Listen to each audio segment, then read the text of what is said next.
Hey everyone, it's James, host and lead producer of the Weekly DADCast, streamed live at twitch.tv/weeklydadcast. Find more DADCast episodes alongside with DADCast After Dark on iTunes or go to weeklydadcast.podbean.com. If you have a question for us, email us at officialdadcast@gmail.com or hit us up on Twitter at officialdadcast. For our stream archives and other DADCast content, go to YouTube and search DADCast. Links to all of this and more in the description below. Thank you and enjoy the show. Hey guys, welcome back to the Weekly DADCast. I'm your host, James, and I'm here with the first of the undead, Skylar. You're gonna steal my fucking bit? Yeah, I am gonna steal your bit, which you stole from Granted, fucking it's Super iPad Wolf. Yeah, exactly. Damn. So fucking stay humble. Damn, This- already this- everyone's getting their bit stolen. The stealer of bits. The thief. By the of way, wit. Claude, I was correct. 6 is Claude. the one. I was right. Enough flip flappers. I'm trying to do this fucking intro. No, Intro you fuck stole you. from me? No, Yeah. you're Ladies not and allowed to gentlemen, do as the a intro. fraud. You're a Fuck you, everyone. Welcome to the Weekly Dadcast. James fucking almost died because he drank iced tea. Let's move on. I did almost die. It happened. We're saving that for my week, okay? A But, beast that doesn't know its own limits. Over here trying to get diabetes so he can be like me. How can I get closer to Skylar? Of course, diabetes. But hey everybody, welcome back to the Weekly Dadcast. Today is a very special episode because we're going to be doing the JoJo's SpoilerCast because JoJo Part 5 just came out and it looks and sounds beautiful. So, but first off, we're going to move on to our questions real quick now that I'm done shilling the brand. We got some fan questions here today. If you want to send in your fan questions, you can email us at officialdadcast@gmail.com or hit us up at officialdadcast on Twitter. There's links in the description for this podcast. You'll see them. So our first fan question comes from Carmen. She says, or I say she, whatever. I watched The Last Jedi with some friends last week and didn't think it was as bad as people said. I was told because I am just now getting into Star Wars that I can't really relate to longtime fans and can't understand why they dislike it. What are your most disliked films? Well, let me start off real quick because I'll be honest, I also only just recently got into Star Wars. I had seen like the third movie, like episode 3, and I think I saw that in theaters, and then I watched The Force Awakens earlier this year, and then I saw The Last Jedi in theaters, and then I only just like last month watched the original trilogy. And Skylar and I have argued a little bit about this, but it's like I don't particularly care for Star Wars as a franchise either, but just because like it's something just so enveloped in how and like my life since I was born that it's hard to really get attached to all these characters for me. But I appreciate the original trilogy for what it is. I like even down to the stuff like the transitions, which were just like that was just a new thing because and it was cheap to do, the wipes and all that, and that just apparently. When I answer the question, well, yeah, I was going. I just didn't want you to stream off too long because last podcast we tangented forever. Well, if you let me answer the question, my most disliked film is going to be the Cabin in the Woods, or not Cabin in the Woods. Cabin Fever reboot film, which is a shot-for-shot remake of the original film, but with different actors and way less personality because all the actors, like all the dude characters, look exactly the same and don't really fit the archetype they're going for, and it's just weird. Personally, didn't really care for it. Watch Cabin in the Woods 1 and 3, maybe 2, but 2 is weird. What about you, Claude? I have like a couple that I like despise for different reasons. The one that's like lowest on the totem pole was Kangaroo Jack when I was a kid. Yeah, fuck that movie. Like literally, 'Cause, I'm with you, boy. Yeah. Like I was super hyped to see that movie from the trailer. I was like, oh man, this kangaroo's jumping around, having fun, talking. It's gonna be great. And then I watched the movie, and I watched it. I was like, he's not doing anything. And then there's a point where I don't remember what happened to them, but they were hallucinating, and that's when you saw like him running around, jumping, singing, and all that shit. And then they wake up from the hallucination, and then the movie just continues on. And I was walking out of the theater with my dad, and I was like, everything they showed in the trailer was from that one hallucination scene but they played off like that was going to be the entire movie. And that was the first time in my childhood that I realized what the word deception meant. And I fucking hated that movie for the rest of my life. I think and that's why movie, Kangaroo Jack, Good Day USA is the superior film. I think that movie also taught me a word as well, and that word was disappointment. As a child, I remember, the first time I think I ever watched a movie and was like, that sucked, and I didn't like it. I even fucking, as a kid, I was primed to hate fucking the Piglet movie from Winnie the Pooh, because I was too old for Piglet. Then I saw it and I was like, this movie's great. Damn. Fucking yeah. So Kangaroo Jack sucks and I hate it. Fuck that movie.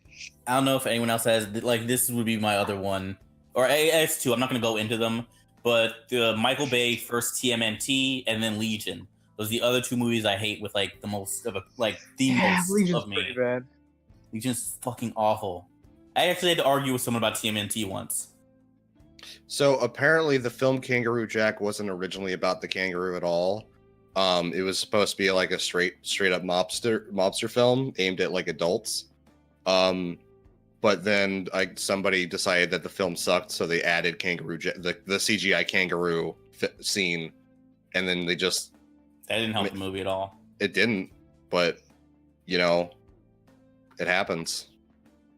It's kind of like what happened with the what's it called, the Cloverfield paradox, where it's like this was an entirely different movie before somebody meddled with it, and then it got worse. Oh well.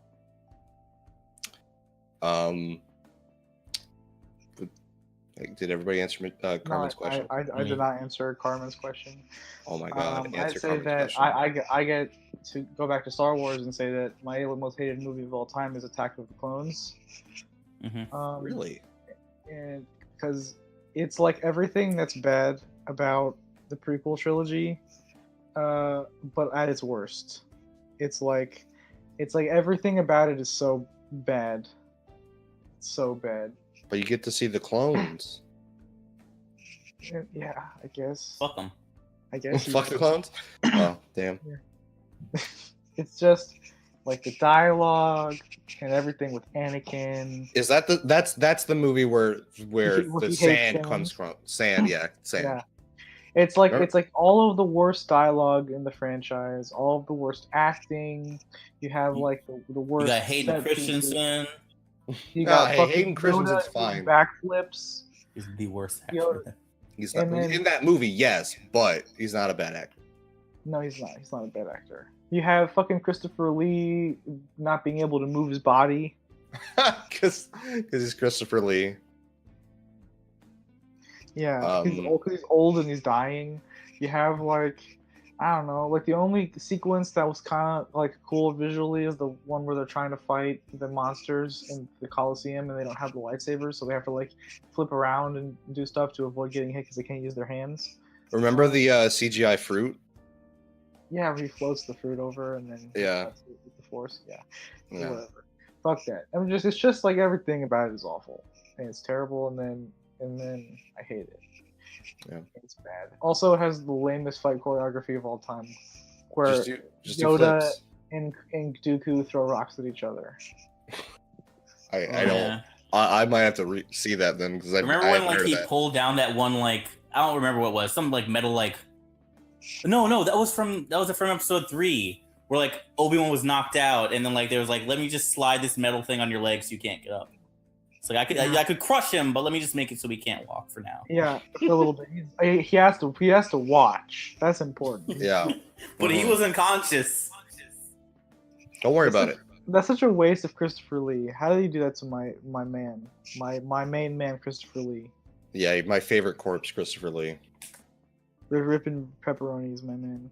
He's actually the coolest guy of all time, by the way, Christopher Lee. In case you don't know his history, he was like a spy during World War II and shit. Yeah.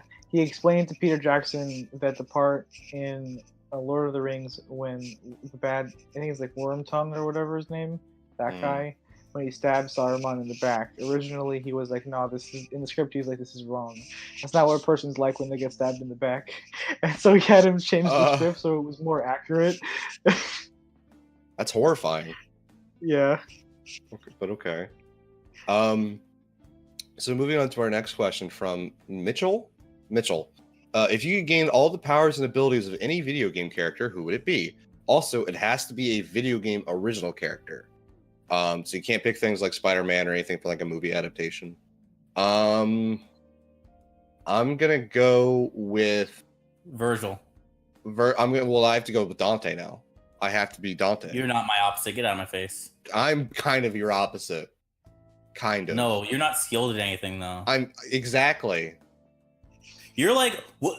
Scott, what was the guy at the beginning of Bayonetta, like the mob guy who was always getting shot on? Yeah, Eggman. That's James. Oh, that's James. Fuck, what's his name? I can't remember now. I think Eggman. His name's not Eggman. His name is he was even fucking referenced in the DMC1 manual. I forget his name though. Now. Shit. It's fine. I'm gonna refer to him as Eggman. But no, I'm Dante because I'm your exact. Yeah. But you're not skilled enough to be my Dante. Yeah, it doesn't matter. Fucking Dante bumbles through shit. It's fine. Dante powers his way through everything. You can't do that. You drink so much iced tea, you have to leave work. Look, I drank so much iced tea that I threw up, and because I threw up, I had to leave work. Not that I had to leave work because I drank so much iced tea. Same effect. You, like Skylar would be more of my Dante than you. That's not true. That's super true. That man could beat me in video games. Yeah, but I can beat Skylar in a fight. So I don't know about that now. I don't know about that either. Skylar, I could absolutely. James, you made way more than me, but like, man, you're like the giant that goes down in one punch. See, but then you'd have to punch me first, and you're not going to be able to punch me. I won't let you. I won't let you. One of these days, when you cross that boundary and you try and kiss him. What the fuck do you think you are? Do you think you're like a fucking? You think you're like a fucking like 9 feet tall and your limbs are like the size of a fucking small Subaru or whatever the fuck? What do you think you are? I can't touch you. You think you're fucking Muhammad Ali over here? I'm just gonna Dempsey roll, dude. You can't defeat the Dempsey roll. You don't have the stamina to Dempsey roll. Maybe not, but anyway, I vote for Skylar being my Dante. If someone has to be my Dante, I'd rather no one be associated with me. You don't get to vote. It was my choice to be Dante, and I'm Dante now. Crazy. James, Skylar, please pick someone. James, if anything, you're fucking Luca from Bayonetta. That's who you are. No, in that case, Luca's at least cool and he bumbles. Yeah, exactly. No, I mean Luca tries to be cool. He's accidentally super cool not sometimes. cool. He tries to be cool, and then he's accidentally cool sometimes. I will never not be Dante. I will dye my hair white. Literally could not refuse that reality harder. Yeah. I don't care. I want to be Dante. I want to do Dempsey rolls. The main reason I picked Virgil is because, like, one is a great character pick, and then two, he believes in strength above all. Listen, I zoned out for 1 And second. wrong. How did we even get here? So we're picking video game characters that we had to be. Yeah. Yeah. And I said Virgil, and he's like, well, I'll be your Dante. And then this spun into nonsense. Well, I still want to be Dante anyway, regardless. Wow. Okay. Regardless of you being Virgil, I want to be. James just wants to be a twink. That's what he wants to be. Dante's not a twink. He's definitely not a twink. Dante is a twink, but Dante is not. Yeah, you're Dante. No. See, yeah, because you want to be cool, but no one likes you. Dude, yeah. That's pretty true. Claude does that. Oh God, Claude's probably like the fucking edgy Virgil from that game too. You'd wear a fedora. You'd wear one. Virgil. He's in you the shoot a woman in the stomach. You'd give somebody a lead abortion. I didn't play that game. Does he do that? Does he shoot Virgil shoots a pregnant woman in the stomach. Gives him a baby abortion. I wouldn't care enough to do that. Whatever. Skylar, who are you? Yeah. I think I'd probably be the okay. Like, give me a second to think about this because I was spending too long trying to understand what the fuck we were talking about with. Oh my God. Because The I was trying to piece together what the segue was. The question was, Oh, no, if you No, had... I know what the question is. Just give me a second to think about my answer. No. I guess. I guess I could just be a bitch and be easy and just say like I want the power of the dude from Did you forget your own answer? Like, as you were saying no, it? because I don't agree with it because the power's not useful enough. Who was it gonna be? So we have something to talk I was about. gonna say Cole from Infamous, but that power's kind of shitty because it's just like Electric powers. Electric powers. See, Yeah. my secondary one would have been Prototype Man. See, I was thinking about that, but Prototype that's Man. like too evil. Like, doesn't he have to like absorb people? Like, Yes. Yeah, he does. living. Yeah, no, I'm good. I don't want to. Well, you could be Prototype 2 Man, who's like a cop, and he does it because he has to. Yeah, but Still a good guy. No, I'm okay with not having to absorb people's. Like I don't want that on me, man. I want to have to absorb people to live. I mean, I guess if you think about it, I guess the the Lumen Sages in Bayo are pretty cool. I could Lumen Sage is pretty good. And then shit like that, that'd be pretty baller. I could do that. Lumen Sage is cool only in Bayonetta 2. Yeah, yes. Because Baldur is super sick in that game. Okay. Yeah. I haven't played Bayonetta 2. I should get a Wii U just to do that. I pretty much did do that. I did get Wii U just to play Bayonetta 2. Damn. Well, thank you, Mitchell and Carmen, for sending in your questions. Again, for anybody listening, if you'd like to send in your questions, you can send us an email at officialdadcast@gmail.com or hit us up at Twitter at officialdadcast. And with that, we're just going to move straight on to weeks. So, Skylar, how was your week? It was pretty good. I was pretty not busy this week. So the only thing I did of note, well, first of all, I want to know, Claudia, we're talking about seasonal first episodes that we've seen this week. Is that something we're doing? Yeah, why not? We'll talk about it here. Okay, like in weeks. Okay, because I'll do that. Because we're gonna have a segment about the ones we'd recommend in a couple weeks. But yeah, if you want to talk about first episodes, you can talk about it. Okay.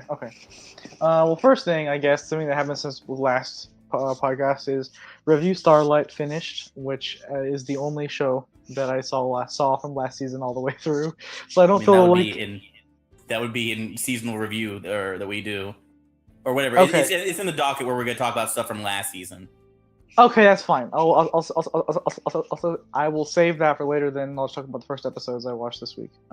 So just right before the podcast, I watched a bunch of first episodes of shows that were airing this season, and I'll still talk about those. So, the ones I recommend, I guess, the most are Bloom Into You or Yagate Kimi ni Naru. That one. It's an adaptation of a Yuri manga that I'm a big fan of. And the first episode was pretty great. It stuck pretty close to the manga in ways that I liked. It had some pretty neat direction. But, like, used some of these point of view shots that I thought looked kind of cool. Like that's a thing that could maybe not work well, but I think it was utilized in a way that was cool. So that was good. I recommend checking that out. I think Essenshi is subbing it. So if you're like me and are crazy about your subs, you can check out Essenshi. They're good fan subs with good typesetting and shit like that, right? Okay. I also liked Gridman.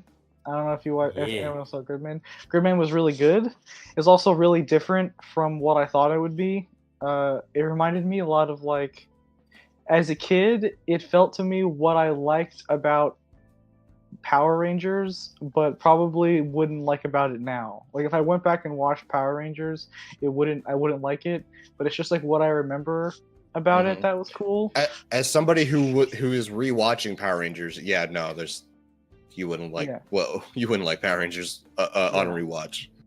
It's because it's there's so many so much of the first episode is just these people hanging out at school, and it's just so comfy, the way it's directed and the sound design and the music and the character acting and stuff. It was all very I don't know, it just felt nice. There's some really good voice acting as well. There's that bit where the friend character is trying to explain that he doesn't have a crush on another girl, and his like reaction is really fun. Like I don't know, it's really good moment. That was really good.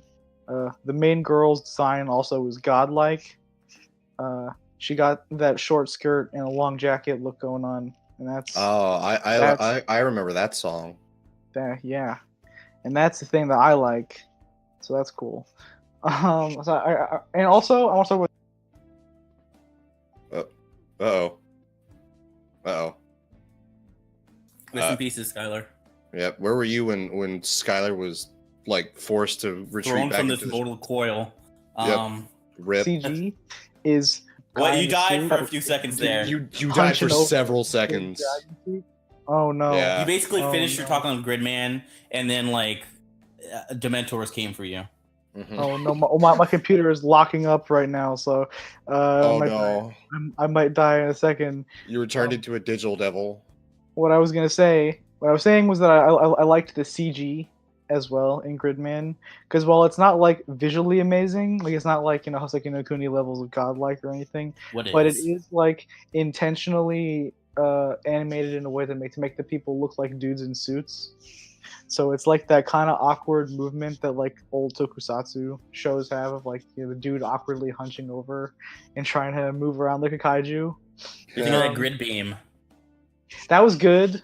That was a trigger shot that they did. Yeah, so I mean it looked good. I'm very happy with that first episode, right? Mm-hmm. I also saw the new PA Works show, which is like, I don't know what the English title is, but the Japanese title is Irozoku Sekai no Ashitakara. Something about tomorrow, colors or something. I don't know. The Colors of Tomorrow. I know the title. I've seen the English title, but I don't really remember it. Yeah, it doesn't say it on Mal, so I got nothing for you. I just know what the Japanese title is. Yeah, and that looks amazing. It's PA Works, so their fucking production values are like fantastic.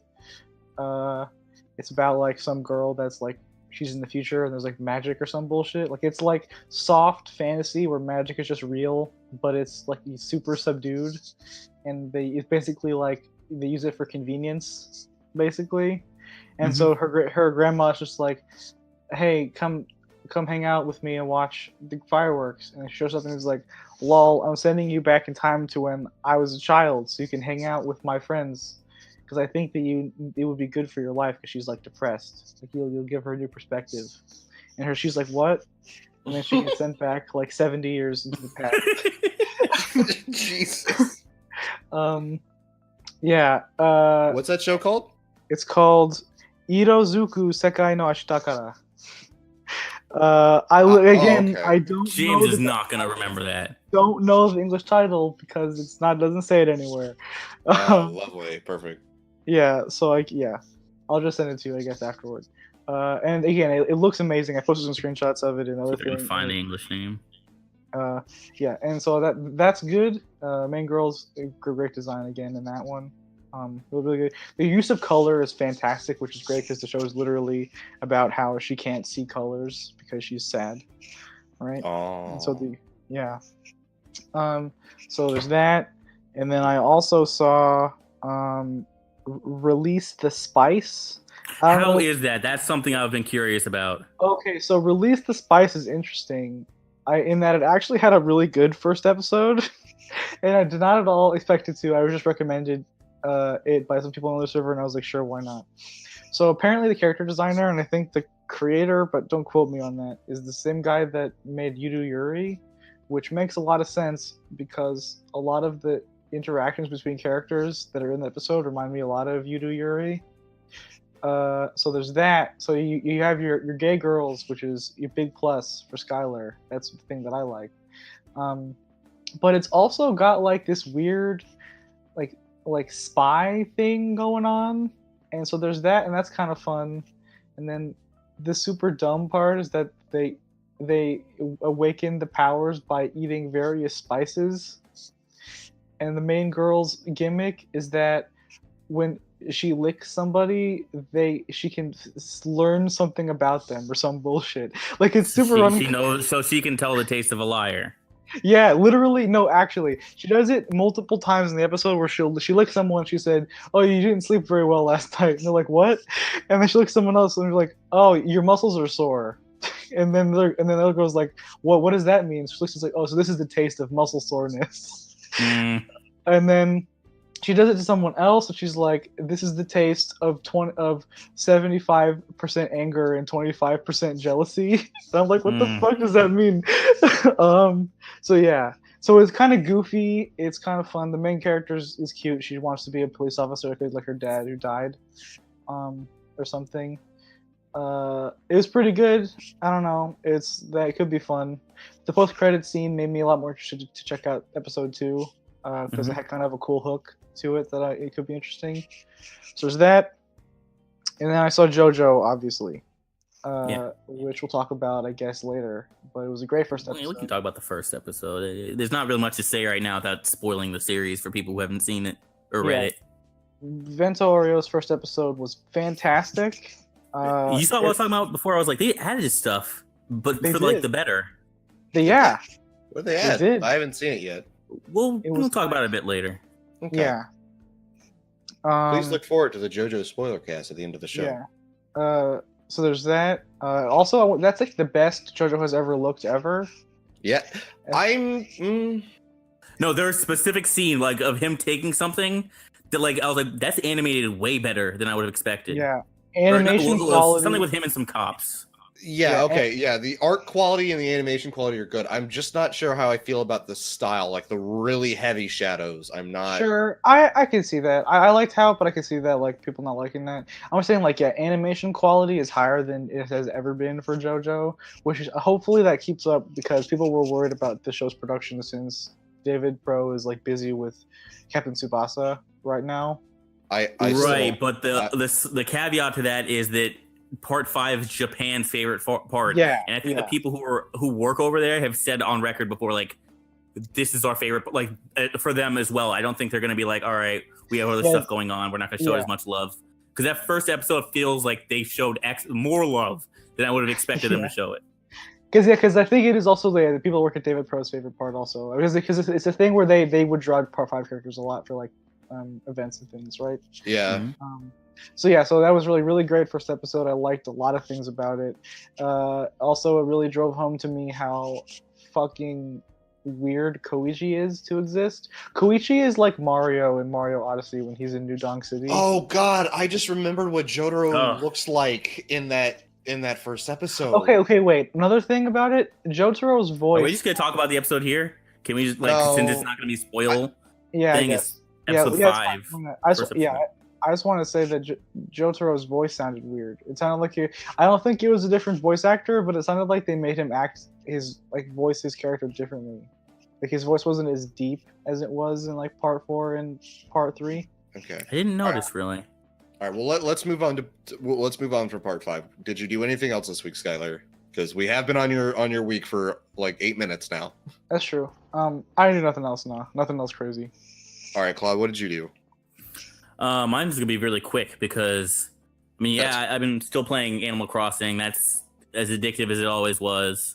I watched so much anime because I was like, I need to clear out my list of things from last season. So I just finished a bunch of shows. I picked up a couple of new ones from the seasons before. Like I started watching Isone Tomaso-tan, which is I've only seen the first few episodes, but it's very enjoyable. I'm liking it a lot.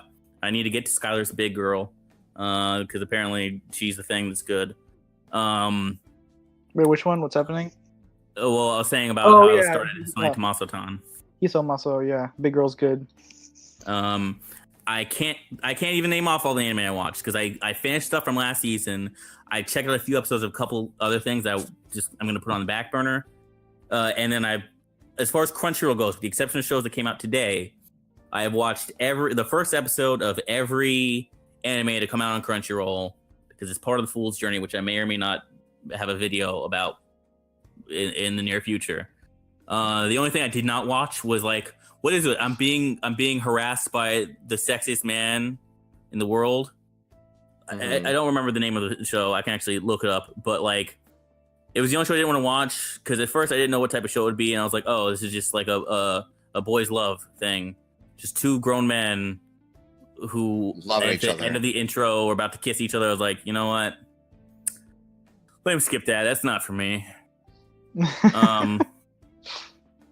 And yeah, so I just watched a fuck ton of stuff, and then the last was I started reading Komi-san, which is a manga series about a girl with crippling social anxiety who cannot speak to other people really, and she's just the sweetest thing on earth. God, what chapter am I at? I think I'm like, I started it midway through the week, and I'm at chapter 82 right now, and it's just super enjoyable, literally for anyone who likes something wholesome. So anyone that's not James. I like wholesome things. Nope. I like Komi-san. I like Komi-san. I've been also reading Komi-san. Like chapter 10, I think. Damn, 10 whole chapters. But yeah, I mean, that's been pretty much my week. I've watched so much anime. It would waste all the time in the world to talk about them all. So instead, I'm probably gonna wait for like a few weeks, so when we do our little segment in here about it, or maybe have my own video about it. I don't know. We'll see how that goes. But yeah, that's my week. All right, cool. My week has been, I've mainly just been like nose to the grindstone with Breath of the Wild. I did finish it a few days ago. I didn't get the true ending by like getting all the memories and stuff. I just beat the game. It was really enjoyable. Good game. Very fun. I started reading One Piece. Did I mention that last week? I think I did. You mentioned you were going to start it, but you hadn't started it yet. Okay, I have since started One Piece. I am at the Fishman arc with Nami. I think that's like volume 10 or so. Let's see what else. I'm still going through Mighty Morphin Power Rangers. I found a watch guide of just like non-filler stuff, so I think I might just stick to that. You know, Power Rangers had fucking filler. Oh yeah, I mean like anything that's not like plot related, like the Back in Green arc, the initial like Green Ranger arc, the White Rangers like creation, all that stuff. That's all not filler. I'm going to be moving on. I've been back in Warframe a bit, just kind of. I'm going very slow at that, but Persona 3 is still my big one that I'm going to be shipping through. Are you going to do 3, then 4, then 5, or are you just gonna see? I'm gonna do 3 and then 4 and then 5. Okay. I lost my train. Oh right. I watched Wreck, which is a good indie horror film. I'm gonna be watching I'm trying to watch one horror movie a day. But it's a little difficult. What? Why? Oh, I guess October. October, yeah. It's Spooktober, dude. Come on, step your game up. Like, geez. I'm going after I finish. I'm gonna do the Wreck franchise, and then after that, I'm gonna do the Psycho franchise, and then from there, it'll probably just be like kind of just whatever I wanna go through. Let's see. What else? I've been doing mostly work, which has been fun. And I'm working on my own independent film project right now. Just kind of like trying to construct the idea and everything, and think of how I want it to be shot and set up. And I think that's actually been it for my week. I also. I read a little bit of Komi-san. I'm going to be starring Dorohedoro and Goblin Slayer. I've got my links for those in my bookmarks right now. Raper. Yeah. No, he doesn't rape them. His name is Goblin Slayer, so it's fine. They all have nothing names. His name is Goblin Slayer. His best friend is Cowgirl. Then there's Guild Lady. And no one has an actual name. It actually is a thing that the manga artist was like, he couldn't think of a name for the Goblin Slayer, so he decided to name everyone after their profession. Yeah. That's good. Cowgirl is also the best girl. Why is that? You'll see when you get to her. She's just a good. She's just all around good person. And if you're like one of those guys who's like, oh, tits, just look at the PV. There's a ridiculous scene where she's going to say hi to him, and they're just flying all over the place. They're flying like they're in DOA 5. Damn. That's a good DOA to be in. If I can find them. Let's see if I can find these titties. I'm gonna show them to you. I'm gonna see. I'm not gonna look at them right now, but thank you. But from here, Don't from weeks, I'm not gonna look at them right now. We're doing a podcast. Dude, calm the fuck down. So Tim says never once looked at titties during the podcast. Never, Don't you ever? never. I would call him out a liar right now. That's the case. Never a once, but always at least the 3 times. We have a waifu cast, which we are. What the fuck with that now. sentence? Don't worry about it. Hey, I'm guys, not sure what that meant either. We're moving on to the waifu cast. For anybody who's not familiar for the waifu cast, is basically Claude gives us a character. This is our last My Hero Academia waifu cast, is it not? It is. It's our last My Hero Academia waifu cast, and basically Claude has a list of waifus from different series. Before this, we had Naruto, and he just gives us a character, and we decide whether or not she's viable based on her personality, design, and just kind of like how her character is in general. So yeah. Hopefully you guys like this segment. Claude, who is our final My Hero Academia waifu? The final waifu is Himiko Toga. Instantly viable. The final waifu. Instantly viable. Okay, here's my MHA thing. Right Final Wars. Huh? What? Here's my thing about Toga, right? Is that it's because you can't see her armpits, isn't it? Her design is great. I really like her design a lot. Like the eyes and the teeth and the hair. The hair actually is great. I love that you read like the concept art notes for Horikoshi. The messy hair is what makes that design. And he's like, I love the hair, but I also hate myself for designing the hair like this because it's so hard to draw. And she's cool, but it's a thing where for me, like she's a waifu for a certain crowd, and it's like, man, I don't know about that. You can't Skylar just doesn't like it when they can fight back. That's all. No, the answer is not that. Is I don't like it when they're just gonna kill me. Yeah, Skylar doesn't like it when they can fight back. That's all it is. Hey, my girl, what's up? And then I get stabbed in the neck and I'm dead. But that's the fun part. Is then you tie her up, you restrain her, and that's the fun part. Oh, I'm not sure about that. I don't know, James over here. That was Look, you get the duffel bag. You fill it with duct tape. All right, and then you drive to her house at like 9 p.m. Get there about 1 in the morning when everybody's asleep. You break in, and then just from there on, you just have a really nice consensual time. It's not even. I'm just gonna ignore all that. It's the right answer. It's not even that Toga is evil, because there are evil characters. She kind of is, yeah. She is. That are waifus. I can be like villain characters from fighting games, like Hilda or whatever from Under Night. Like, yeah, that's a waifu. She look at her big baps. She has the Ojo Sama laugh. That's fine. I can get down with that. But Toga it's literally like, what do you do when you hang out with Toga? Oh, she stabs you. How does she express her love for you? Through murder. Through becoming you. Yeah, exactly. She kills you so she can take your blood and then transform into you, right? So my sentence is that she's not viable because fuck that. I like living. I'm just trying to live. No, see, but it's all about the threat of violence. That's what makes it so hot. I'm just trying to live. There's that art of her where she's like stabbing a dude in the dick, and it's like, I'm just trying to live, dude. She doesn't stab him. She's like, it's just really close. That's all it is. So here's the thing, right? Here's where at least my stance is, which I am aware I vary from many people on this. I do not like tsundere characters. I super do not. They're just because they exist in this world and they're just called bitches. So I don't know why they get a pass when they're in anime. Yandere, I at least think it's like interesting, where it's like ride or die, they will straight up kill for you. And in some instances they'll kill you, but don't worry about that. Right?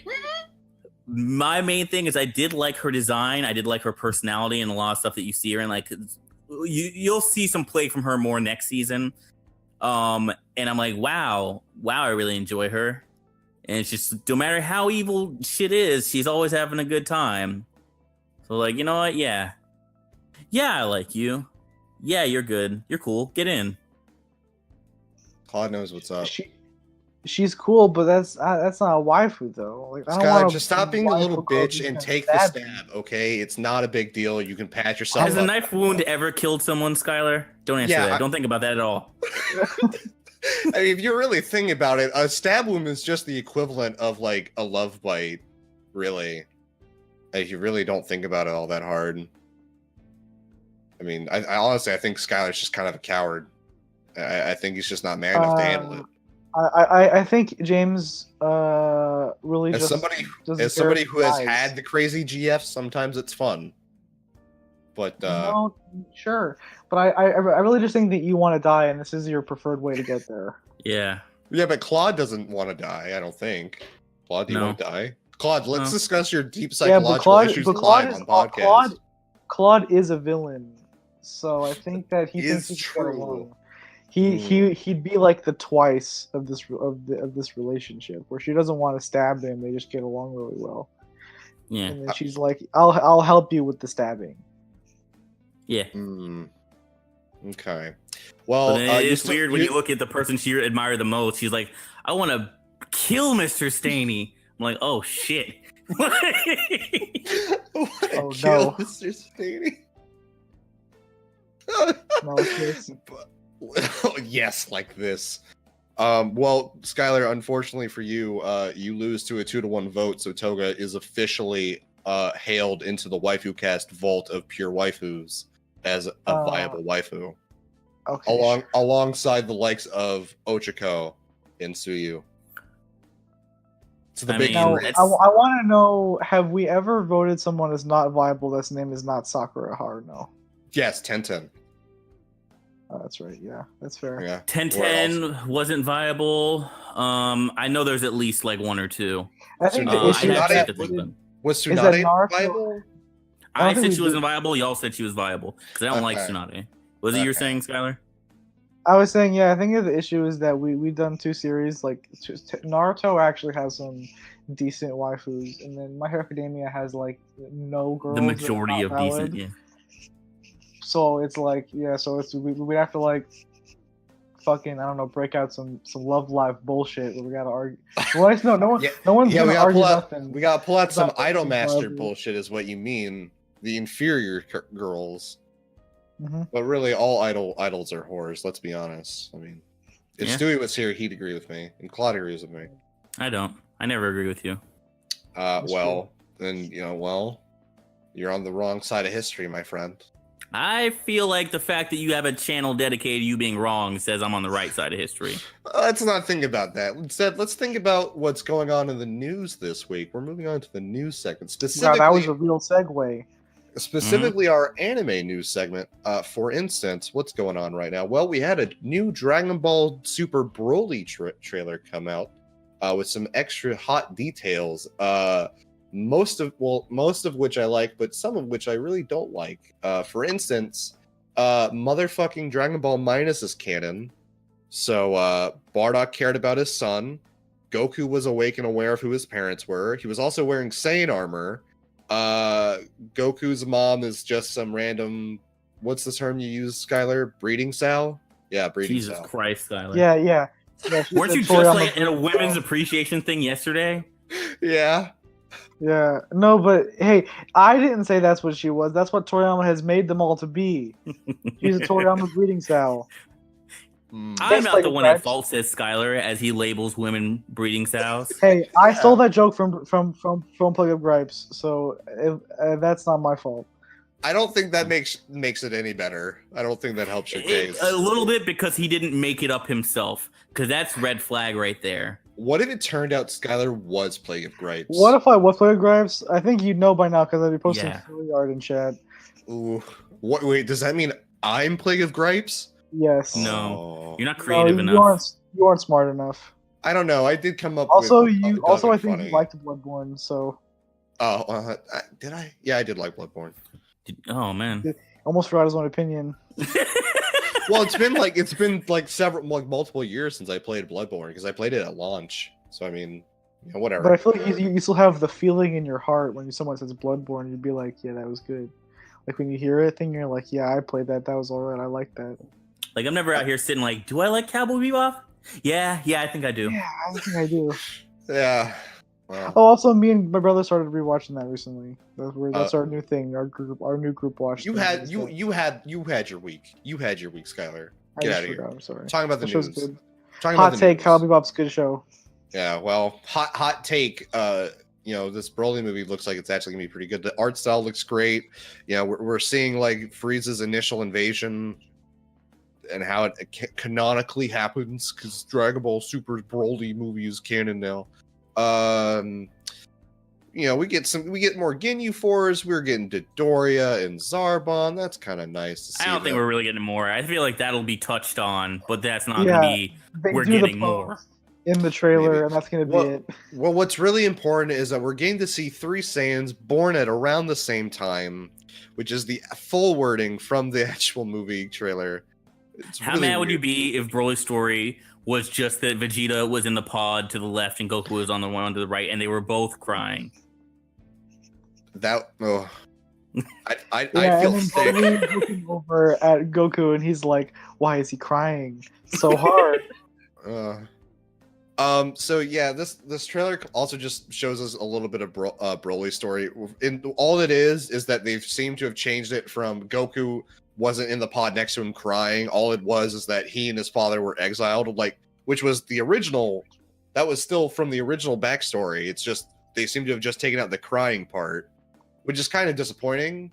Like I was kind of hoping we'd get a little bit just something different. Whatever. Well, it's because he was one of the first ones to be like, King Vegeta freezes up to some shit. And we got Broly, and he's like, what? No, never mind. It was Broly was too strong as a baby, and they were like, get rid of him. He's like, no, he can be an asset to us. It's like, kill him and his son. Kill that infant. Stab him multiple times. Stab him. It's just a love bite. Yeah. Ooh. You said that. That was you. I did say that. Honestly, what just makes me mad is just the Dragon Ball Minus is canon now because it's just it's just Superman. Goku is now just literally Superman, and it's just he already kind of was though. Well, the thing is, he was a little bastard when he got to Earth, and I like the idea of him being a hero explicitly for the reason that he got brain damage as a child. That was it. He's just a hero with brain damage, and he hit his head and forgot. Yeah. But see, now it's just Goku was always nice. He was always a hero. He was always. Same that he forgot. He didn't have anything to remember. He was just being a little shit, and he fell off a mountain, and then was like, "Oh no, your brain's leaking out of your ears." He was like, "I'll be good now." He did. Well, he did have to forget. I think the thing with Saiyans is when they're born, they're kind of ingrained with that. They're ingrained with the desire to conquer whatever planet they're on. Is that was the thing? That's what he forgot? He forgot the mission was to kill all. The Saiyans born on Vegeta, do they try and take over at first? They're like, hey, stop it! Stop it! Stop it! Stop it! What are you blowing up? Stop that! What are you doing around there? Yeah. So, but the art style for this still looks. Oh shit, that's audio. It still looks beautiful. Broly's new design still looks great. Mm-hmm. January 16th, 2019, in select theaters. Go look for it. Go look for it. Yeah. Make sure you look up when the dub is playing because they might do the whole some days dub, some days sub. Oh, and there is zero reason you should ever watch that series in sub. I don't want to see Grandma Goku in the theater. It might kill me, actually. Grandma Goku might actually die from that. Yeah, it's an old lady. I mean, nothing against her, but she's no Sean Schimmel. Get her out of here. Yep. She's just old as fuck. It's not her fault. She sounds like a grandma because she is one. Did we decide? We did decide we're going to talk about My Hero Academia season 4, correct? It's still on the docket. I took out the stuff that wasn't going to be. Okay, cool. Well, fucking My Hero Academia season 4 confirmed. We're talking about it. Actively being worked on now. What a surprise that this occurred. I could have never guessed this would happen. Yeah, who would have guessed? Did you see really? the movie? The finale of the show in Japan had the highest ratings of any anime shonen series in that block. I'm pretty sure. Let me fact check that, but it was like it had incredibly high ratings. It might have been the highest for the show, but it was like it did really well. Let me find it really quick. So I'm not getting all the numbers wrong. Continue talking about something. While you're looking that up, I did really appreciate like the whole it's like the whole hey, you got Overhaul here meeting the League of Villains, and then it's like continued in season 4, and then after credits it was this like scene like that has like a couple of characters who are gonna be there next season. It's like, yeah, no, we're working on it right now. Yeah. I was correct. So it says My Hero Academia season finale surpassed One Piece in Japan's TV ranking with a 5.1 average household rating. Wow. So, yeah. That's awesome. That's really impressive. Pretty crazy. It's doing gangbusters. It's doing great. So we talked about this. We talked about like what was going to be in this upcoming season in our My Hero Academia SpoilerCast, which we won't really get into. We won't like start spoiling shit right here, I don't think. No, we won't.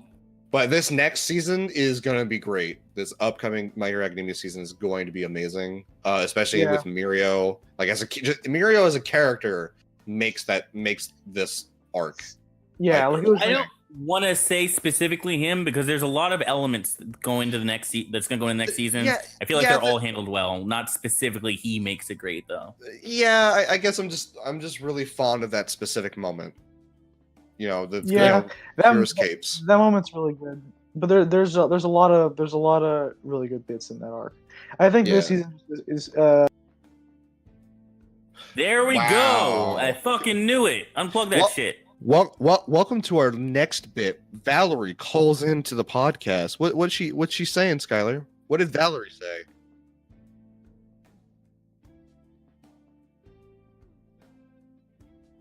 Anyway, what the fuck was I gonna say? God damn it! every week now, man, just cut it.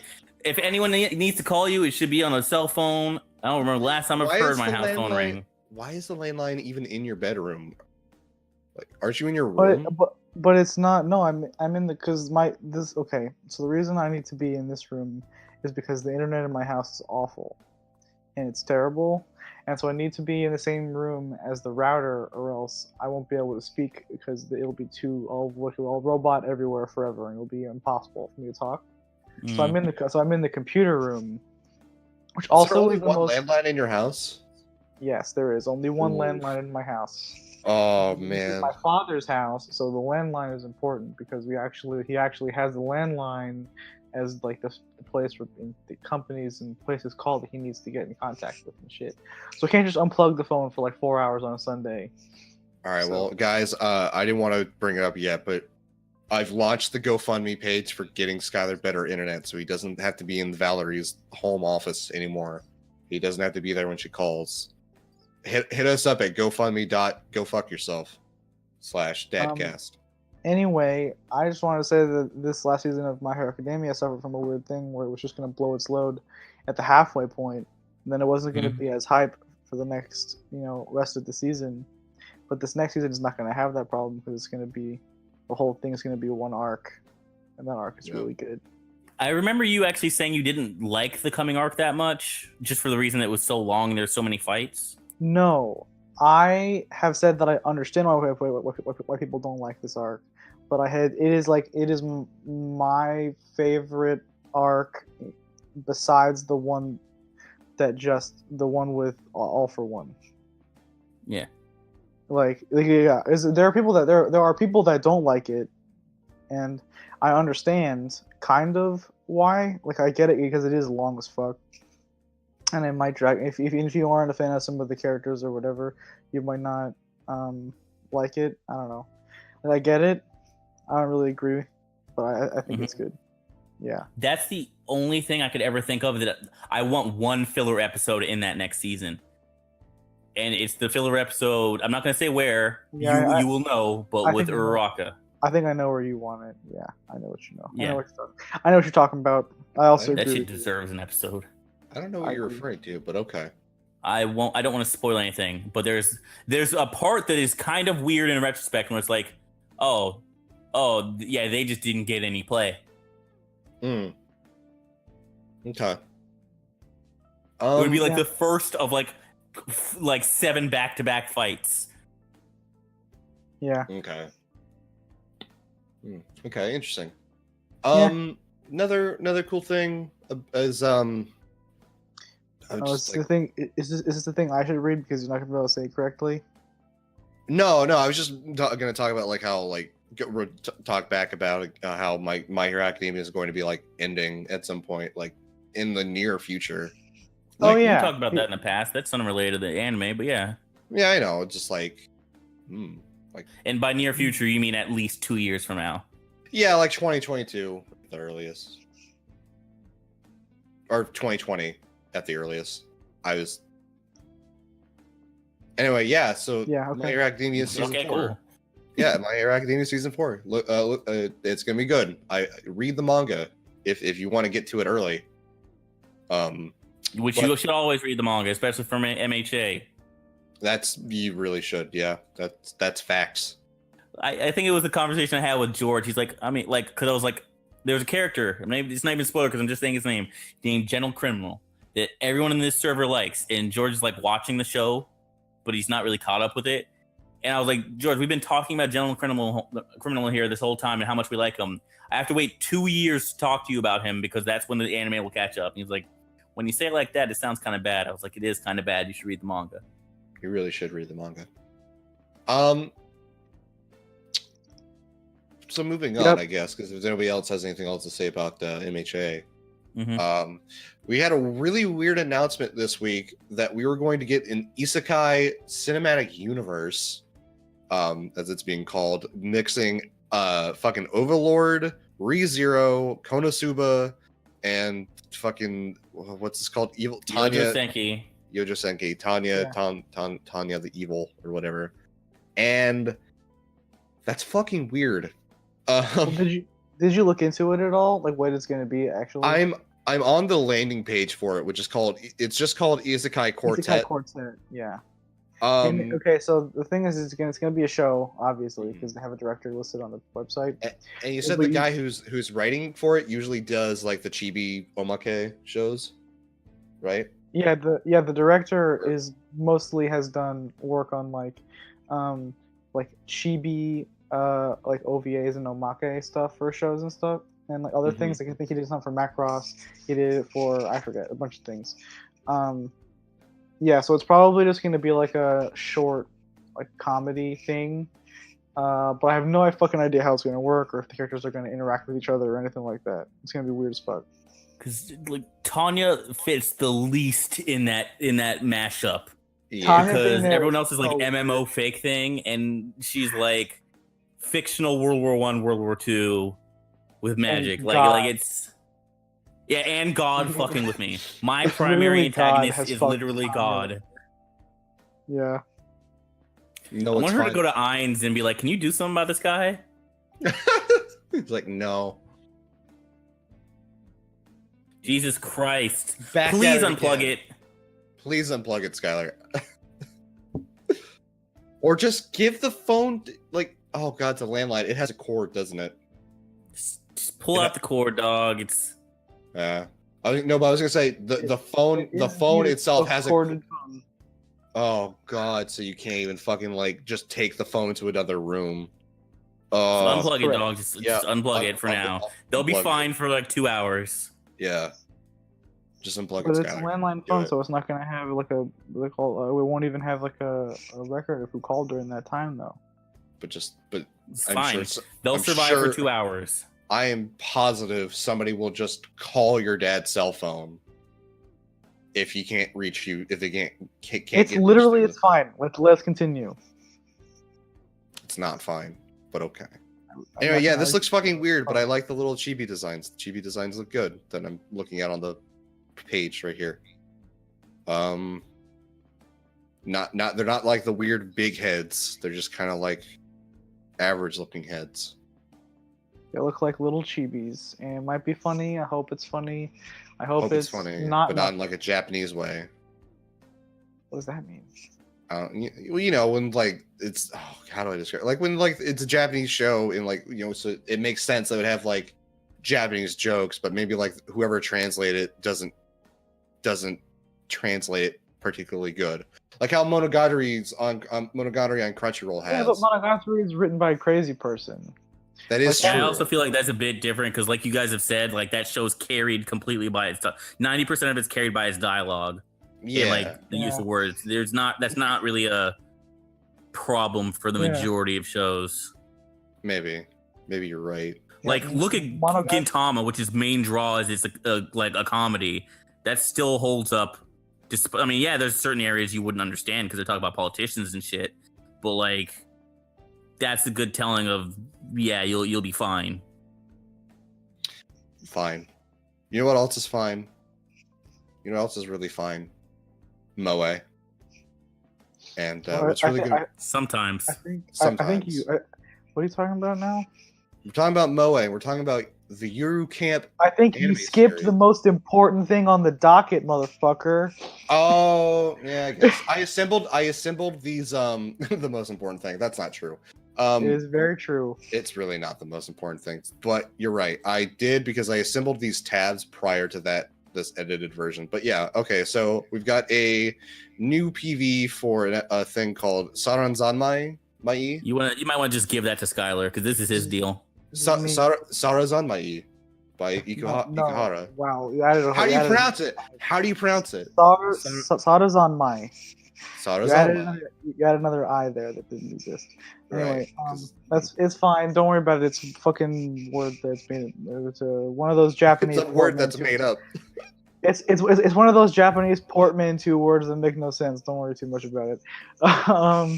Yeah, it's a new show by Kunihiko Ikuhara, who is my main man, Kunihiko Ikuhara, director of Revolutionary Girl Utena and Penguin Drum. Which you just rewatched, correct? I rewatched both of those in the past couple of months. I thought you watched Penguin Drum for the first time. No, I saw Penguin Drum for the first time when I was in like high school. Okay. And then I watched it again in like April around. This is an interesting visual style that they're going for. Yeah, do you think they're going to stick with that, or if this is just a advertising? They haven't said either way, but I think this is like the first full PV they have shown that has visuals from anything. And I really do hope they actually do the visual stuff from the trailer in the show. Like that would be really cool. Because if you haven't seen the PV, I recommend checking it out. It's like live action backgrounds, like not like photos, like actual video live action backgrounds, and anime characters like drawn digitally added top. in. Yeah. And then so it's like and then it also does like the Penguin Drum thing where like all background characters that aren't important are drawn like the traffic icons move around or whatever. And there's like some elements that are added onto the like the live action backgrounds. There's a shot of like a billboard that has like a character animated on it and stuff. And it looks really cool, and I really hope they keep that for the full show. Because there's some of them are clearly edited where like they have like a building that's like pasted so it's like impossibly like uniform in its structure with like all the things and things like that. So it's like it's a really cool thing that I hope that they continue to do. It looks fucking cool. Yeah, they're also using like a interesting like shaky cam sort of direction with their there's some shaky cam stuff. There's a shot where you can tell where they layered two photos over one another, which was kind of interesting looking at it. It just looks cool. We don't know so much about the plot other than that there's like the PVs that have like the dialogue. It seems like it's about something about like the vague theme seems to be like connecting with people, but that's all I got based on the trailer because they have like vague lines of dialogue about that, I guess. Also, there's a prequel manga that I can't read because I don't speak Japanese. That's about these two cops they adopt a boy, gay cops. They adopt a boy. Okay. And the I think the kid in the trailer is the kid that was adopted in the manga, but I could be wrong. So is there like significance to those people adopting him? Like, is there? I don't know. They're just that's what there's a manga that's out that's apparently a canon prequel deal to the show. Okay. But I don't know nothing about it because I can't read it. Okay. Well, Saranzamai is produced by Mappa, who did Yuri on Ice and Zombieland Saga, and will air as part of Fuji TV's Noitamina. Hajime no Ippo Rising, and they did Punchline, and they've done a lot of good shows. They did Michiko to Hachin. Mappa is a good studio. Yes, and it will air as part of Fuji TV's Noitamina block starting next April. So I think that's just called I don't know. I just call it the animation block because it's literally animation backwards. Because I don't know how else to say it. Oh god, it is. Holy shit. Yeah. I didn't. Noitamina, the Noitamina block. I don't know. It just looks like a weird Japanese thing, but yeah, that is in fact just animation backwards. It's easy to see if you look at their logo, because the logo is literally the word animation and then it flips backwards, so it's back, so you can see that that's what they're going for. Okay. Interesting. Claude, have you seen the PV That's a good block, by the way. I mean, yeah, I've seen the PV. I just didn't have much to add. I saw the PV. I thought it was gorgeous, but Skylar has way more info on this than I had. I mean, I think it looks great, and I'm excited for it. I'm not really it looks interesting. I don't really also, I want any... to say that TV block is usually fantastic. Very rarely are there bad shows that air in that block, so that's kind of cool. That's good to know. Interesting. Oh, I see the shot you're talking about where it's like the building is photoshopped to look like very symmetrical. It's the one with all the windows at the very top. All the windows, and the what do you call it? The fire escape. I didn't even see the fire escape one, but okay, cool. So from there we're gonna move on to an anime everybody actually cares about, and then none of that is on MYSTERIO shit. Yuru Camp, as I said earlier, it will be getting a second season, a film, and a short anime. I assume that means like an OVA, or I'd imagine it would be one of those things where it's like, here would be my guess. Scott could correct me if I'm wrong on this, but I feel like this would probably be a thing because it was cute and it was fun. Is it almost every episode had something where they were just acting something out or playing something out, like you'd have the main character pretending to be the equipment while they're just acting. It's like a 3-minute thing. I'd imagine it would be a short anime and like just a bunch of those, like a 3-minute sketches over the season. Yeah. So shorts. Okay. That's what I would imagine, but I could be wrong. Like a Chibi Omake thing also. That would also work with it though, with Yuru Camp. Because remember there were those little OVA shorts for Dragon Maid where it was just like simpler art, like little gags. Mm-hmm. Yeah, but that wasn't chibi though, and Lukoa got arrested because she did get arrested. That was a good one. I watched that one. That was pretty good. Why'd she get arrested? Because she wants to fuck the tiny child. Yeah, they were doing a bit where they were all like saying like what the show is or something like that. I could be wrong. It's been a while since I've seen it. Mm-hmm. And like there was something she suggested that was way too adult. And I just remember her being like carted off by the police. And she didn't realize what she did wrong. She was like, huh? That was kind of a common gag in the show where she showed up and then be like, you're too indecent. And so the cop would take her away. Yeah, I remember a bathing suit one. Unacceptable. That was a beach episode. And then also when they went to Kamike as well, they also had the cop was like, you have to leave now. I'm sorry. Kamike of all things, really? Yeah. Don't they sell porn at Kamike? It was Yeah, but that's 2D. Yeah. Also, the doujin covers are usually like you can't see the. Oh yeah. Okay, that makes it better. If you can't see it right away. They put it in the shrink wrap so you can't see the like semen everywhere. Oh no. I don't want to talk about semen anymore. Not with Skylar. What's that supposed to mean? Yeah, what does that mean? Skylar was talking about semen, and I don't want to talk about semen anymore. But you said especially with you know what? No, I don't even want to have this conversation. How are they gonna make a movie for it? They go fucking hiking. They go. So it's There's a different anime for that. Yama no Susume. The crossover finally, all of my moe needs will be met in one film. So you have my adorable mountain climbing girls, and then my camping girls also.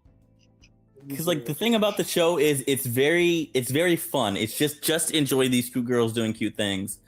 But like with a movie, I was like, what is the plot? Are they just going to spend the night by Mount Fuji and they're like, oh no, I don't have the money for the chips? Like what the fuck? Oh, I forgot what the MC's name is. Like she ate all of our food because she's a ravenous monster who can't stop eating. Just like James, she's a beast who does not know her limits. She's Kirby. How dare you compare her to James? She's pink. Because she just keeps eating, and then when she's done eating, she just passes out. She's like, all right, I'm done now. Yeah, that's because she's cute. She's not a fucking ravenous maw that just fucking lives for the death of things so he can put it in his own stomach. That makes his constant eating sound malicious. I think that it is. I eat malicious. I think he lives for the death of things so he can consume their life essence. That's why he hasn't killed himself yet, because he consumes the life essences of animals that he eats. It gives him momentary happiness. Oh, that makes comfort eating really uncomfortable. Like Jesus. It was too true for James. That's why. Mm-hmm. Oh, we finally found out his magic power. If Skylar doesn't show up on the next few podcasts, don't worry about it. He's just in my fridge, saving him for a good time. So we can take a you fucking Dahmer now. I might be. Don't worry about it. You don't need to know. You don't need to know the details. Yeah, I think the police like to know. No, you don't. They don't need to know anything. James, not even an hour ago, man. You were talking about putting a girl in a bag with your duct tape. You know what? I say that. Look, in a duffel bag with tape. Look, and I said you would have a nice consensual time. Anyway, what it was consensual. I don't think you need a duffel bag and tape. Look. What I need to know, or need to break into her house. Look, what I need to know is what your thoughts are on this summer's seasonal anime.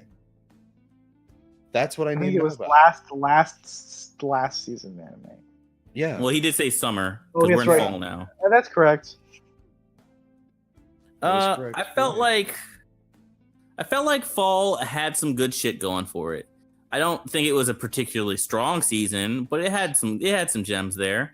You mean summer? I think I agree. Yeah, I meant summer. Yeah.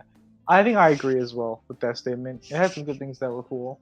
Then I only finished one of them, so I didn't watch any. Hanebado was like might be my. I'm trying to think if there was something else that I really liked a lot last season. At the moment, fuck, that was last season. For some reason, my mind was like that was the season before. I was wrong. Yeah, Asobase was my anime of the season. Right after that is like Hanebado.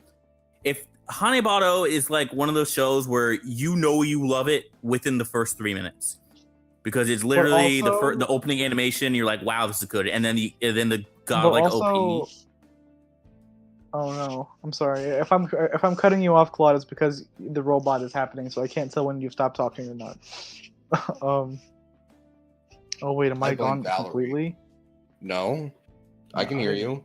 Okay, wow, yeah. I stopped talking. You're good. I couldn't hear nothing for like a full 30 seconds. Yeah, I might get up and get my phone in a minute after I say what I'm gonna say. Anyway. Oh boy. The thing with Hanebado is that you'll like it if you like it within the first minute or so, like of the first episode. That's exactly like what I said. The first sequence, yeah. But I think that there's a moment about halfway through the series where you might fall off because the main character turns into a horrible monster. Yeah, she's kind of a bitch, but yeah. And it depends how on board you are with Darth Bucky. Whether Darth Bucky? Yeah. She's pretty bad at a time. Okay. Like, I don't know, like that show's great. There's other shows that like I had mixed feelings on. Like Overlord this season did the same. I had the same feelings as I had the previous season, where the first half was bad. I did not like it. It's not that it was bad. It just was boring and not well paced. But in the second half, it had some good shit going. But for whatever reason, I feel like they were low on staff and contracted some people who worked on Berserk 2016. Because holy shit, the CG in the second half was some of the worst CG I've seen recently. Damn. That's Let's say it went dead quiet. I didn't know if I dropped from the chat. No, it's just I have literally nothing to. I didn't watch any seasonal anime. I watched like a few episodes of High School Girl. I watched a little bit of Progressive. High score. You keep saying high school. High Score. I'm sorry. I've got it on my brain. Stop thinking about high school girls. Look, would you rather I think of raw middle schoolers? What do you want from me? In the context of Isobase, yes. Okay, fair enough. Did either of you look at Progressive? Claude, you must have, right? Because you do Fool's Journey. I did not. But you didn't watch that for Fool's Journey? I don't have, because Fool's Journey for me is like I'll do it on all the stuff that's available to me, and then if it's stuff that's not available, I'll usually just hear about it later. So basically everything on Crunchyroll and Amazon. That was on neither. And I was like, let me just wait because that's gonna be short. And then I've heard mixed things on Progressive. Okay. Now has Alternative started? I think so. Yeah, I think Alternative is almost done. Damn. Okay. Yeah, I haven't seen either. I saw the first minute of Progressive because it was cool, but then people on the internet told me that was the best part of the entire series, and so I didn't watch it. Well, wow, way to not even get your own opinions. But no, because this James. It was a thing where I already was planning on waiting until it was subbed anyway, because I saw some stuff online where they said the animation looked incomplete, and I saw some posts where I was like, yeah, that looks incomplete. So I was gonna wait till the Blu-ray came out in Japan to see if that was fixed. So that was already what I was planning on doing. Then I think it was last week where people were talking about Progressive, and they're saying that, I don't know. I have no opinion on it myself. I just have like hearsay, but I still must check it out when it comes out. But I didn't see anything besides the first scene, which was cool, admittedly. Okay, I guess that's fine. Whatever. Yeah. Whatever. I don't really, outside of that, like I don't have that strong of a feeling, like that strong for last season. I feel like it did its job in some shit. Like this season though, I feel like when I do the Fool's Journey, which like I mentioned before, is me going through every show in the season on the platforms I own. Usually I'll find like a handful of shows that I like. So far, at least, I have consistently liked a lot of shows. Like looking at my queue real quick, what was I had from this season?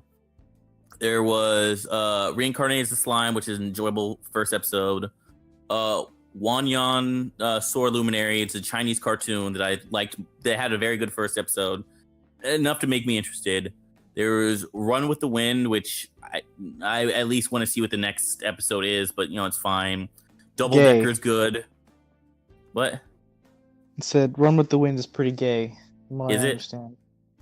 I don't know, man. I saw a screenshot of that naked guy hold chick in the hands. His dick was out. Wait, what? Why was his dick out? He was just, I don't know. He was just naked. It was a scene where like one of the characters was like leaving a bathhouse, like he was in a public bath. Also, it's like production IG. It's the same people that made Haikyuu. So, like people like Haikyuu probably like this, but Haikyuu also has a lot of Fujo's fans because all the boys are pretty. Well, it's one of those things where, oh yeah, this anime actually has a black person in it, so that caught my attention immediately. I was like, holy shit, they're actually paying him attention, and he's one of the smartest people there. Like, for a show about running, there was like next to no talk about it at the beginning. Basically, it's this great long con of like, hey, we're letting you just stay here for very little room and board. Oh, we have 10 people now? All right, well, when you guys signed the contract to live here, you joined up with the club for track. And we're going to go on this marathon across the country. And they're like, what the fuck? Like, if you want to try leaving here, you can, but have fun finding a place that you can pay for as little rent as you pay here. And they're like, fuck, we don't have a choice. So like, that's pretty good. Fucking Zombieland Saga is great. Yeah. Hinamaru Sumo is better than I would have expected. I heard the manga is pretty good for it. I might check it out. Uzumaid's good. Fucking Goblin Slayer, I mentioned before how much I like that. Gridman's great. And then I have like 5 more shows I have not checked out. But so far, there's like an 80% hit rate for like me watching a show and liking enough to keep it on the queue for now.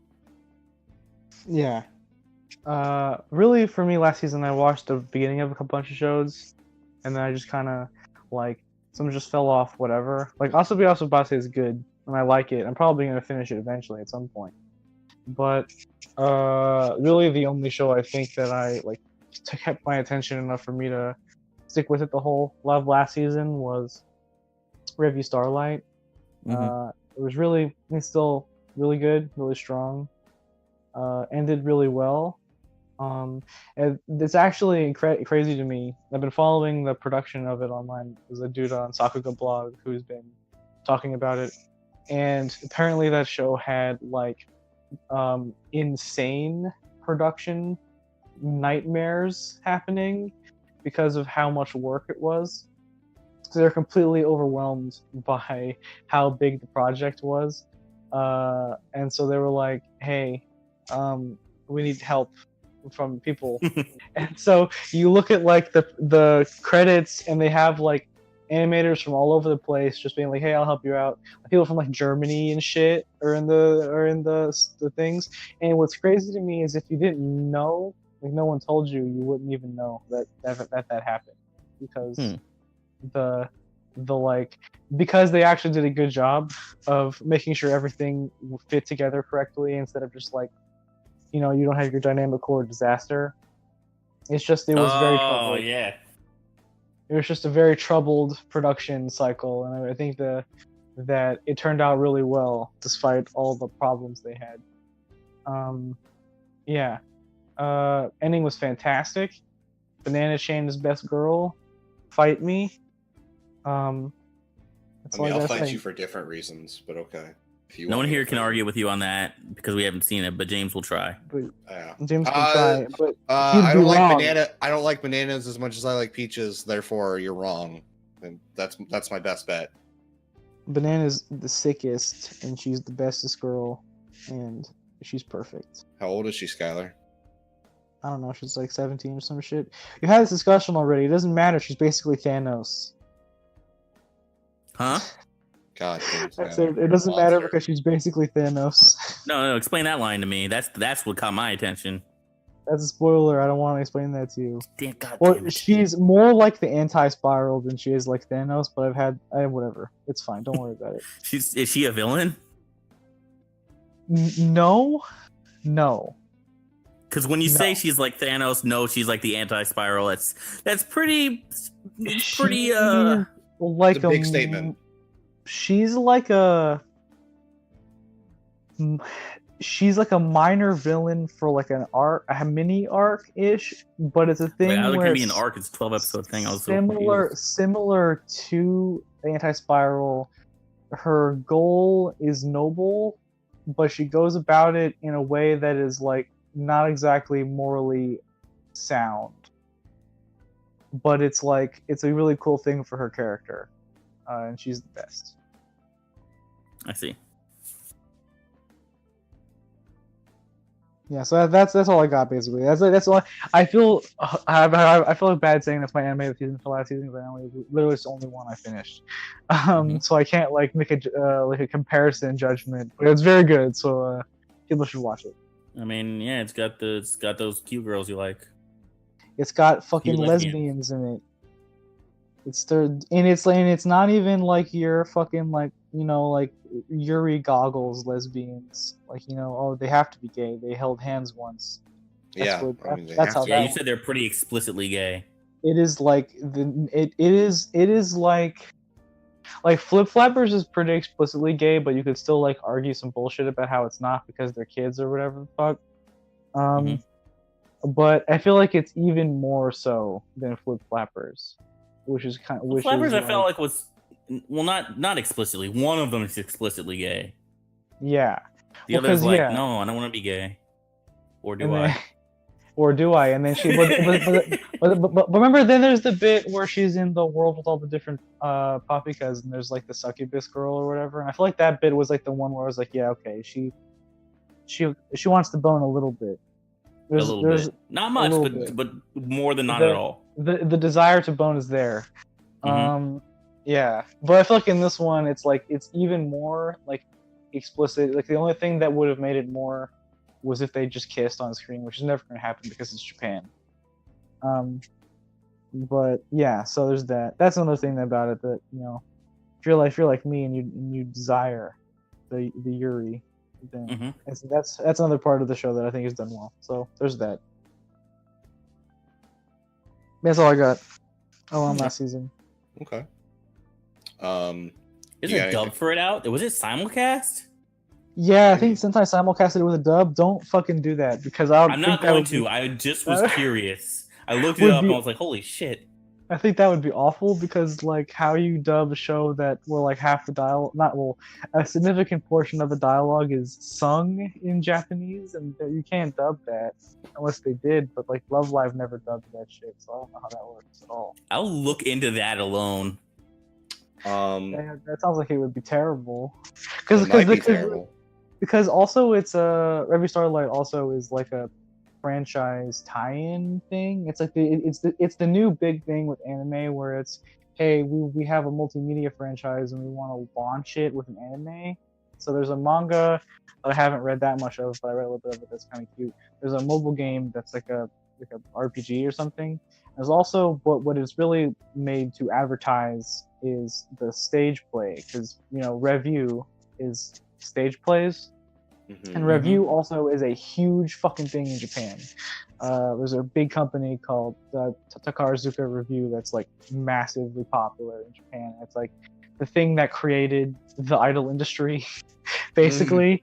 And it even like has influenced a lot of like tropes in anime. Like, you know, like you've ever seen a show where it has the trope where like there's the tomboy character that's like all the girls have a crush on the tomboy character. That's a reference to that, because it's like the thing is basically just stage plays in Japan, but they have all female casts. But the females play also boyish character. Yeah, so females also play both male and female roles. So it's it's like Shakespearean theater, but reversed. Yeah. Okay. Interesting. Yeah. So the show also is like a critique of like a system they have in the Takarazuka Review, where basically the way it works is that you have your top star, which is voted on by people. Whoever is the most popular in a given troupe is the top star, and this person gets top billing on all the plays, and they're like the most highly regarded, and they're like whatever. They're like the most visible, most prominent, and they get paid the most. Skylar. And they get all the lead roles and shit. Yeah. Skylar, we have more stuff on the docket. I know, but whatever. Shut up. I'm. Let me do my thing. Let him finish this. I'm curious. So basically, that's basically the thing with like review. I forget where I was because you interrupted me. I hate you so much, James. you fucked with my train of thought, and now I don't know where I was in that. Welcome to my world. He does this to me all the time. Good. Yeah. So it's like a critique of that system basically, and so there's that. So it's all female main cast. And so it's advertising the stage play that is similar to the show, and then all the voice actresses that play the characters in the show or the characters that play them in the stage play. That's where I was going.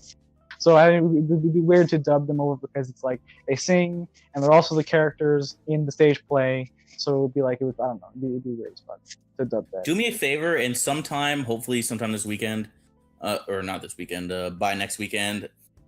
Give the first episode of the dub a watch and tell me your thoughts. I don't plan on watching on the dub, but I do want to know. I do know that episode 1 of the dub was added to Nya, but I don't think any of the other ones were. Yeah, I could do that movie. Okay. Well, All right. moving on.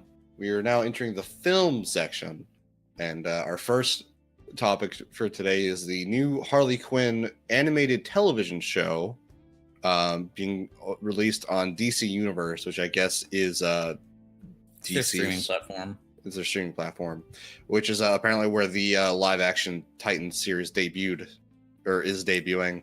Is it out already? No, it's sorry, I misread this article. It says debuting this month, so it's coming out this month. I see. So for those of you who haven't seen the trailer, I mean, just search Harley Quinn live action, and you'll be able to find it. Basically, it's just Harley Quinn and Poison Ivy talking about how the show is going to be, and there's some good lines in there. There's one particularly good one where it's like Poison Ivy's like, shouldn't we be making something like dark and brooding and depressing? You know, like a DC thing. And it's just like those are very excellent ways to make film and television, but yeah. That was alright. It's one of those things where I watched the trailer, and the first time I watched it, I was like kind of stuck up on Harley. I didn't really pay much mind to Poison Ivy, who's like who is the better character in that, in my opinion. Yeah, I like Harley's voice, Harley's voice is kind of iffy. It's not Boston enough for my predilection. Like it's serviceable. I'm not gonna say she's bad, but like it's you know, it's just super subtle in a way that I prefer. I need my hua. I really need it to be like Batman the animated series over the top. That's like what I need it to be all the time, and it always has bothered me when it's not like that in your face. Now, do you think the show's going to constantly break like the fourth wall, or do you think they just did that for the trailer? I think they did that for the trailer. They might, because Harley's nuts. So you might. But the thing is, Poison Ivy did it first. Like she was like, they're gonna hate it. They hate everything. And well, then even before she's that, describing what a DC show is. Even like, before that, Poison Ivy is reading a DC comic. You can see in a shot, in a certain shot, it's somebody screaming Harley. Yeah, I wouldn't say that's breaking the fourth wall, because Spider-Man exists in his world, and there's also Spider-Man comics in his world. Also, like in Logan, also that happened too, where they were reading old X-Men comics. Yeah. So I wouldn't say that's breaking the fourth wall as much as like directly acknowledging the audience exists and what they like and don't like. Yeah, like meta jokes and stuff. There probably will be meta jokes in the show. I don't think it'll be like Ferris Bueller talking to the camera that often, though. Oh, we actually get to see what the Joker looks like in this trailer too. I didn't even notice that. Behind Harley, behind Poison Ivy, there is a poster of a guy like taking his jacket off, and there's a photo of Joker holding a gun, like on where the head would be. He looks fine. It looks like the Joker. He's got like, instead of like he looks kind of like this like art stylist version of what the animated series Joker would be, with like the swept back hair with that like little way it does on the top. Yeah, it's just like a little bit more of a poofy thing than that, but it's fine. The designs look fine, art style looks fine. I think I wonder if they're gonna keep Harley Quinn, Poison Ivy, lesbian shit in this. I am almost positive that it's going to be like a big thing in this. Maybe. It's current year, so it is current year. And also with the thing with the meta joke and stuff, I mean, they directly reference Deadpool as like a thing. So I imagine there's going to be plenty of it in a very similar vein to Deadpool's sort of shtick. Yeah, I actually I could see that. First DC thing in a while I actually kind of look forward to. Yeah. That and Shazam. Shazam I'll watch. I'm not gonna say I'm like looking forward to it, but it's like watch it. Yeah, first thing I'm looking forward to is the Harley Quinn thing. Fuck, Shazam looks whatever, to be honest. Shazam looks fine. I just don't have any strong feelings. I think it looks fun. I'm way more interested in Shazam than I am fucking Aquaman. Fuck, Aquaman was awful. God. Could not be less excited I about forgot that didn't come out yet. I thought it had. I've been seeing more trailers for it recently. I think it's coming out soon. Well, that's a shame. Does anyone here know the date that Aquaman comes out? Because I don't. I don't even know the month it comes out. Neither do I. I just assumed it came out. I just assumed it comes out in like I assume it comes out like next month. December 14th, 2018. At My birthday. I forgot it came out on my birthday. We're seeing it together. I'll get your ticket. God damn it. Damn, on your birthday, no less. What an amazing present DC has decided to give you. Ain't no happy birthday. It's gonna be Happy Aquaman Day and this shit. You ever think about how when people say DC Comics, it's redundant because DC stands for Detective Comics? Yeah. Yeah. But shut up, though. ATM machine. Anyway. Fuck. All right. Well, moving on from Harley Quinn. Fuck, I didn't even think about that. What about the DC Comics? No, the ATM machine. He's super right. Yeah. But moving on, we've seen some footage of mainly just pictures. We've seen pictures of Jake Gyllenhaal as Mysterio. I'm so fucking hype. I'm really excited that Mysterio is getting a fucking movie. Yeah, dude. Mysterio is so cool because he's not, but that makes him cool. Yeah, Mysterio is the real pull. Like that's the one that Spider-Man fans would be like, "What weird villain do you want in a movie?" I don't know, Mysterio. You would never assume. You would never expect it. Yeah, exactly. I would name like 5 villains I legitimately feel like they would use before that, especially when their first movie they're coming off of, which I think it was the right choice and he did a great job. But the first Spider-Man movie they're coming off of, they used the Vulture, who's also not a villain I would have expected them to feature. Yeah, I mean they did a really good job because you think they do like Mac Gargan or something or Scorpion. Yeah, because Scorpion's whole thing is he's like anti-Spider-Man. Like he's literally the guy that's genetically modified to kill Peter Parker. It depends on the continuity. He's got some shit going on with him. Yeah, I think I can't take off the suit. Yeah, he's crazy. Maybe like I don't know. Spider-Man's Rogues Gallery is weird because like the only villains that are really like incredibly iconic are like Doc Ock and the symbiotes. Green Goblin. And the Green Goblin. I'm sorry. Yeah. And like those have already had villain movies, so you know. Can somebody explain to me who the Hobgoblin was? It's mercenary. Okay. I think I forget who it is. Is it Harry Osborn? Is that who the Hobgoblin is? I don't even remember. Depends on the continuity, but no, not always. Okay. Okay. Yeah, he's like he's not as Like, what if we got like a Kraven the Hunter movie? Fuck, that would be dope. That would be dope as fuck. Yeah, that'd be really cool. Yeah, because what's the big Kraven storyline? I can't remember. It's fucking shit. I assume it would just be like the most dangerous game is Spider-Man or some shit. I mean, there's the one that was like Last Hunt or something like that where he was dying. I think that's the one I'm talking about. Yeah, Kraven's Last Hunt. Yeah, I haven't read it, but I know that people like that one. There's a very particular Kraven storyline that I know people talk about a lot, but I forget what it is. Is that the one where he kills Spider-Man and he just kills himself?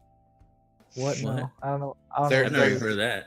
There is a line. There's a storyline for Kraven in which he actually successfully he buries Spider-Man alive and like they have a funeral for Spider-Man / Peter Parker. Oh, I know about this because it was in my fucking encyclopedia. Yeah, and Kraven's like, well, I have nothing left to live for, and he fucking shoots himself with a shotgun. Yeah, it's really old, right? It's like an old one. Yeah, it's pretty old. And then then Spider-Man comes back at some point, and then Kraven's family starts hunting him. It's weird. Yeah, it's one of those old comics where like shit just happens.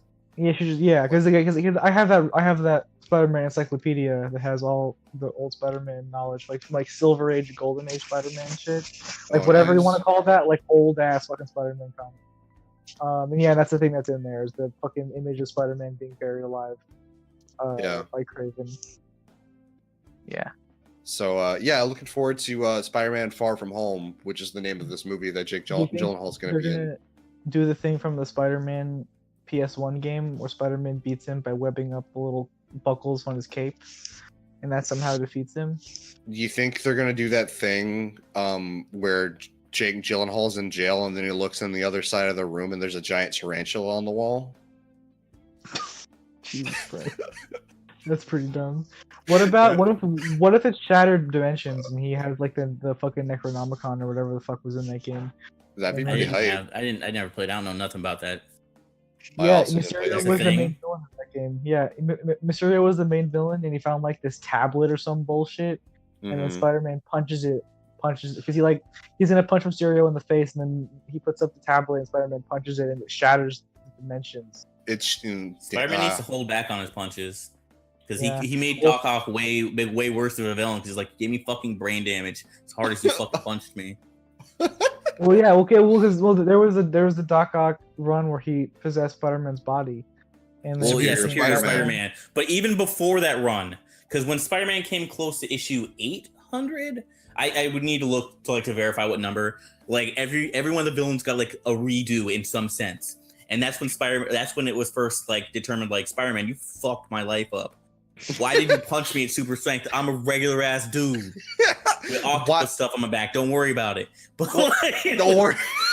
But Like, no, I'm the just- Superior Spider-Man stuff was still following that continuity, but was later. I hate that shit where it's like, I'm just a regular ass dude. I mean, sure, I was committing horrible terrorist acts against innocent people, but I'm just a regular dude, Spider-Man. You gotta hold back. Bro, you put me in a ring with like Macho Man, I'll probably lose. You're strong enough to stop trains, Spider-Man. Why are you punching me so hard? Because you're committing terrorist acts. No, don't worry about it. God damn it, Doc Ock. I Well, want to punch you now. he like when Doc Ock did it, he punched off that dude's face. Yeah, he was like, oh fuck, is this how strong he is? Let me stop. Oh fuck. Remember when that Doc was- Ock was like, I took over your body. First thing I'm gonna do now that we know the deal is, I'm gonna go home and fuck your wife. Oh, Yeah. did he do that? Yeah. Doc Ock gave up because I thought that was Green Goblin that did that. No. No. But what's the comic where Green Goblin fucks Mary Jane and then like we see Green Goblin's O face again? Take it out. It's take Fine. unplug it. Fine.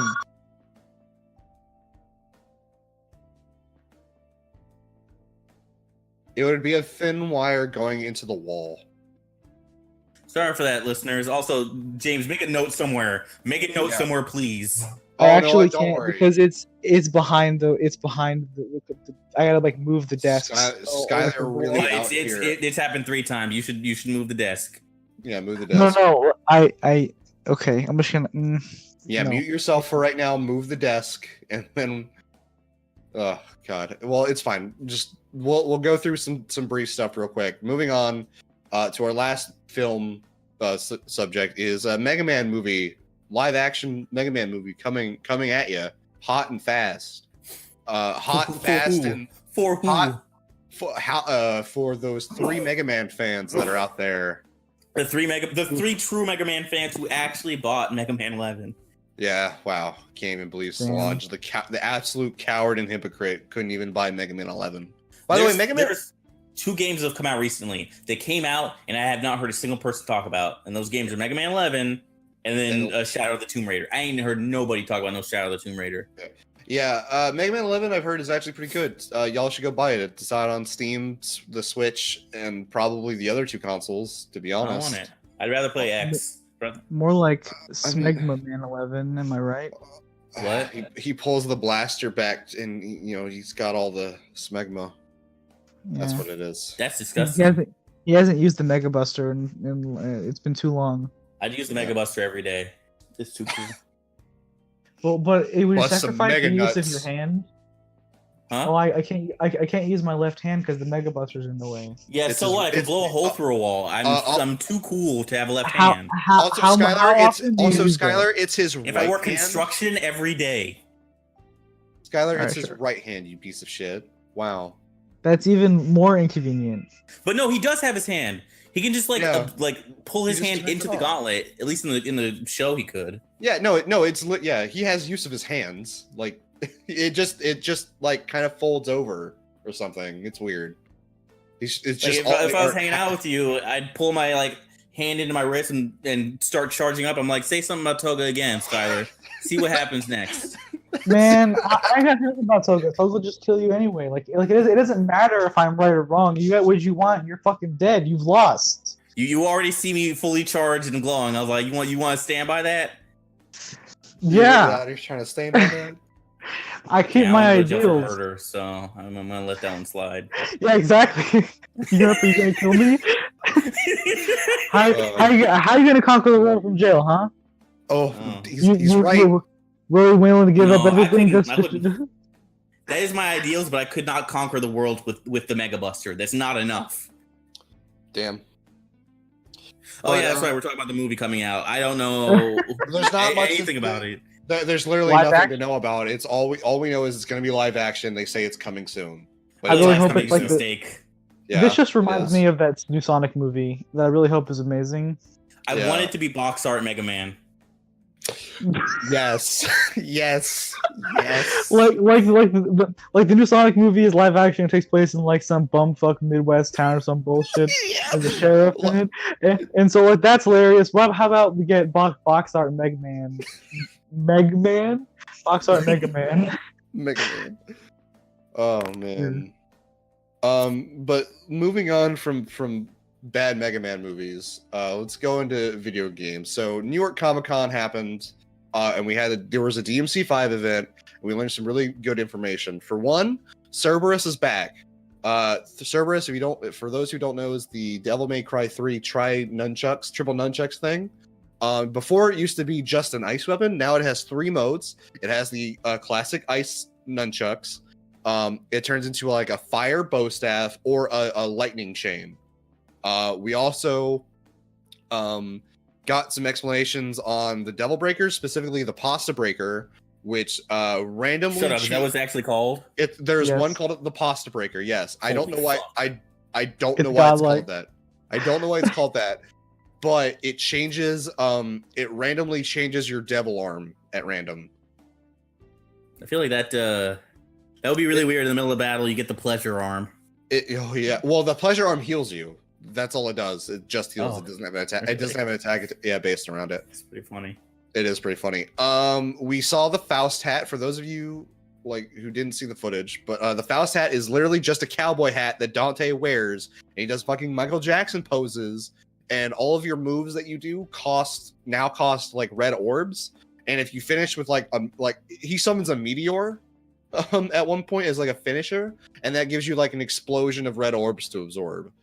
So it's like it really makes it so like you have to finish your combo if you want to make it worth it.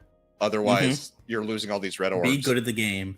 Exactly. Just Also, be good. fucking Team Ninja blown the fuck out with the cowboy hat. Yeah. Also, because Yeah. Claude, did you ever see the slideshows of like what Dante is and isn't? That ninja. I heard of it, but I have not seen it.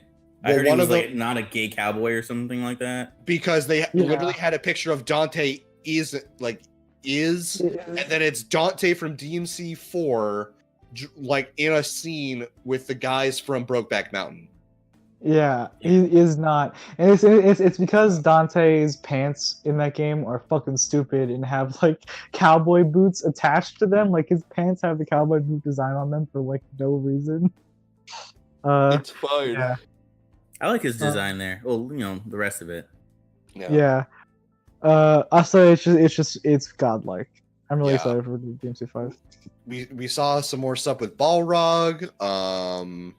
We found out there's not going to be any Pride Souls or yellow or gold orbs. It's all red orbs. There's nothing else. Yeah. I think they've said that there's no yellow orbs and stuff before because there's no what do you call it? The revive. Revive Because orbs. the revive system now works on red orbs. Yeah.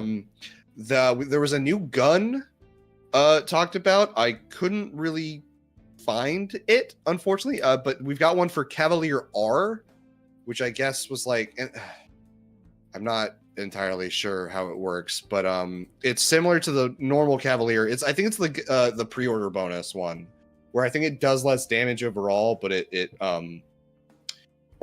does more damage, but it has less style added, like input.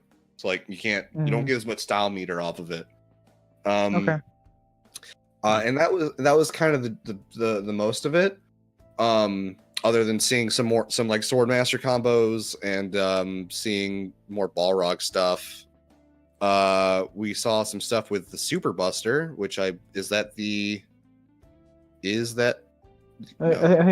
the Mega Man Devil Breaker. I thought they just called it the Mega Buster still.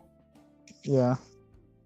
They also, if you're interested in seeing it, they also showed off the opening to the game. I'm gonna wait for it to come out. Yeah, well, no, I'm not. You're not gonna wait? Okay, I will link it to you then. I will link it to you in video so you can check that out. I'm actually streaming and recording the video right now, so anybody who's watching, I mean, you can see it here. But I got this off of a channel called R, like capital R space capital K. If you search that plus DMC5, you'll find it like easy. This was somebody that was at the event. Yeah, the game looks great. We all fucking know it looks great. I don't think there was ever a doubt that this looks great. So I guess we'll just move on if nobody else has anything to say about it. There was plenty said right there. I feel like we're good. Okay, so moving on. Sega of America's president and COO will now become also the president and COO of Atlas USA. I honestly don't. I mean, I like Atlas and Sega games, but I don't know anything about like their financial stuff or like their business end stuff to really say if this is a good or bad thing. I just kind of hope this means that Atlas isn't going to be losing some of its identity for making like really crazy, wild games. Like, what does Sega do right now? Sega, from what I remember, is mostly publishing stuff. Like, because if they're not working on Mega Man or any of their other properties, like they're mostly publishing. Well, Sega Mega Man is not. Sega, yeah. I thought I said Sonic. My bad. Yeah. I hope Sonic. This means, well, Sega is Yakuza's. That's their. That is thing. true. They are Yakuza's. And so yeah, so there's that. What I hope this means really is just that Atlas games get put out in Europe before having to wait 7 years. Why? You don't live in Europe. Why do you care? Because I don't know. Play the good thing. I my European brothers. Nobody cares about Europe. Are you crazy? Also, Sega does Valkyria Chronicles also, which just came out. I haven't played Valkyria Chronicles 4. I have seen Valkyria Chronicles. Have you heard anything of it? I haven't heard. I heard some people in the Best Friends Discord talk about it, but like, yeah, I've heard it's good. I've played the first one. The first game's good. I watched a guy play it on his PS4 at school, and it looks really good. So I've heard that this is the one where they finally we know people like the first one, and so we finally have actually returned to that gameplay system. And wait, we've made it back. Yeah, because the other ones I think had different additions that were really weird. Nobody liked them. Oh. They were just like, why? And so they finally have just like stripped back all the dumb bullshit that they added that no one liked, and they just turned back to the system from the first game and have they've done a bunch of quality of life improvements to it, which basically means that this game is sick because the first game plays well a lot. It just has some stuff in it that's kind of annoying. Okay. So if they change those things, then that's pretty baller. Well, awesome. Raita Designs also, who does do good designs when he's not, making weird, creepy dojins. Well, I mean, hey, it's fine. So our next topic is the author of The Witcher demands $16 million additional payment from CD Projekt Red. Clyde, you're the one. You mean Projekt Red? Yeah, CD Projekt Red. Clyde, you were the one who found this article first. So I figured you would have the most information on it. Yeah, he's a salty bitch because he didn't understand the times. Basically, the story amounts to he didn't care about video games and didn't think they would take off. So when they were like, "Hey, we'll pay you royalties," he's like, "No, just pay me outright. I don't think it'll make much money." And then, as you know, The Witcher did gangbusters. He was like, "What the fuck? I want money." And before they were like, "No, we offered you royalties. You didn't want them." And then now he's like, "You've made so much money off my thing." I think there was a law he's gonna try he's trying to quote, but once if you get paid outright, if the amount that the thing made goes past a certain percentage or something like that, you are entitled to payment. And I think he's trying to go up that route because he's like, ain't no way I made a bad decision in the past. I'm gonna pay for it now. You pay me now, and that's basically what this story is. He's also claiming that he only signed over rights for the first game, and so that every single game after that point was being made unlawfully because he only signed over rights for the first game, which is like complete bullshit. Not how that works in any way. Yeah. Yeah. So he's trying to claim that the rest of the games were copyright infringement, which is like I don't know. I don't know, man. Makes me wonder how that Netflix series is gonna go. No, he's part of that. No, I know exactly. Yeah. No, but exactly, it's like I wonder how if that's gonna be bad. He said that like his lawyer said that they've been trying to get this going for a while. So maybe they have a thing that maybe they think they can leverage to win the whatever, but I really don't think this is gonna pan out well for him. But I think even on top of that, it's shitty because what's always gotten me about these kind of lawsuits is that it's like, fuck you, asshole, I'm gonna force you to spend a bitch load of money on nothing. Because how it's expensive to be an illegal thing. Mm-hmm. You can just force somebody into that shitty financial decision until you have decided that you've won, and that fucking sucks. Mm-hmm. I hate it. We all hate it, Skylar. That's why this man's out here trying to do this shit. But yeah. Anyway. Yeah. You said in a very specific way that I thought you were gonna lead into something. Yeah, I'm not good at this shit. But all you need to know is that the author of The Witcher is a salty bitch. Hit him up. Let him know. Do you remember when the author of Metro 2033 also said he was a salty bitch and that he needs to stop it? Because that happened. Yes, I do. I do remember that. I remember the fool, as Wooly called him. Yeah. So, moving on to our last topic for the night before we move on to our two ending bits. PG. I don't remember what the PG stands for. Panda Gaming. Is that what it is? Panda Gaming. Yes. Yeah. Panda Gaming's Infiltration. Well-known FGC member and great player, unfortunately, has been. You know what, Scott? I'm gonna let you tell the story because you know way more about it than I do. Unfortunately, his wife is. Unfortunately, he yes, his I think it's now his ex-wife. Basically, the situation is that recently she has come forward and been like, "Hey, he assaulted me." Right? That's her thing. She wants to, like he beat me up, and that was against the law, and I want him to be pressed. I want to press charges against him for that. Here's audio evidence of him beating the shit out of me.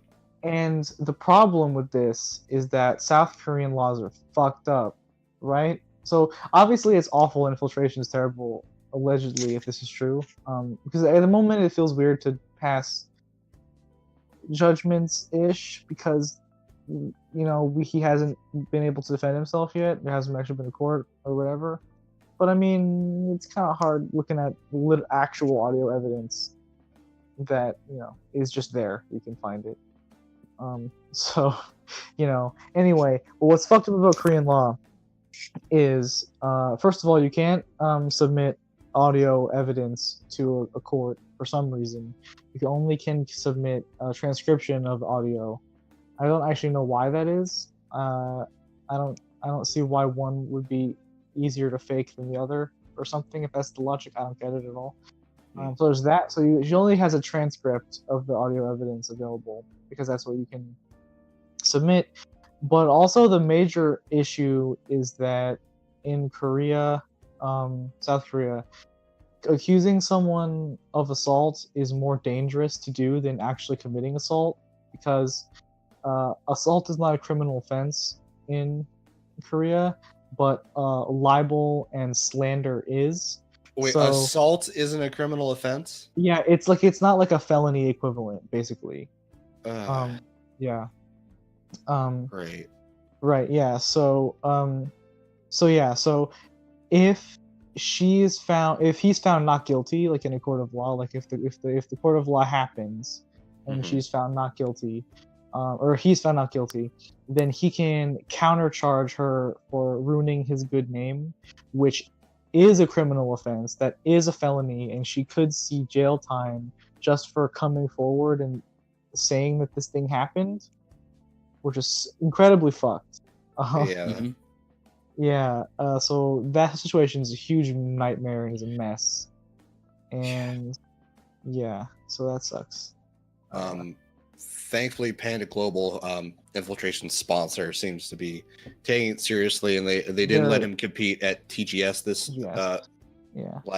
last weekend. I think it was. I believe so. Yeah, they're super on top of it, and I think they're trying to see. Like, I appreciate that they didn't just instantly drop him. They're actually waiting for like the proceeds to happen. Yeah. You know,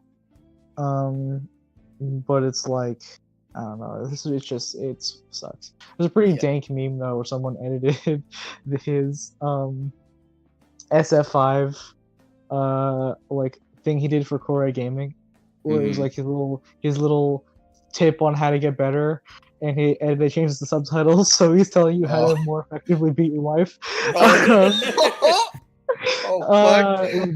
It's pretty like the subtitles on the YouTube video. Yeah. No, it was just like they changed the subs and then they re-edited it together with a clip from a Korean drama of a guy beating his girlfriend.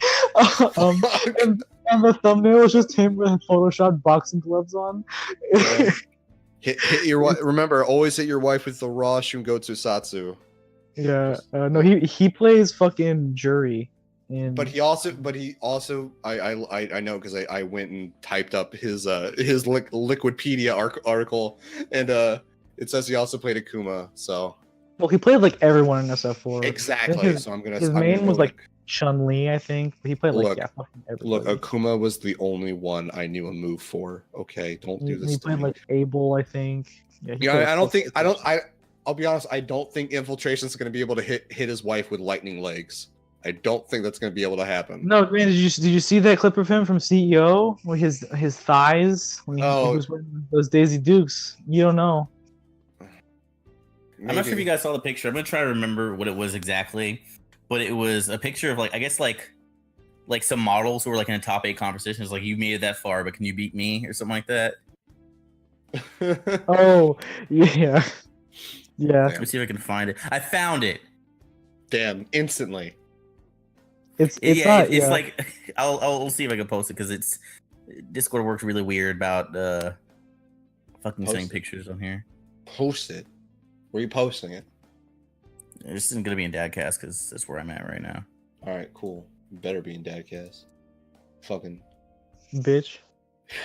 I didn't say it. Skylar did. So I mean, I just posted it. I was talking to you. Yeah, I've seen that. Yeah. Damn. You've made time to face quit while you still can is really good. Shit. That's pretty good. God damn. Yeah, that's the same picture they used for the thumbnail of him with boxing gloves on.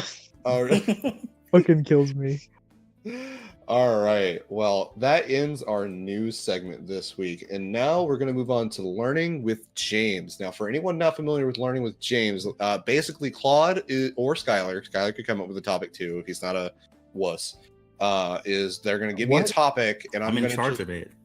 Yeah, I know. But sometimes, George tried to give me that one topic that one time. George will do it like when we're just talking, and he'll do it sometimes as an after dark. I'm the only one who actually is in charge of Learning with James. Okay. Well, Learn with James. Somebody gives me Claude gives me a topic, and I try to talk about as much as I can with that topic, and I can't be corrected until I'm done.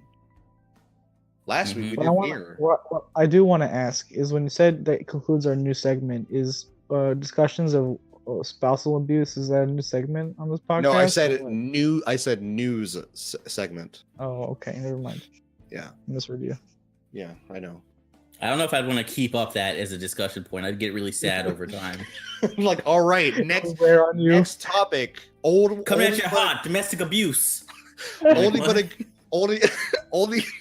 a goodie. Rihanna versus Chris Brown. Who won? Who would win? Know.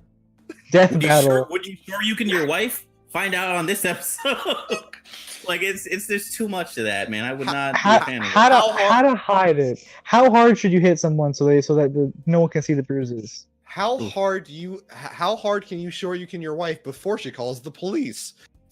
On today's episode of the Weekly Dadcast, we're gonna find that out live. They don't call us the Dadcast for nothing. I'll tell you what. Yeah, remind you. The bruises are just fatherly love. Anyway. Make sure to wear a sweater every day, or else you can't come home. If somebody asks, you got hit with a baseball. You fell down the stairs. But you don't have stairs. Fell in my fist. Your house is 1 story tall. If I fell down the stairs. Oh man, okay. Enough spousal abuse. Let's try to learn something. Okay, so today on Learn with James, James will be teaching us the lore of Star Wars. Now, before you go anywhere, just the movies, not the extended universe. Okay. The whole, all of it? Episodes 1 through 9. Okay. Episode 1. Episode 1. Qui-Gon Jinn and Obi-Wan Kenobi are infiltrate a Federation ship to try and figure out they're doing espionage shit. They're trying to figure out what's going on with a trade deal. Shit goes wrong.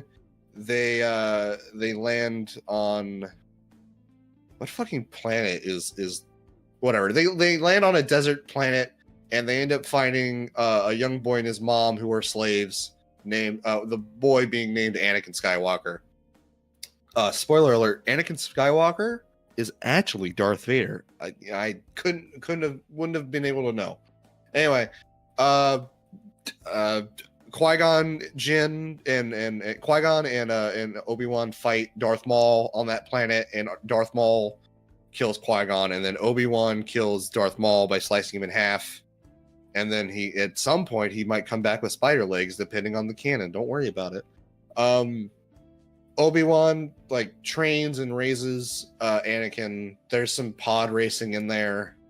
It's awful. It's all awful. The prequels are all awful. Wait, hold on. Sorry, because I missed something because I was typing. Yeah. What was it you said that happened immediately before him training? Darth Maul. The Darth Maul fight. Okay. Where Darth Maul kills Qui-Gon and then Obi-Wan kills Darth Maul. Okay. For the record, I haven't seen the first 2 prequel movies. I've only seen the third one. No, this only works because of the hubris you had when I questioned you and you were like, I've absorbed enough Star Wars information. Okay. So go ahead and tell me what you know. Okay, fine. Obi-Wan goes and raises Anakin and trains him to be a Jedi. Now in the second movie, Attack of the Clones, Anakin is now a Padawan at this point, and Obi-Wan is now, I believe, he's a Jedi Knight at that point. Anakin falls in love with. Anakin's been in love with Padme since the first movie. I forgot to mention Padme was in it. She's kind of important, but she's whatever. As Skylar would put it, she's just a breeding sow to make Luke and Leia, to be honest. But so Attack of the Clones is just a weird romance film. It's just a film about the romance going on between Anakin and Padme, even though Padme is at least 10 years older than Anakin, because when they meet, Anakin is a child. He's 9, and Padme is a teenager.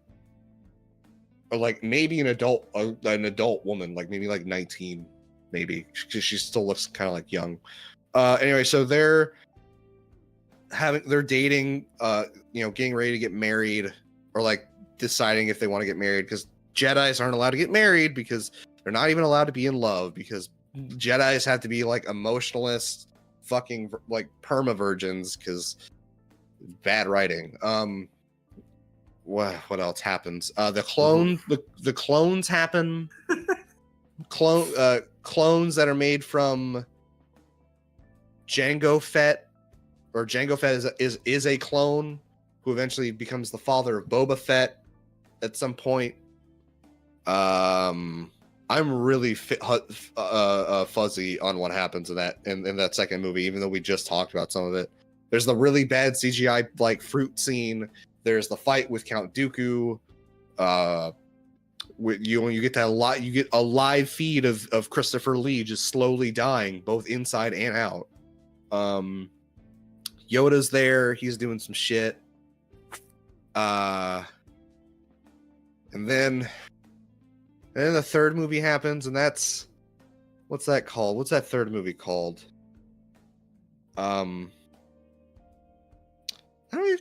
actually don't remember what that movie is called. No, it's not Revenge of the Sith. Wait, is it? No. Wait. Is it? How your notes coming along, Skylar? That wasn't a word. That wasn't English that Skylar just said. I didn't even hear you. Yeah, but yeah, that's like he was in a hallway three dimensions away. Anyway, I think it's Revenge of the Sith is the name of the third movie. Anakin gets seduced to the dark side by the Chancellor, who is secretly the Darth Sidious. Yeah, Darth Sidious is his name. Because Anakin goes nuts, kills a whole bunch of kids. Darth Sidious also executes Order 66, which is to kill all Jedi.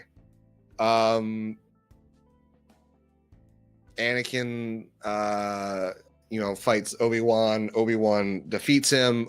Anakin gets all burnt up in lava and gets like limbs cut off. Padme gives birth to twins, Leia and Luke, and then dies.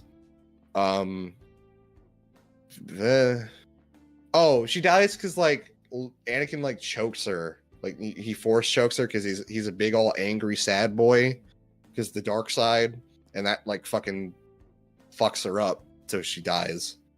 All of these happen because Anakin starts having like visions that he's going to kill Leia or Padme, or that Padme is going to die. So he like goes to the Chancellor for advice. He goes to the Jedi for advice, and then like they just like, oh, it's nothing, don't worry about it. But then the Chancellor's like, oh, well, actually, there's there might be something going on. Have you ever heard of Darth Plagueis the Wise? Oh, probably not. The Jedi would never tell you about it. Well, he could prevent death and bring people back to life. So I mean, you should join, but it's a dark side technique. You got to become a Sith. But you want to, if you want to protect her, you got to become a Sith. Well, just join me, and you are no longer. And now Anakin couldn't become a Jedi Knight because of reasons, but now he feels like cheated out of like position and stuff because of the things that he's got going on, and now the Chancellor's like, well, now you are Darth Vader, and whatever. Darth Vader is born at the end of that movie. You see a really interesting. Wait, no. Oh, never mind. That's in an edited version. Don't worry about that. There's an edited copy of The Revenge of the Sith where there's a really cool shot where you see Padme's like funeral procession and the birth of Darth Vader as we know him, like one on top of the other, and it's a really good juxtaposition. It's really good looking. But that's an edited version. Don't even worry about it. Original trilogy. Luke Skywalker is a young, I think he's like what do they call him? Like a moisture farmer on, I don't remember which planet, with his uncle and his aunt.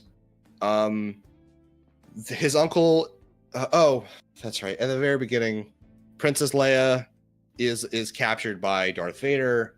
Right before she's captured, she sends R2-D2 and C-3PO off to the desert planet that Luke is on with a message meant for Obi-Wan, but because Luke and his uncle end up buying C-3PO and R2-D2 at an auction, essentially. I forget what those little creatures are called, but they essentially get bought at a shop.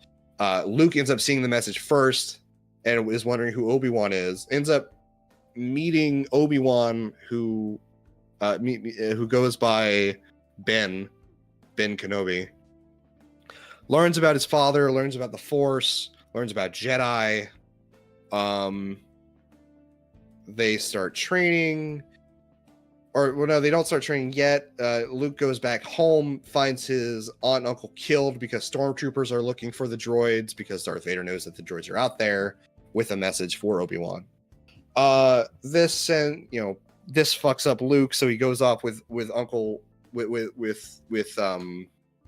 Obi-Wan to find to rescue Princess Leia, but they need a ship first, so they go to find a ship. They end up finding Han Solo and Chewie, who command the Millennium Falcon. They end up joining together. Then they go off to rescue Princess Leia. They find her. They get her. Darth Vader and Luke meet. They fight. Well, they don't know. They don't meet. They don't meet. Obi-Wan and Darth Vader have a confrontation, and Obi-Wan dies, which spurs on Luke to then find Yoda because, to find Yoda. Also, then the Death Star gets destroyed. That's right. And then Luke goes to find Yoda, who is on Dagobah.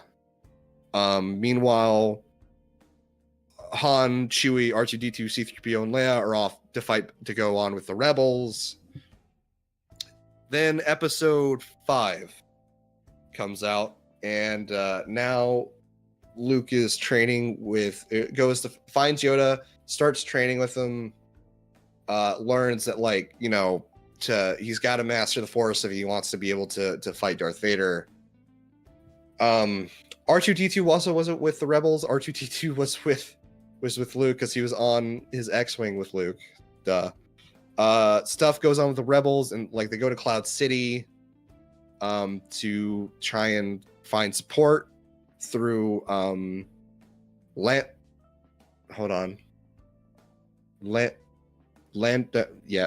Calrissian. Yep, Lando Calrissian. Who ends up betraying them by giving them up to Darth Vader because he needs to protect Cloud City, and Darth Vader wants. Darth Vader wants Leia and the rebels. Wants Leia and the rebels. Oh, that's right. In episode 4, Leia's home planet dies. It's kind of like a really big important thing, but don't worry about it.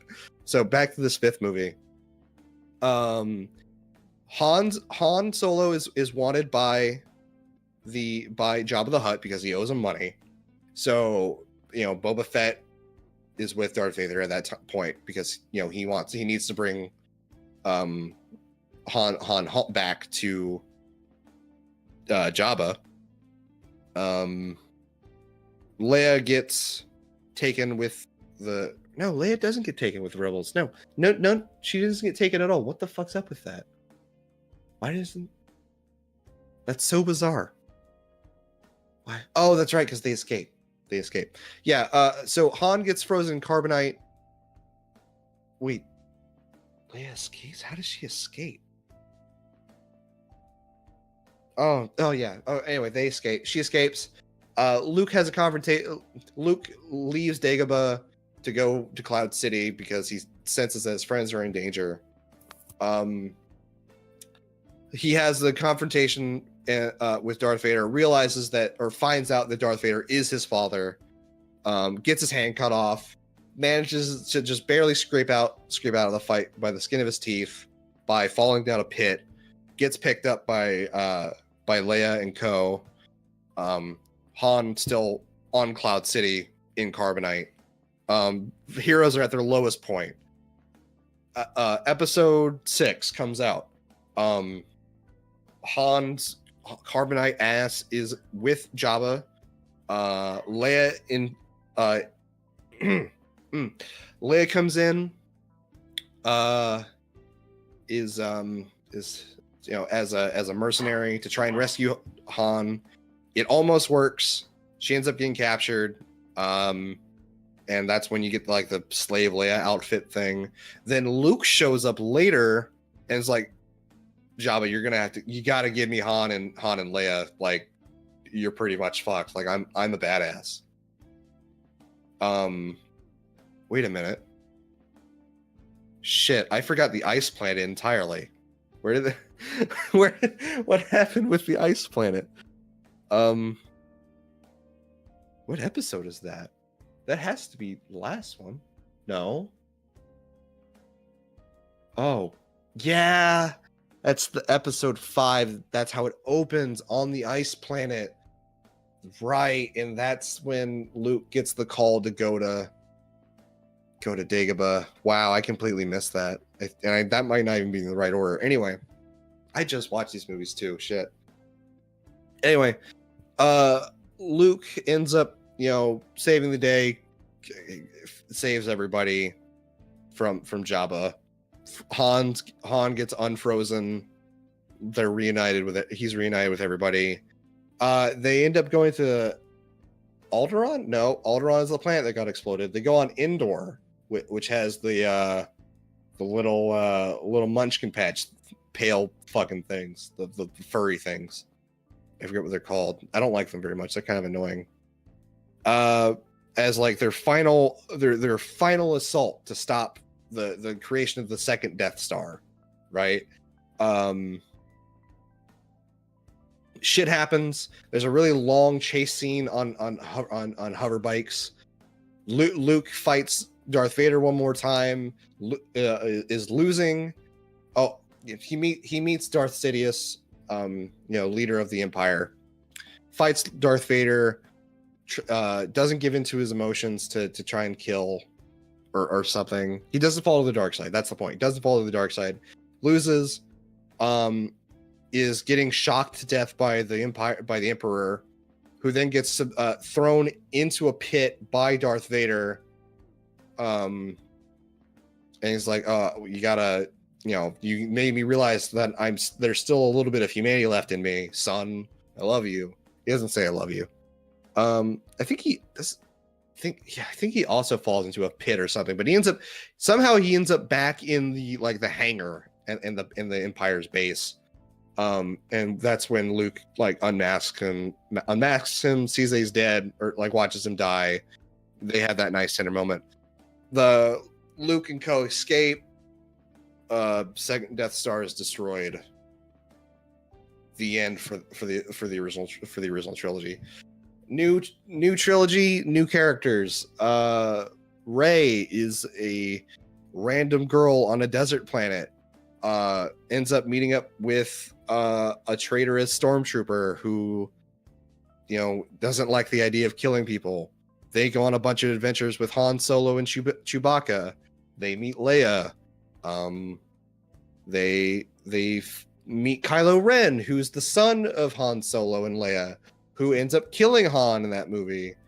And that happens. So then there's a rivalry and stuff. Kylo Ren, it's been so long since I've seen Force Awakens. Kylo Ren fights Rey and the traitor guy. I forget his name, unfortunately. They fight to almost a stalemate, but Kylo Ren loses. And then Last Jedi happens. Rey finally meets Luke because she went off to try to find him. That was the whole point, is that she's trying to find her way to Luke in the first movie, and then she finds him at the very end. Luke's a really jaded Jedi asshole.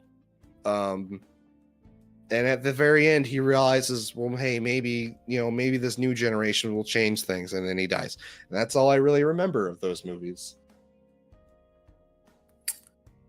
Skylar. There's a lot to unpack there. Really just forgot a lot of things, mainly. I feel like this discussion has justified my anger at you yesterday. You were like, just because I was talking to the movies doesn't mean I wasn't paying attention. I was paying attention, it's just I have bad memory. Had you spoken to me about this? Had you spoken to me? No, have you spoken to me? Had we had a conversation the day after I saw those movies, it would be fine. But now, a month in, it's gone. It's all Here's gone. the thing, though. But I still understand the conversation- characters. Here's the thing: the conversation shifted yesterday because I messaged Skylar being like, "That Star Wars is gonna be the big discuss. Don't even worry about it." But the thing is, you can't change your narrative because your initial narrative was, "No, it's fine. I know what I know. Like I was paying attention." But now that it's like you got stuff wrong and you're being exposed, you're like, "It's not that. It's just my memory's bad." And my memory is bad. I still remember the characters. Well, I'll let Skylar go first. I have a list, but he can go first. I mean, I still understand the characters. I went first last time, so you go first this time, Claude. Okay. Going in order, Tatooine was the planet that he was on. Thank you. That Anakin was on. Actually, both Anakin and Luke were on Tatooine. From how you told the story, maybe it's just because you told it fucked up. I wanted to correct it. Pod racing was before Qui-Gon Jinn died. There was no, and Anakin was not trained in the first movie. That didn't really happen until like afterwards when they were like, "Oh, we don't know if we can train him because he's so old at this point. We take our children young before we train them." Let's see, what's the next thing I wrote down? Yeah, he was not in love with her from the first movie. That boy was a little child. No, he says he's gonna marry her someday. That's a line. There's not love. It's just been like, yeah, I'll do. Like, it became love. That's movie love, though. That's movie love. They're meant to be together. Also, the thing that I wrote down that was funny. You mentioned they were perversions and they couldn't have sex because of bad writing. You're aware nuns exist, right? You're aware nuns are real in this world, and that's bad. And that's bad writing. Okay. Nuns. The Bible is bad writing. Monks, priests, y'all bad writing. It's not real. Jango Fett was not a clone. Jango Fett was just a person, and they made clones from him. Yeah. Okay. Let's see. Killing kids was not because he went nuts. He had personal turmoil, didn't know what to do, ended up killing Mace Windu, which there's 2 black people in the series and you didn't name either of them. Lando Calrissian. Okay, never mind. There was 3 black people in the series. You named one of them because there was a point later on where you mentioned Rey met with an ex-stormtrooper, and they went on adventures. Like, why doesn't Finn get a name? What the fuck's happening? I just can't remember Finn. I'm sorry. Okay. Here doesn't care about black people. Her Padme's death was not because he was choked out or because she was choked out. When she was on the table, they were like, "She's fine. She died of grief." Oh, that's even worse. That's so bad. Let's see. It was not because the plot of it wasn't because he couldn't become a Jedi Knight, so they stopped him. Is like he was too young, in their opinion, to become a Jedi Master. That was the thing. No one gives a shit if they can't be a knight. Let's see. He went to find. Yeah, you mentioned he went to find Yoda in A New Hope. That did not happen in A New Hope. After he had his own issues on Hoth is the ice plant's name. He had a little Force Ghost vision from Obi-Wan, and he was told, go to Dagobah. You said at the end of A New Hope, he went to find Yoda. He didn't know about Yoda until the Force Ghost told him about it in the next movie. Oh, okay, so it was in the next movie. I thought it was, okay, so it was at the beginning of the second movie. Okay. Yeah. Ewoks are the little shitty things on Endor. Yeah. You couldn't remember the name of that. I also hate them. Okay, you mentioned, so for some reason Vader was just in the hangar. Luke was carrying him there. He was carrying him the whole way, and he was like, "Stop, son, I'm going to die." And I was like, "Okay, Dad." Okay. And then the last thing is the way you told your story for Luke was super weird. Like he just was like, I decided, you know what? Maybe the next generation has it, and then he just dies. And I was like, that's a very weird telling of his character arc in Last Jedi. I don't really want to go into it, but it was not as simple as that. He realized that he was the wrong one, and then yes, there was also the next generation can do it. And then he basically made himself a martyr the same way that Obi-Wan did, and let Kylo Ren cut him down. Yeah. Those are all my notes. Now Skylar can go. You pretty much hit everything that I hit. I mean, my main point was that you just forgot a bunch of things, said them out of order, which is fine. Not really, but you eventually came around and remembered a lot of things you forgot, so it's whatever. Was there any one thing that was triggering you that he forgot that he went back to? Hoth. There's that. Remembering the name of Hoth, or just the events No, that took just place like on Hoth? he forgot that it existed for a second. Okay. Yeah. Man. All right, well, I guess that's it for. Unless Games Scott has over anything else to say. here. Everyone who listened to that for the past like 15 minutes, however the fuck that took, fucking tell me James remembers Star Wars enough to tell me that he was paying attention. I was paying attention. I don't think you were paying attention. I was paying attention. Ask The me list something wouldn't about be that long if you were paying attention. ask me something about the characters.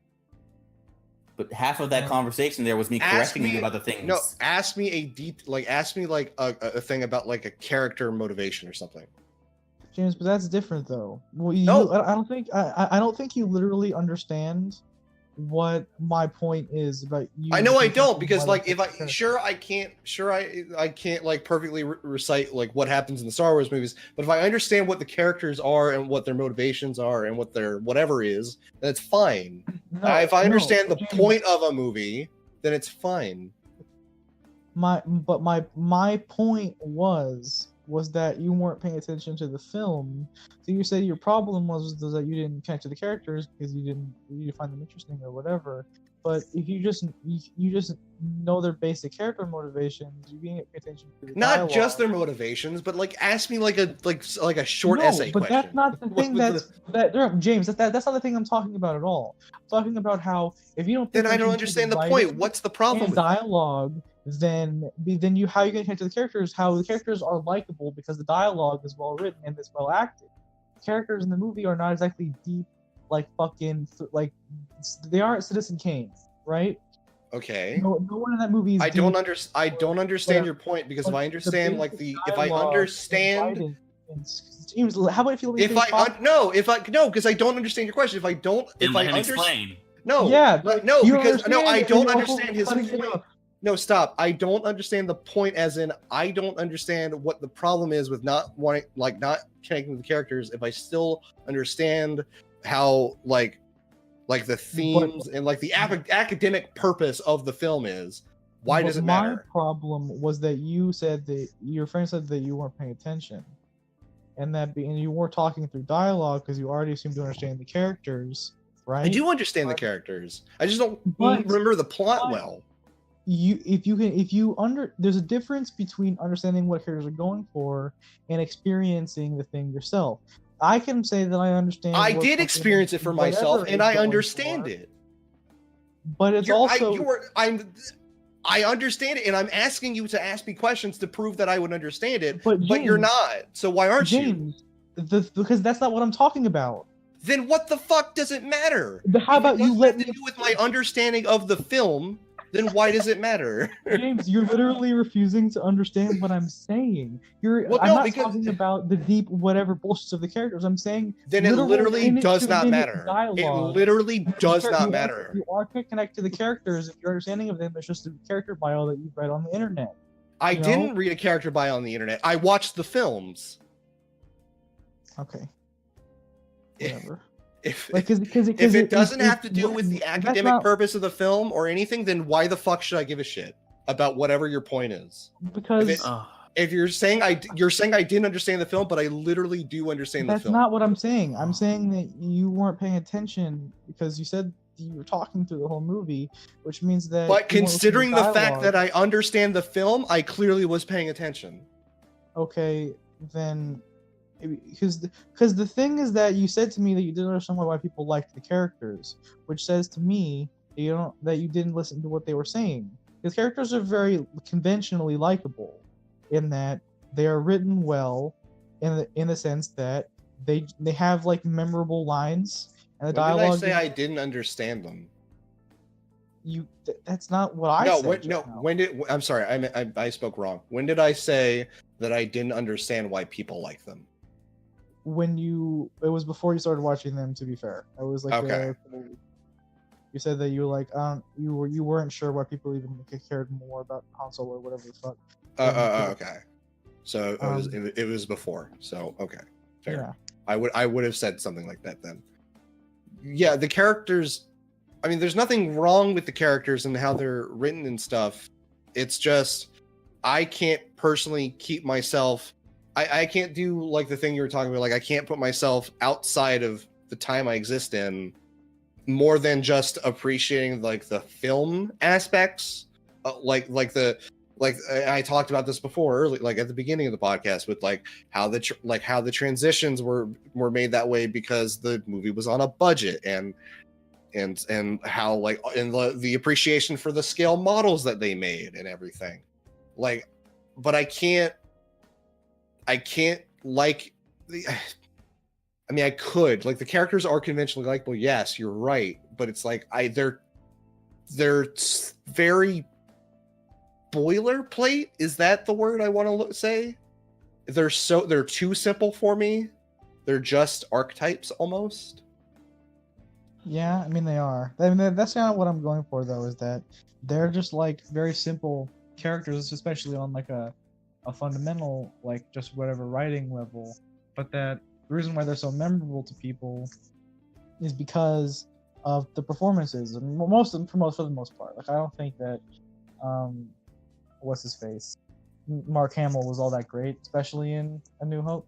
But like Han Solo, his performance was fantastic. Everyone remembers fucking Darth Vader. Fucking what's his name? James Earl Jones. He has three no, names. that was the voice actor. That was. I knew Earl was one of the names. I couldn't remember his other ones. There's someone else in the suit. I forgot. Like James Earl Jones was the voice actor. The voice. Yeah, it's a different guy in the suit. And he also that poor guy didn't know he was getting dubbed over, so he voiced all the lines too. Yeah, I'd be super mad, but then you can't be that mad when you were like, "Damn, he sounds cool though." He sounds fantastic. Cool. Yeah, like it's a thing where like people remember like like fucking the evil emperor who doesn't even have a name in the original trilogy. He's just the emperor. Fucking he's just evil as fuck. He's like a D&D boss villain. Wait, who are you talking about now? The emperor. Come on, Palpatine? Yeah, he didn't have a name in the original trilogy. They never named him in the original trilogy. Okay, I thought you were just saying like no one knew his name. I was like, wait, what? Oh no. Okay, now I know what you're saying. Yeah, like he was always just referred to as the Emperor. He's like a fucking like a end boss from like a Shadows over Mystara kind of like beat him up. Yeah, he's the generic big sitting bad. in his throne like fucking Shao Kahn when the fight's happening. Yeah, so he's like, very standard fucking villain, but he's memorable because his performance is good and his design and the imagery and stuff. So I feel like that just is a thing for a lot of people, is that he's just so like it's like not the most amazing shit ever, but like they're likable because of minute to minute reasons for the show. Yeah. If that makes sense. Yeah. I got a buddy that mentioned like my buddy mentions that the movies are well paced, and they are. Bless you. Thank you. You're welcome. I don't know. I can't get over the fact that Star Wars is just something I've always grown up with being around me. What? Around you. I was about to be like, do not lie right now. Yeah, no. I haven't. Me say something that would cause me to get exposed live on stream. I would never. But no, but no. It's always been around me, so I've always like seen the characters, maybe like in like a basic form of like, again, breaking records here, 4th time in a single podcast. I've always seen, Hans is the handsome, roguish character, and Luke. Why do you keep saying Hans? Han. I'm sorry. Han. There was times you said it, and there's times you just said Han. I was like, I feel like he knows, but he's just accidentally messing it up. But that time you weren't saying names back to back, so I was like, he legitimately fucked that up. Yeah, no, I do. It's Han. You're right. It's Han Solo. I think it's because Han Solo, so it's just kind of, I don't know, whatever. So Han, Han is like the devilish rogue with a heart of gold, right? And then like Luke is like the kind-hearted like hero archetype, and then Leia is like kind of like this kind of sassy, can do good on her own, like heroine. We really need to get to JoJo. I'm just saying. We do get. We're almost at 3 hours. No, I know. I have the counter in front of me. Yeah, I know. Just like Star Wars is Star Wars is to me. I feel nothing. I have no attachment. I have no nostalgia. Because you didn't watch it when you were a kid. That's the big thing. If you just go into a piece of media like as an adult, when people grew up with it as kids, then you can like judge it that way. That's one thing. But like if you grew up with it like for most of your life, then it matters way more to you. Like, cause I'll say it all up and down. Dragon Ball's dumb as shit. It's poorly written, but like it meant a lot to me as a kid, and that's why I still watch it. Because God knows I'm not watching that show for its story. Yeah, perfect thing, anime to transition into. Hey, that was an anime. You know what else is an anime? JoJo's Bizarre Adventure. You know what we're gonna have a spoiler cast on today? We're gonna have a spoiler. Did you cast. Acknowledge that in the segue? Why did you acknowledge that? You would have been good. We're gonna talk about JoJo's Bizarre Adventure today. Really, when you think about it, the prequel trilogy is basically a bad anime. Yeah, but let's not talk about bad anime. We're talking about good anime right now. We're talking about JoJo. So, spoilers for all of JoJo. All of JoJo anime, not all of JoJo. Yeah, I didn't say. We're only doing the anime spoiler cast. Oh, yeah, we established this before. Yes, I don't think we did actually specify. We explicitly did. I don't remember explicitly establishing that. I'm actually gonna go with James on this one. I wasn't sure. There was a point before we mentioned, like, it was on how I wrote down, like, they were like, hey, with the anime coming out, we're gonna do an anime spoiler cast for parts 1 through 4. And that's when George made the line about like 1 week on each part, and I was like, no, just all the parts. Yeah, I'll be honest, I still don't remember that, but it's okay. Your memory is the most criminal, but I'm surprised this guy doesn't remember. I also don't remember that. Well, anyway, that was a conversation. Because there's no way at 3 hours that we're gonna do all of JoJo. I'll leave. I'm just trying to live. So JoJo Part 1's anime is probably the worst of the bunch. No. Is the worst? Yes. Yes. Also, Skylar, you're coming in real quiet there, buddy. Oh, maybe I'm sorry. Are you scared? No, it's because I took one of my headphones out, and of course it was the one with the mic on it. So I'm back. I'm sorry. You did it. You did it. Yes, I would not argue that part 1 is the worst, because like there's like not really much in there that's not Dio. Like, name me a good episode that doesn't have to do with Dio. The one with Jack the Ripper. Yeah. I don't know if that's a good episode. That's fine. That's all right. No, that's a good episode. The one where Zappelli dies. That's what I like. That was the most nothing thing, because it happened in like 30 seconds, and I was at a point where I didn't care, because like I was like, this was played off so quickly. There was no epic fight. Literally, guy did a backflip and pulled on a chain, and you died. Pretty much. I remember that being a lot better when I first saw it, but I guess my memory is fickle. So I have had to watch JoJo Part 1 like fucking 7 times, because it was one of those things where I had friends who were into anime, but they wouldn't really watch anime on their own. Like, I'd have to get them into it. So I'd be like, hey, I'd mention JoJo to them, and I'd always trudge through the first fucking part. It would always start at part 1, episode 1, and I'd always, for whatever reason, we would streamline it through and end right at the episode that they get to Dio. Like, I didn't even get to watch that with them, and then everyone would have to leave, and then they continued on their own. So I can't be that mad about it. But I had to see that scene so many times that like it hit a point where I'm like, I don't care. I don't care, Baron Zappelli. Yeah. Baron Zappelli, like, Caesar's is great, which we'll get to. Yeah. Because like that has a lot of emotion and weight to it. His was like, I'm cut in half. Here, take my final ripple and become stronger.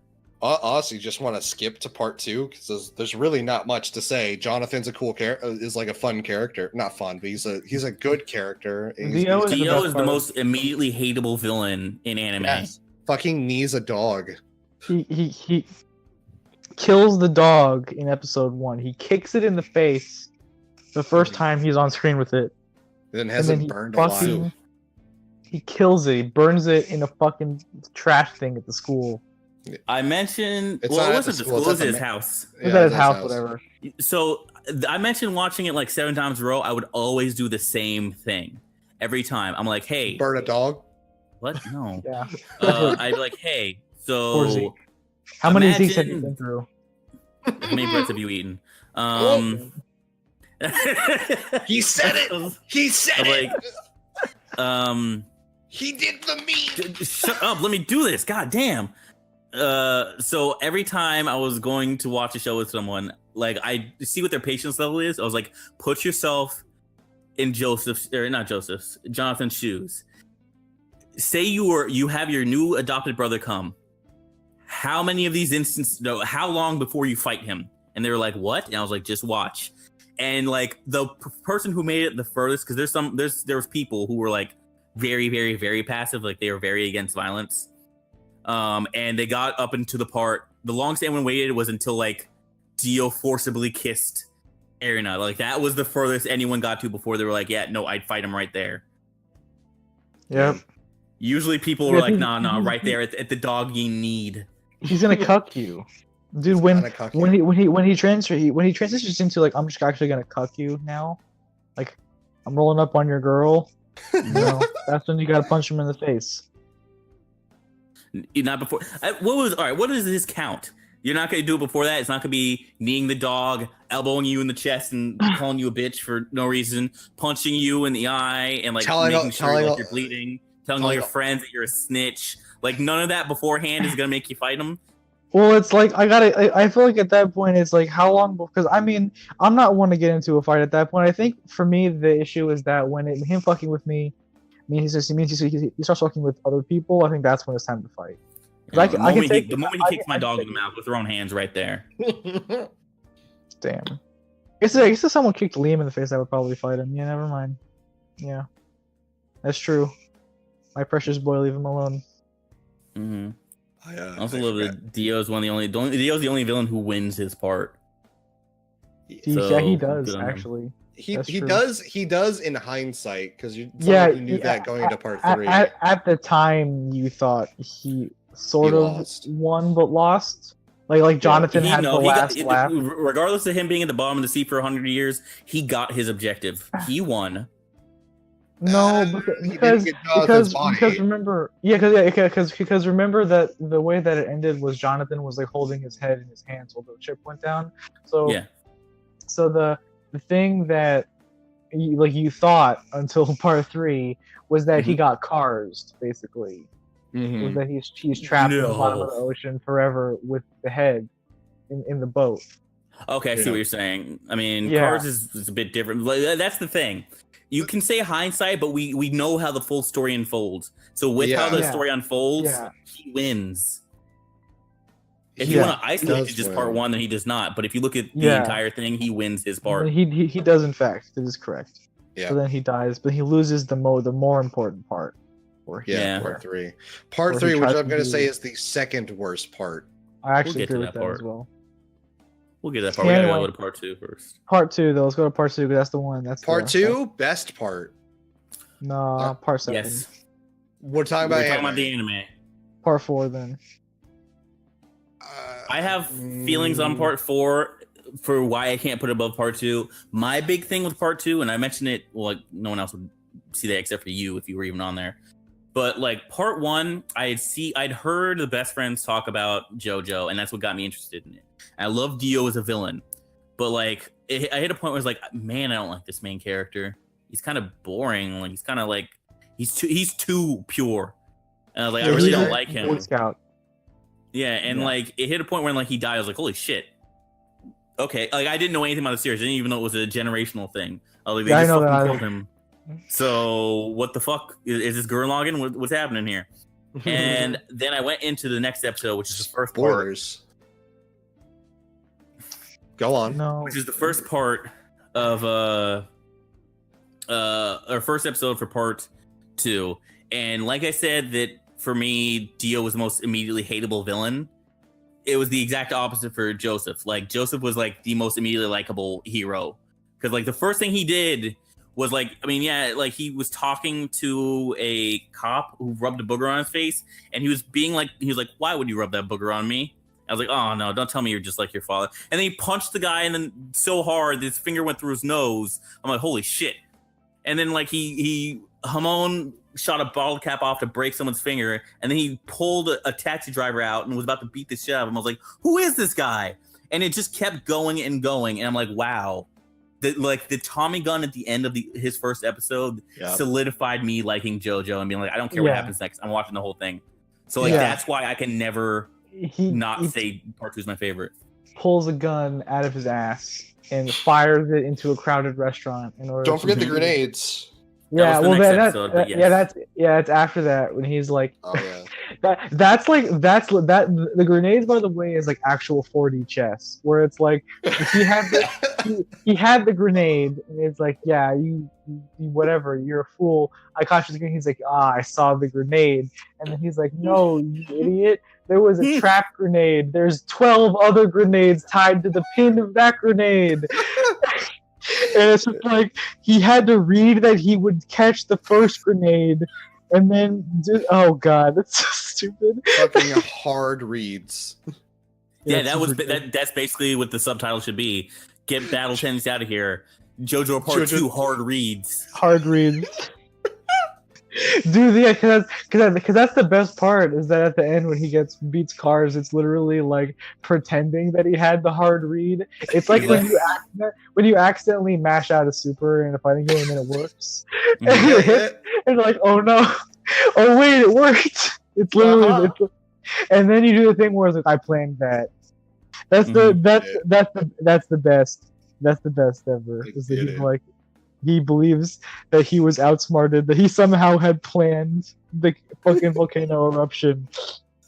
And that does, I feel like part 2 does a fantastic job of like setting up where your villains are, where we knew Dio and how powerful he was. And the very first thing the first Pillar Man does is eat a vampire like it's nothing. I'm like, okay, stakes have raised to a ridiculous level. And then you get to the main Pillar Man and they're like, oh yeah, the guy was basically our watchdog. He was a dumb bitch. Didn't even have any special powers like the rest of them did. He's just a bitch ass baby bitch. Yeah, because you had AC/DC with fire, you had Wham with wind, you had Cars with those like shimmering blades, and Santana was just there. Nothing. He was naked. Hello. Yeah. Hello, my name is Santana. By the way, you can't say my name because it'll be copyright infringement. Yeah. Man, it's the worst in the official one because I actually have the official release for what do they call him? Santiago. Santiago? Yes, it's something ridiculous. I was like, holy shit! They made this. It's way longer and more necessary than it needs to be. That's awful. Which is the dumbest because Santana is just a name. You don't have to like a name. Like it's not like gold experience or something like this. Yeah. It's not AC/DC. Like it's very clearly just a person's name, but no, Santiago. It's like, oh, that's pretty bad. I will say that I think part 2 is really good in a way where it's a thing that me and my friend talked about. Where my friend also doesn't like part 3. He was talking about how like part 2 really felt like it was cool because it was a contained narrative, right? Like you have your villains in the goals. There's not a lot of like, in between goals. There's no like there's like the part where they train. It's mostly like we got to get the gem. Oh, the bad guys have the gem. Go get the bad guys, right? Kind of deal. There wasn't a lot of stalling. It was like a continuous adventure novel, yeah. And then so like there's like some weirdness later on with some of the part 3 in particular, where sometimes like some of the later parts have some parts where it feels like it drags because it's just like stand battles in a row, like a bunch of them, and it's just like stand battles. So I think that's something that can be said about part 2, is that it really pulled that off really well, and I kind of wish the later parts would have like more streamlined like that. No. Which is why part 7 is the best, because it is. Yeah, but we're talking about anime, so stop talking about part 7. Yeah, I'll talk about because I want to talk about part 7 for a second. Oh, but I haven't even read part 7. It's one of 2 parts that I had to drop when I was reading. The other being part 4, which I'll explain when we got into it. Because for me, the thing about it is like I understand at the beginning of it, it was like, hey, we don't know if this is a JoJo yet. like because he was thinking about doing like something different. But like for me, I feel like the pacing for the first third of part 7, because part 7 is fucking long. It's but really I feel like long. the pacing for the first like third of it, maybe even the first quarter of it, was so off that it made me actually put it down for a while. Because this is when I went from like part to part to part. Like I midway through the anime for part 3, I read all of part 3. Then I started part 4, got to a certain point and stopped. I'll talk about that later. And I picked it up, read through part 4, straight through 5, straight through 6, and stopped about a quarter of the way through 7 because I was like, damn, this is. I mean, it's not bad, but it's not done in a way that I like right now. Maybe because maybe there was some burnout because you had read a bunch of JoJo before that, and it's kind of different. I had a huge burnout when I got from part 3 to part 4 because I had streamlined from 1 to 2 to 3. I also remember that when Wooly read it, that he put down part 7 for a really long time because he was really bummed out about how part 6 ended. So he just just didn't read part 7 for like months because he was just like, oh, I can't go through that again.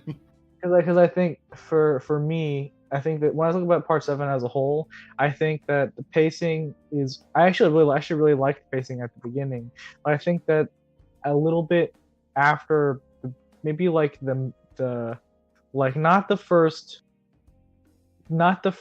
fifth of it, but the second fifth, if I have to like get that granular with it, there's a bit where again it's just like a bunch of stand battles in a row, and it's just like, okay, there's some stand battles happening, but then like after that point, I think it's like after like once Scary Monsters shows up, I think was when it's like halfway through a story, isn't it? No, is it? Scary Monsters is a while in.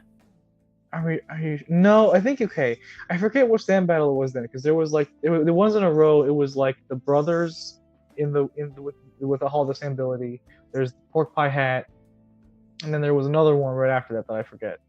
And there was just like it was and they were kind of long, but then like after that part, it just kind of like was just going. They were more interesting. They had more going on, and there was more continuity between them. And it was just but there was like they had fleshed out the goal a bit better, and so it didn't bother me as much.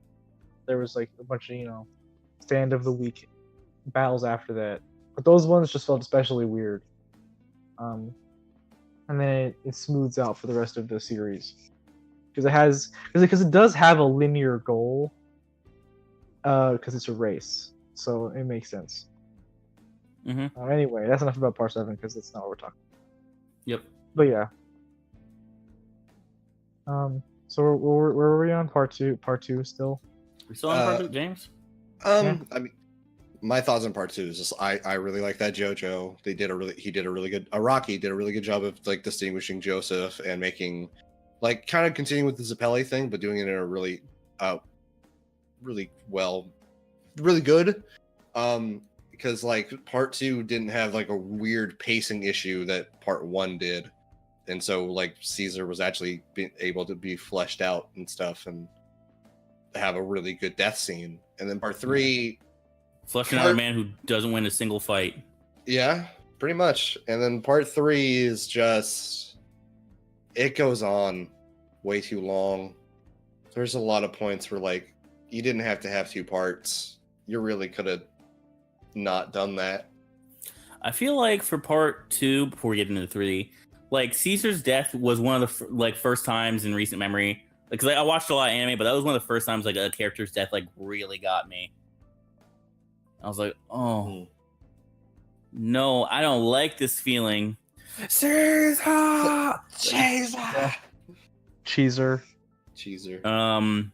Poor guy. And then I really like it because like more so than the like Baron Zappelli giving Jonathan the energy of like, I am now stronger.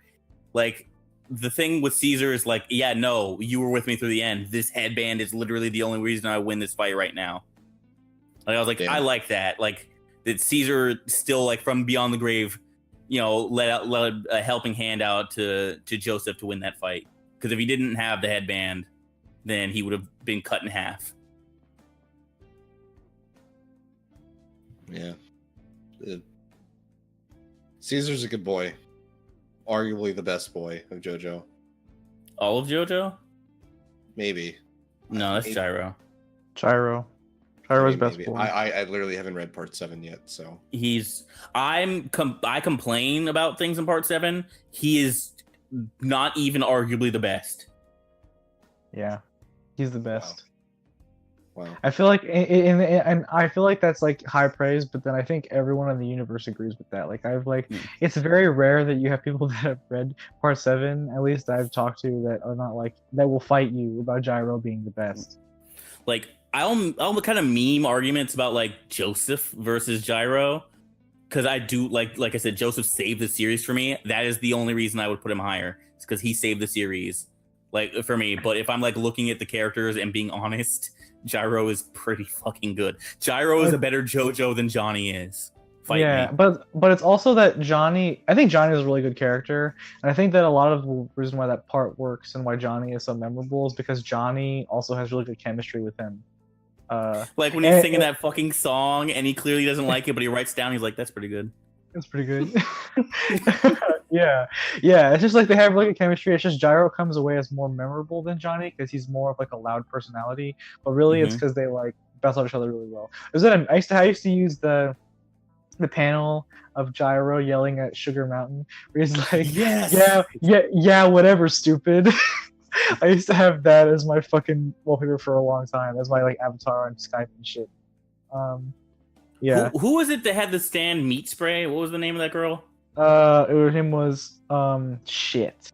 It's like Hot Pants or some bullshit like that. Yeah, it was Hot Pants. Was that the one that he was like, "Hey Johnny, tell her to fall off her horse"? He was like, "What? No, you do it." "Hey asshole, eat shit, fall off your horse." Eat shit, asshole, fall off your horse. Yeah, it's super like good. who just does that? Gyro's so good. Tell him to eat shit. You do it yourself. Eat shit, asshole, fall off your horse. It's godlike. It's super good. Oh man, it's so good. And that's super near the end. Also, that panel. Yeah, well, I don't know about it's closer to the end than the beginning. I don't remember it being like that far back. I remember it being pretty close to the end because I remember it happening kind of close to when like A Train happened. Well, I don't remember. It was not near the train. Like I maybe misremembering. Because the train was like one of the last things that happened. Because that's that's when you really learned about D4C. Yeah, D4C and the napkin. You learned about the napkin. Oh yeah, because wasn't that like the second time they'd seen Hot Pants that happened? Maybe. I honestly don't remember now that I'm blanking on like time frame, but I'm pretty sure it was Hot Pants that said that too, but I now don't remember what time in the series it happened. I remember because I read a lot of Part 7 on a road trip, so I was like, I got hyped when I saw it, but I forget where it was. Yeah, I'm trying to look it up, but I guess I'll figure it out at some point in time. Whatever, it's fine. Anyway, I guess please. What? Move us on? Part 3. Part 3. Well, I mean, just Part 3 has a really bad problem with pacing in that you've got a shit ton of episodes that are like 2 parts instead of 1. Like, wasn't Great Tower Grey 2 parts? No, I don't think so. That was 1 episode. The Sun was 2 parts, though. No, it was not. No, it was not. What the fuck was 2? Anubis was 2 parts. When you got into Egypt, a lot of them they were all 2 parts. 2 parts. Yeah, but it was like first one. It was toss up, but it was mostly 1 parts. It was like what was it? Justice, I think, was 2 parts. Justice was 2 parts. Death 13 was 2 parts. Was Hangman and what about Emperor Dan was of Steel? 2 parts. What about Dan of Steel was 1 part. I couldn't remember if Steely Dan was 1 part. Oh, never mind. I'm thinking about Yellow Temperance. Yeah, Steely Dan was 2 parts. Okay, that's what I thought. Yeah. Okay. Yeah. Really, the first half, the majority of them were 1. Huh? My whole thing with Part 3 is, I feel like the pacing is fucked up because of like specifically fights for too long. I think it's just that the series as a whole, or Part 3 as a whole, has this setup that is like urgent. It's, oh no, we have to go to Egypt and beat up this guy, or else my mom's gonna die in 30 days. She's gonna die. Yes. But now let's spend 100,000 years walking through every single country in between Japan and Egypt. Instead of just making a beeline. Yeah. They tried to make a beeline is the problem. The beeline with the was plane. The plane crashed, and then Just get another plane. Like literally, like you can't really make the complaint about the beeline because every time they tried to take the fastest route, some shit would happen. Yeah. Like as far as their plane goes, they were trying. Yeah, they tried to do the boat, and then the boat bullshit happened, and they tried to do a plane, the plane crash, or whatever. Yeah, like if Tower was not on that plane, part 3 would have taken place over a day and a half. Yeah, and so the thing is that it doesn't not make sense. Like it's not like the show doesn't internally justify why it takes so long, but it's also like it's just like fucked up from a writing perspective.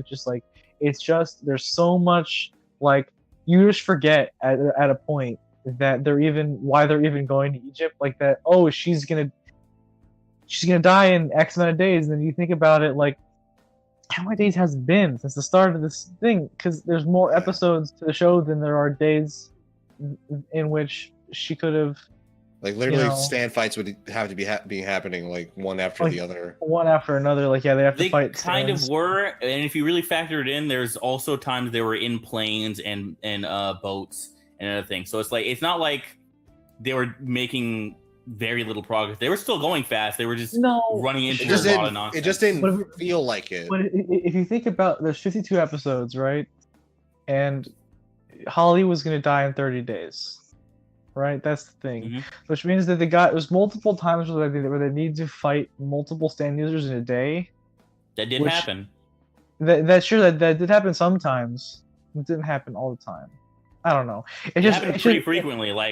It doesn't. Like Paul Naroff was dealing with Ebony Devil like within half an hour of when Jotaro dealt with Yellow Temperance. And then, the Mariah Bassett fight was happening at the exact same time. There was a lot of fights that were, happening simultaneously. It's not that it doesn't make sense logistically. It's just that it feels like it's super long. That's the distinction I need to make. Because from how you guys... If you're saying feels, I will not fight that. But if you're saying, they have to run to multiple fights... It's not happening that much. Just it's actually happening very frequently. I'm not saying that it's physically impossible. Temporally, it makes no sense. I just mean from the standpoint of writing, the way watching it. Yeah, from the way that it's written, it robs the situation of the urgency that it's set up to have at the beginning. When it's we have to rush or she's gonna die, and then they almost never cut back to Holly ever. And you forget fair, that just the story at a point. I get needing to see that because there's points where I was like, oh yeah, they haven't really talked about it in a while.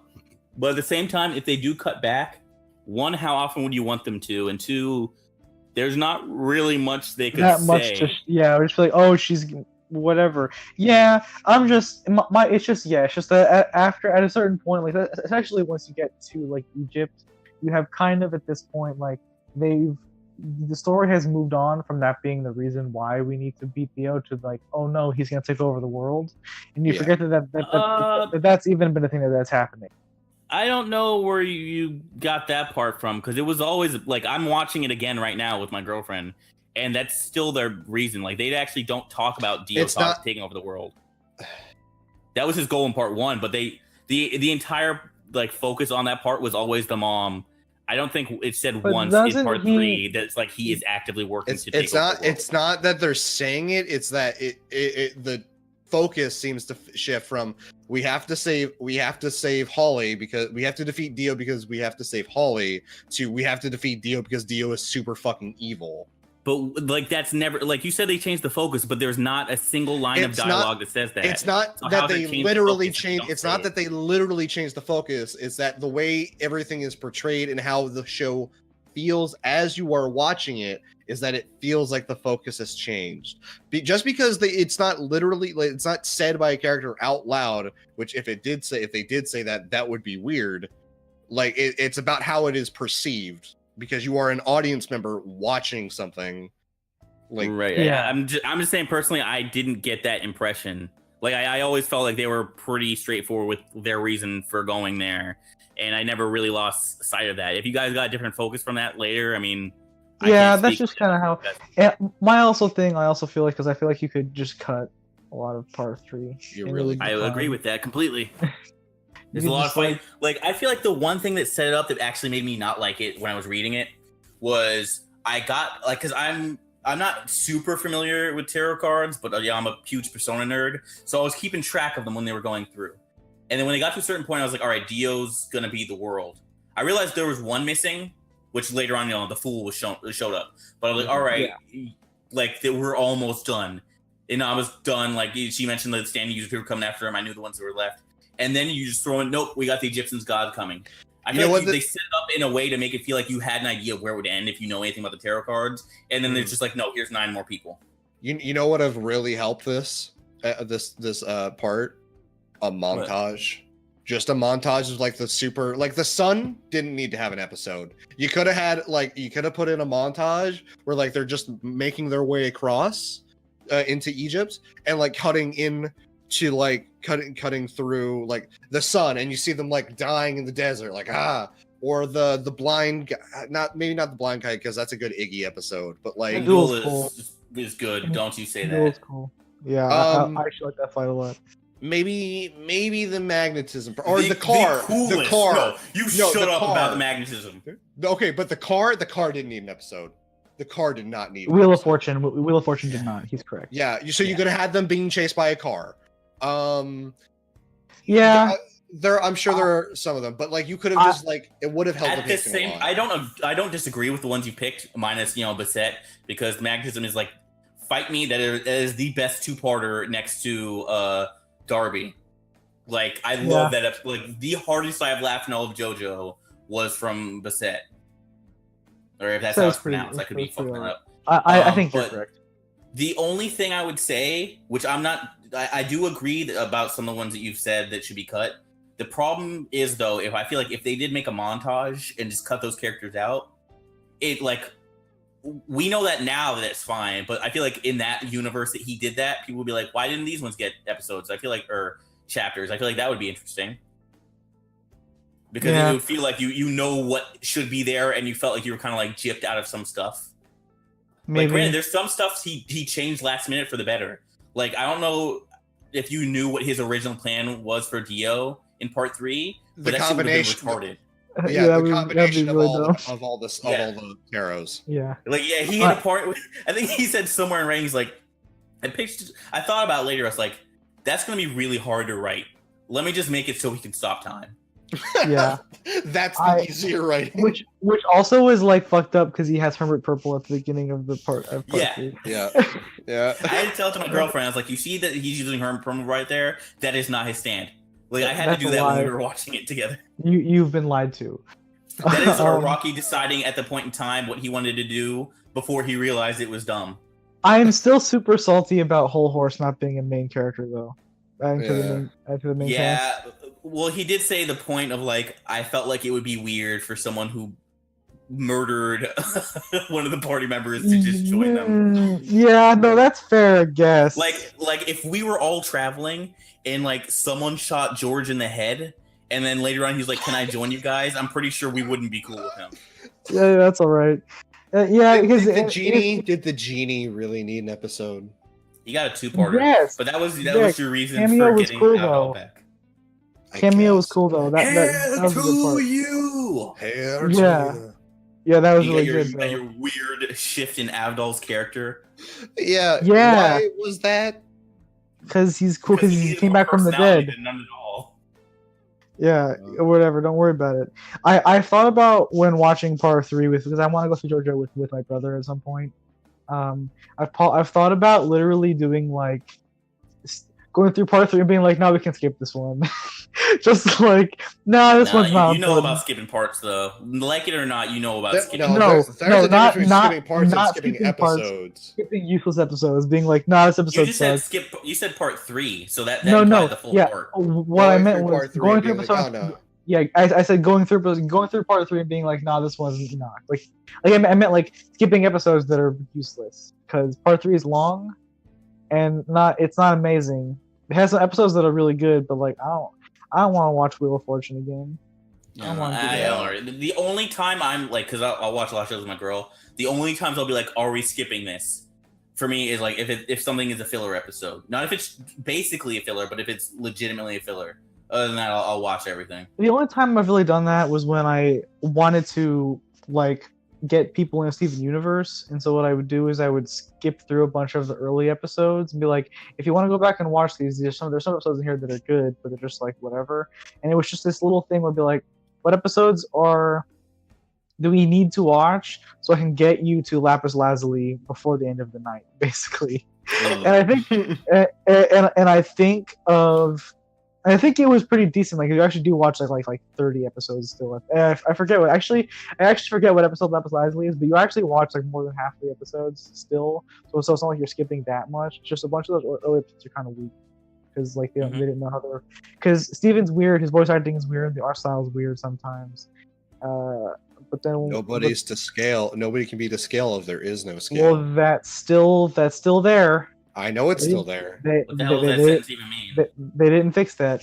All of the art is done storyboarded with like very rough line work, and then it's it's sent to the animators. No, you're wrong. That's incorrect.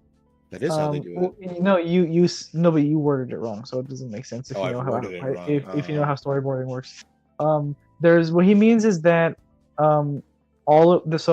Steven Universe doesn't have a script usually. Like it doesn't have a screenwriting like directorial script. It has like a word script. It doesn't have a visual script, which is when you have your screenplay for a thing. Usually it'll have visual directions on it. It doesn't have those.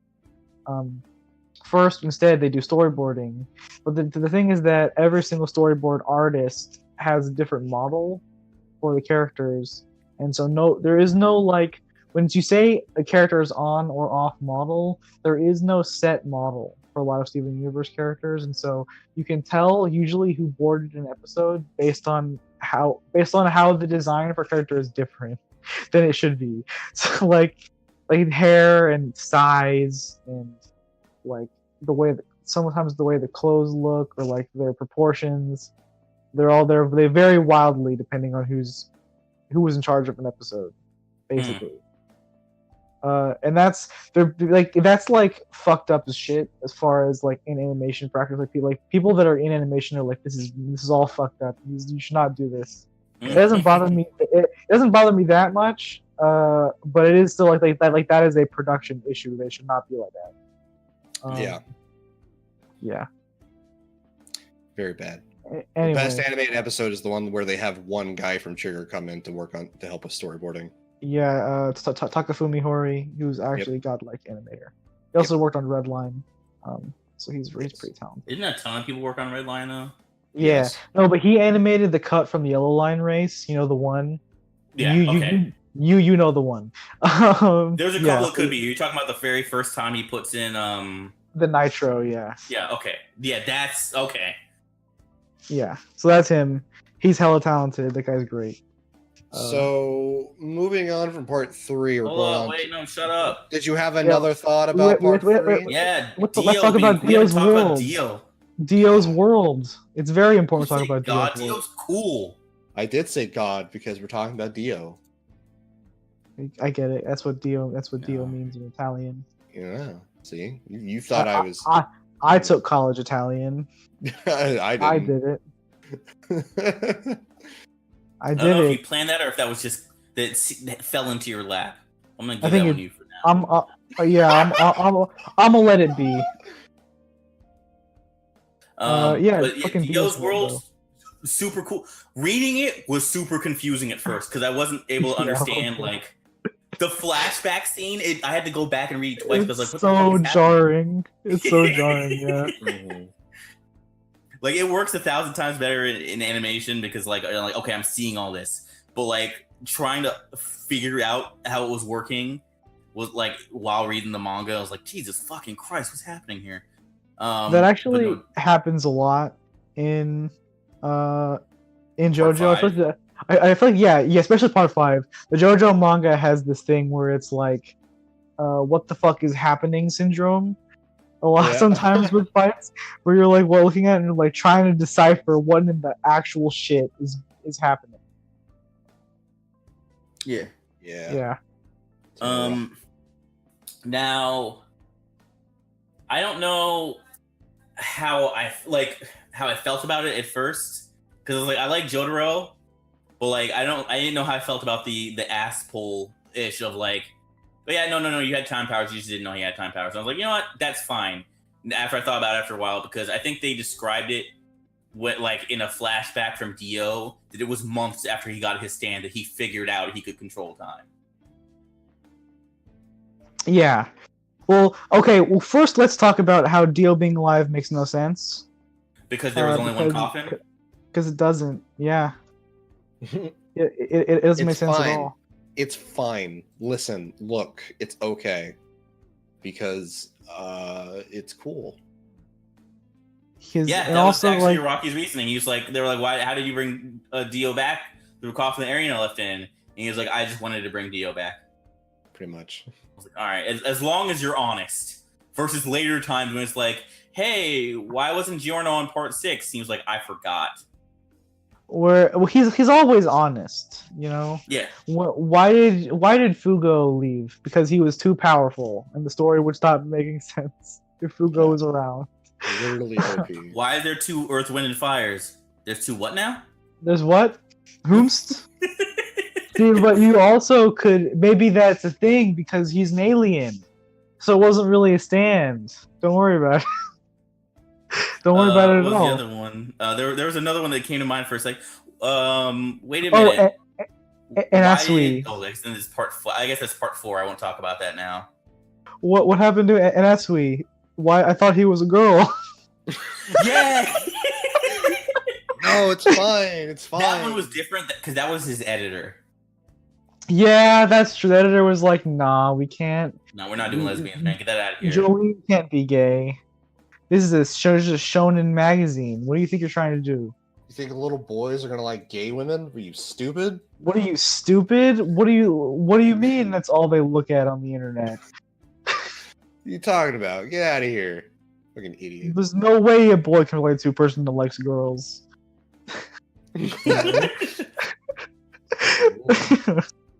Ooh, that's a rough one.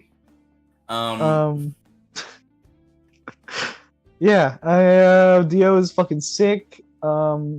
He's amazing. I don't know. I feel like I don't really got complex thoughts on Dio's world, other than the fact that I love that Dio was so salty upon death. He was so salty. He got tricked so bad. He chilled out though. He really did chill out. Because if you look at part 1, this man was bored and was attaching human heads to dogs. And in part 3, he was just chilling. In part 3, he apparently did everything ever, including have a child and hang out with a black priest. A gay black priest. Shoot a bunch of dudes with arrows. Wait, well, he didn't shoot anyone with arrows directly. It was Inaba who was doing shit with the arrows. No, didn't he shoot he shot the... He fucking gave what's his face a stand, didn't he? I forget. Who? It wasn't he. Shit. Because I think he gave a bunch of people stands, and then he gave the bow and arrow to someone else, and then it was Inaba. Yeah. Who were you saying that he gave a stand to first? I literally don't remember though. That's the issue. That was it. No, yeah. So because think about it as far as how Dio places himself, I don't see like Inaba would do that shit. I don't ever see a scenario where the only thing Dio gave people directly was flesh buds. That was it. Yeah. Now. But he also gave Poochie his love and affection. He did. He did, and when and also the final solution. He did have a couple months because when Joseph shows up at the beginning, he shows the picture and he's like a few months ago. Yeah. It was during the time in which part 3 was like setting itself up and occurring, basically. Right. Yeah. And for a man who almost took over all of like England in a week, I'm pretty sure he can get around and do a lot of stuff in a couple months. Yeah, it should impregnate bitches when you're that handsome. It's true. Well, he also was like double handsome because he had his face and then also Jonathan's big Bara body. I do really love anytime, like, this is probably my favorite part of Dio in his descriptions. Anytime you talk to someone about them talking to Dio, it is never this sense of like, well, except for, no, later on for Avdol, it was dread. But always, it was just this calming feeling that he was just talking to you. Something about how he was constantly described as just being like, his presence would soothe you despite the fact he was evil as shit was like always interesting to me. Well, I always loved that a lot of shots of Dio. I assume that was like a callback to like the vampiric charisma, because I believe that's a thing with vampires, is that they have the ability to charm you. Yeah, glamour and shit. Yeah, he does, but I mean that doesn't change the fact that they described it really well. What was the line to Polarov? Do not piss yourself in fright. Or something like that? Yeah, something like that. Yeah, it's good. I say that like, Yeah, you go on. Go on. No, my thing was just gonna be like, I feel like that's also part of like Araki having a very, very unique way of describing shit. Like, yeah. Don't piss yourself in fright. Don't piss yourself in fright, boy. Yeah, it's super good. Fucking. I was just gonna say that I love a lot of times when they show Dio in part 3 and like onward, he's like caressing his body because he's like, yeah, I got Jonathan's body. It's so godlike. Yeah. It's super. It's great. He fucking loves it so much. Yeah. I always love that that thing. Remember that fucking headcanon that was like, oh, he's self-conscious about his body. Remember that? Fuck that. Yeah. No, I don't remember that at all. I showed that to you. It was. I think I probably blocked it out. Claude, it was this dumb headcanon where like because of the way Dio was raised and shit, that he was like self-conscious and sad all the time. So like once he got Jonathan's body, that's why he's turned away from the camera and like holding himself. He's trying to hide the body. Who the fuck made that up? I hate that. Who do you think? Who do you think made that up? You. No. Tumblr did. Tumblr did. Tumblr, the collective known as Tumblr. Tumblr's kind of a collective. It's true. That's fair. Tumblr not like Reddit. Reddit's not a collective. No, we are a legion. I think one of my favorite scenes for like ignoring that dumb shit that Tumblr said. One of my favorite scenes involved in that was like, all right, let's use this TV to find him. And they're in the hotel, and it goes on. He was like, "Hey, quit looking at me!" And then TV explodes. Yeah. Stop it! What are you doing? Get out of here. What about the time he makes that guy in the car take him? I forget. Does he make him take him to McDonald's? Is that what happens? Like, no, he makes him. No, he makes him drive through a crowd. Yeah, he's like follow them, and then like they're like we're in the like he's like drive on the sidewalk.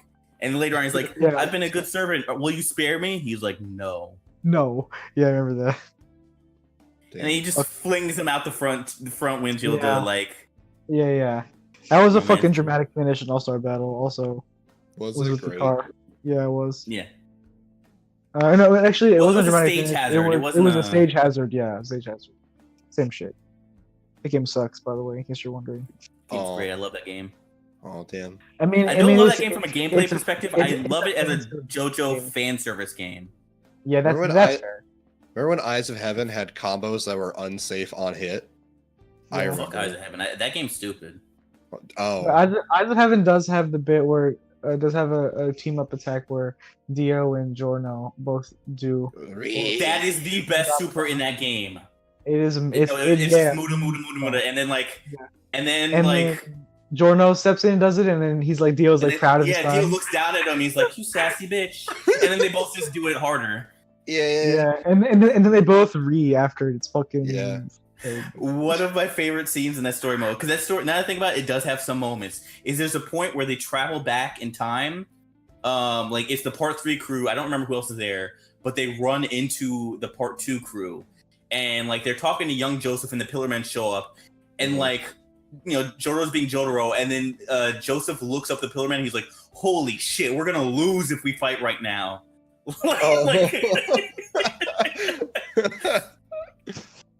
Because the stands cannot stop the Pillarman. Yeah. We didn't mention this apart. We didn't. No, they cannot. The only thing that can hurt the Pillarman is like a Sunlight or Hamon. Oh, that's right. Which we didn't mention this in part 2, but taking a step back, I have not seen a villain in any fiction get it as bad as Cars got it. And Cars died really bad. Cars, the man who, like, yeah, he would have done some shit. The man who didn't really do too much evil shit gets a worse ending than anyone else. Just forever living in space, unable to move, and eventually get to the point where you just stop thinking. His only hope is to probably pray that he eventually flies into a sun. But remember that Cars ended up on Mars, and then there's 30 of them. What are you talking, dude? He landed in Morio. What are you talking about? What? There's the 30 cars on Mars. No, I know, but I know. But I prefer the headcanon that he landed back on Morio Stop as a looking different at this person. Tumblr. Stop No, looking at Tumblr. no. The joke is that the shapeshifter alien from part 4 is Cars. Oh, is that? I didn't even get it.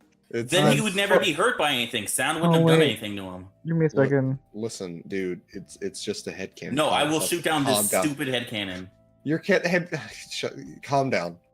No, I will not allow this to continue and for these thoughts to be spread. Okay. This cannot continue.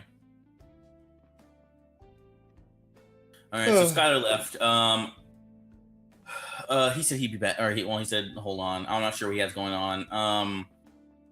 I don't think I have any other part or any thoughts for part 2 or Eyes of Heaven. Did you play Eyes of Heaven? I watched the LP. That was all. Oh, that's right. The best friends did play that. This was like the dumbest, but Josuke from part 4 went to talk to Josuke from part 8, and he fought that shitty kid who wanted to suck on his mom's tits, right?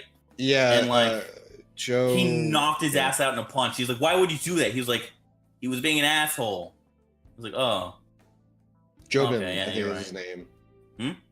Jobin? Jobin, I believe is his name. The one guy. Yeah. I'm back. Sorry. Do you know why he says that? Like the let me suck on your mom's tit on your tits? Do I know why? Yeah. Because You mean the context of it? Yeah, the context. Yeah, his mom just showed back up and he didn't believe her. Yeah. He didn't believe that was his mom, so he's like, "You got to prove it to me." Let me suck on And your then tit. It eventually led to sucking on the tit. And then she like, Suckle. I forgot what she did, but she has a stand too, and she did some shit to him. Yeah, I forget what it wasn't. It like one with the gears. I don't remember. I actually haven't read part 8. No, he's the one with the gears, because like, He's the one with the gears, okay. Nutbolt King or whatever. I don't remember what his stand's name is. She did something like with him involving a chair. I don't remember what exactly. I Damn, need to that actually sounds reread. that sounds part. dark when you say it just like that. Yeah. I don't remember. She fucked him up though. Part of it's weird because it opens with the moon with the man eating his own vomit. And then one of the first details they want to give you about him is that he has 4 testicles. 4 testicles. Wait, we'll move on from that. We're not talking about part 8. Like, unless we have anything else to say on part 3, I feel like it's time to move to part 4. Rip in peace, Kakyoin. You never got to fuck JoJo's mom. Yeah. Press F to pay your respects. He's like, I especially him, out of anyone else, did not want him to die. Like, I would have let Polnareff die, because Yeah, I was never true. big on Polnareff. Like, getting Abdul killed twice, and getting Iggy killed. Well, Iggy was his own choice, but still. Okay, also, really quick. Do you think Araki knew what the world did when they first ran into him? When they first ran into Dio? Yeah, when after they beat Vanilla Ice in the mansion, right? Yes, I figured he knew what he wanted to do with it when you had Whole Horse before he met up with God, what was his name? When they Oingo Boingo brothers, I can't remember his name. When he was just showing, he's like, wait, because he was explicit, like, how do you get behind me? It's not super speed. What did he do? Like, so I felt like around then is when he knew he had changed it and wanted to do something else, whether it be teleportation or if it was going to be for fact time. I don't know, but I felt like he did have it in mind beforehand. Why is that? So what you're saying is that Araki was aware during the bit where Polnareff teleported down 2 steps. Down the stairs a couple times? Yes. I feel like Dio is such a petty asshole where it's like he's going to giggle to himself as he stops time and move him down. Same way he was like, all right, let me wait for them to open the coffin. Let me just slide this motherfucker in there. And fuck him up too, because he told on me. Yeah. You know, yeah, like that's fair. I just love like there's that like source filmmaker of Dio doing it, and then like fucking goofy ass running down the stairs, pick him up, move him down 2 steps, and then run back up and then pose before time stop comes by. Yeah, it's super good. Yeah. Yeah, that's all. I wanted to point that moment out because every time it makes me laugh when I think about the logistics of that sequence. It's funny. It's super dumb. Yeah. Anyway, fuck that. Part 4. Part 4. Let's go. The greatest of days. 90s. Simon does not crash. Part 4, like I mentioned before, I was just gonna explain my reasoning why. Is the first of the 2 parts that actually made me stop reading for a bit. Mainly is because like I enjoyed Dio in part 4, and then I got to in part 3, sorry, and then I got to part 4, and I was liking it for a while, and then I hit a certain point where I really, really, really did not care for Red Hot Chili Pepper, either the stand user or him, because I was like, he feels like just an asshole, and there's nothing real special about him. And it was like as that stand fight ended, and I think it was like 2 or 3 chapters before you meet Kira, that was like, man, this is really losing my interest. And I just put it down for like 4 months.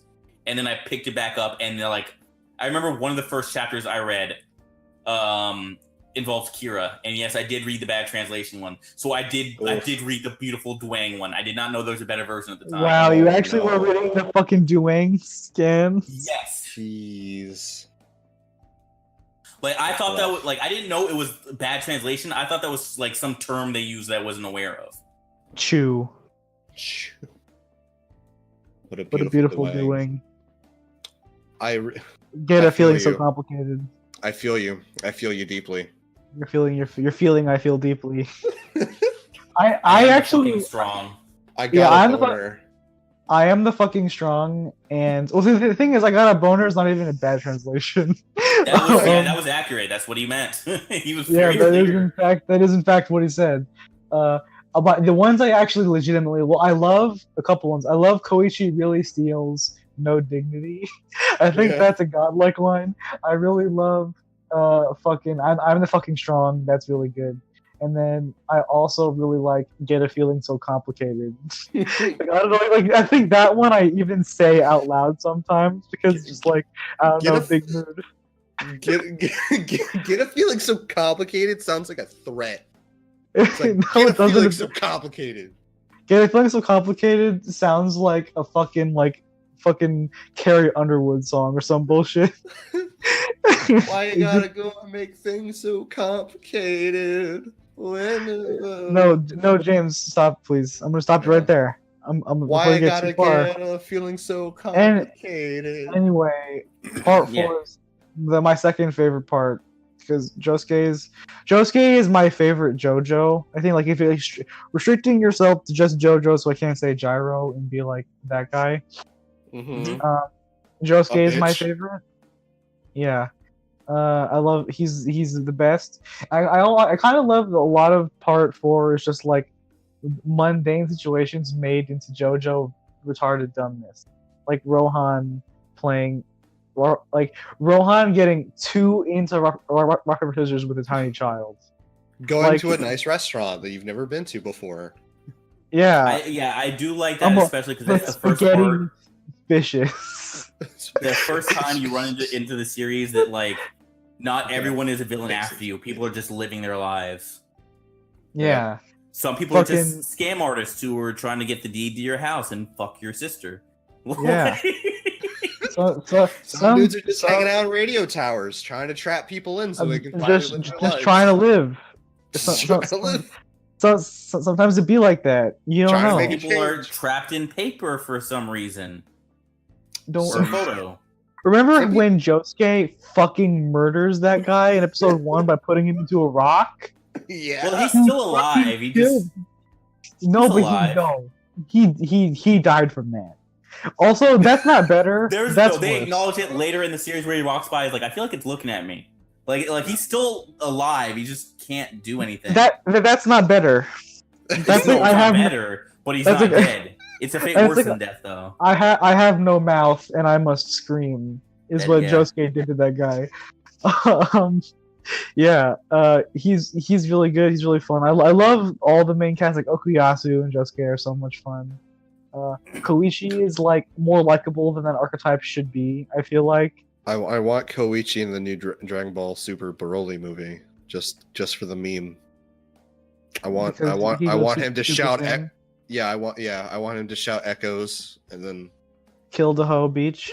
Yeah, and in that order, echoes killed the whole beach.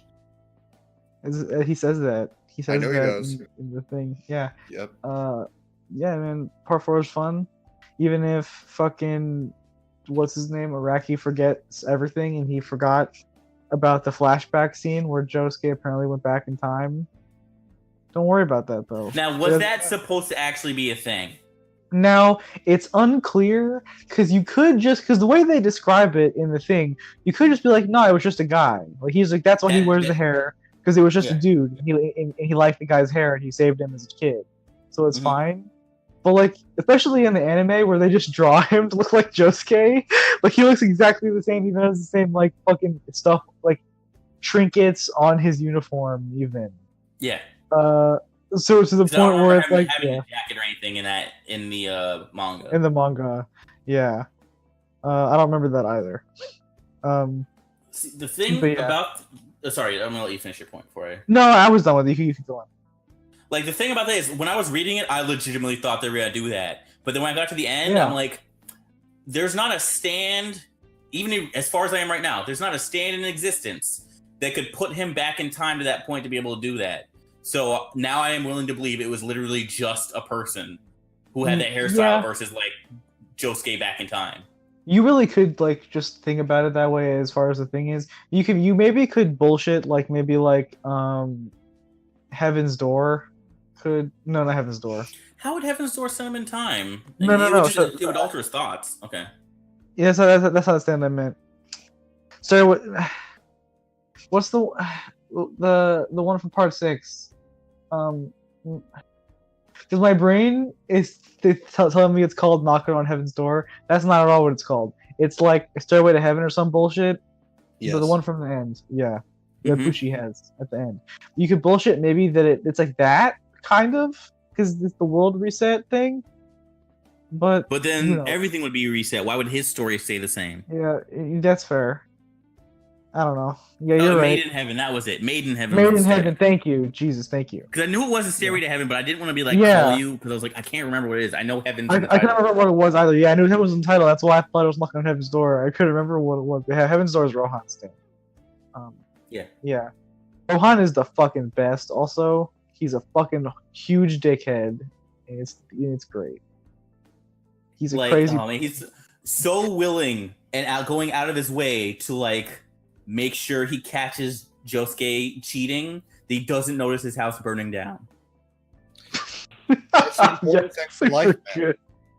It's so good.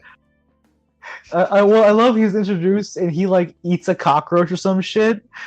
He licks it inside. Yeah. She's trying to see what its texture is like so he can draw it more accurately or something.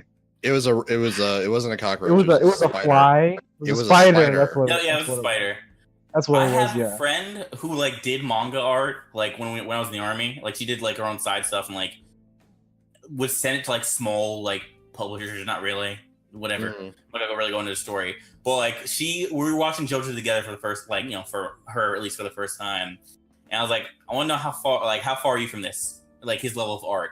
Of course I was joking, but she didn't know. She's like, all right. And then it was the scene where he just splashed it and everything filled in. She's like, what the fuck? Like she's seeing like her genuine responses as an artist was probably the funniest thing to me. Like seeing like line work. She's like, that's hours of work right there. And this man can just splash his hand and it goes perfect. I was like, it's great. It helps when also his plan to make what was it he was trying to do? He was trying to was he trying to get Josuke to open his eyes? Yes. And that's why it was pissing him off at first. Yeah. I'm trying to remember what it was. Yeah. Or was it he needs to look at you or look at your eyes for his hand to activate? You need to look at the page of his work. That was it. But then Josuke was so furious that like he was blind, and then after he got his ass beat, he was like, "I was wrong." Josuke's like, "Where the fuck are you? I know you're under something here." And he's like not stopping, and he's like, "Holy shit! Holy shit!" Didn't they back down from that thing on Heaven's Door immediately? Because it was just that you needed to see something that you would draw. Able to do it. Yeah, I interpreted that as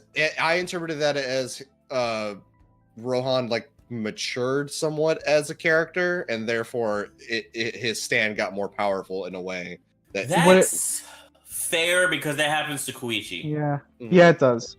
Well, you could, but I think what it was the way that they visualize it in All-Star Battle is that the stand actually draws in the air. Yes. So yeah. So I forget if he ever does that later. Yes. Okay. Yeah. So maybe, but then he also does it on. But he does it on people that are like unconscious, and so that's impossible. They can't see anything because they're unconscious. So it's whatever. Yeah. I assumed the painting in the air thing was just kind of like a visual thing. Yeah. Yeah. Fucking Rohan's stand is literally the most powerful one. It's my favorite stand. If I could have a stand, it would be his. It would probably be that one. Yeah, that one's the most immediately useful. I mean, when you're the literal like creator of the manga, I mean, you gotta be the most powerful stand and the best one. Well, that was one of the things. Actually, in an interview, they mentioned like, "Hey, you made this guy like a manga artist and all that. Yeah. Like, did you make this as your own thing?" He's like, "No, actually, I have most relate to Josuke. Like, that's the person I see myself as." I read that he saw Rohan as like, he didn't purposely do it, but he sees Rohan as like what he could be if like he just leaned into his really bad art habits. Like, I'll believe you, but I didn't see that. I just saw the thing about like when people were comparing, and he was like, I could see people saying that, but no, I most relate to Josuke. I don't see how he could relate to Josuke personally, but okay. I don't know if you know. How can you presume to know Araki as a person? Yeah.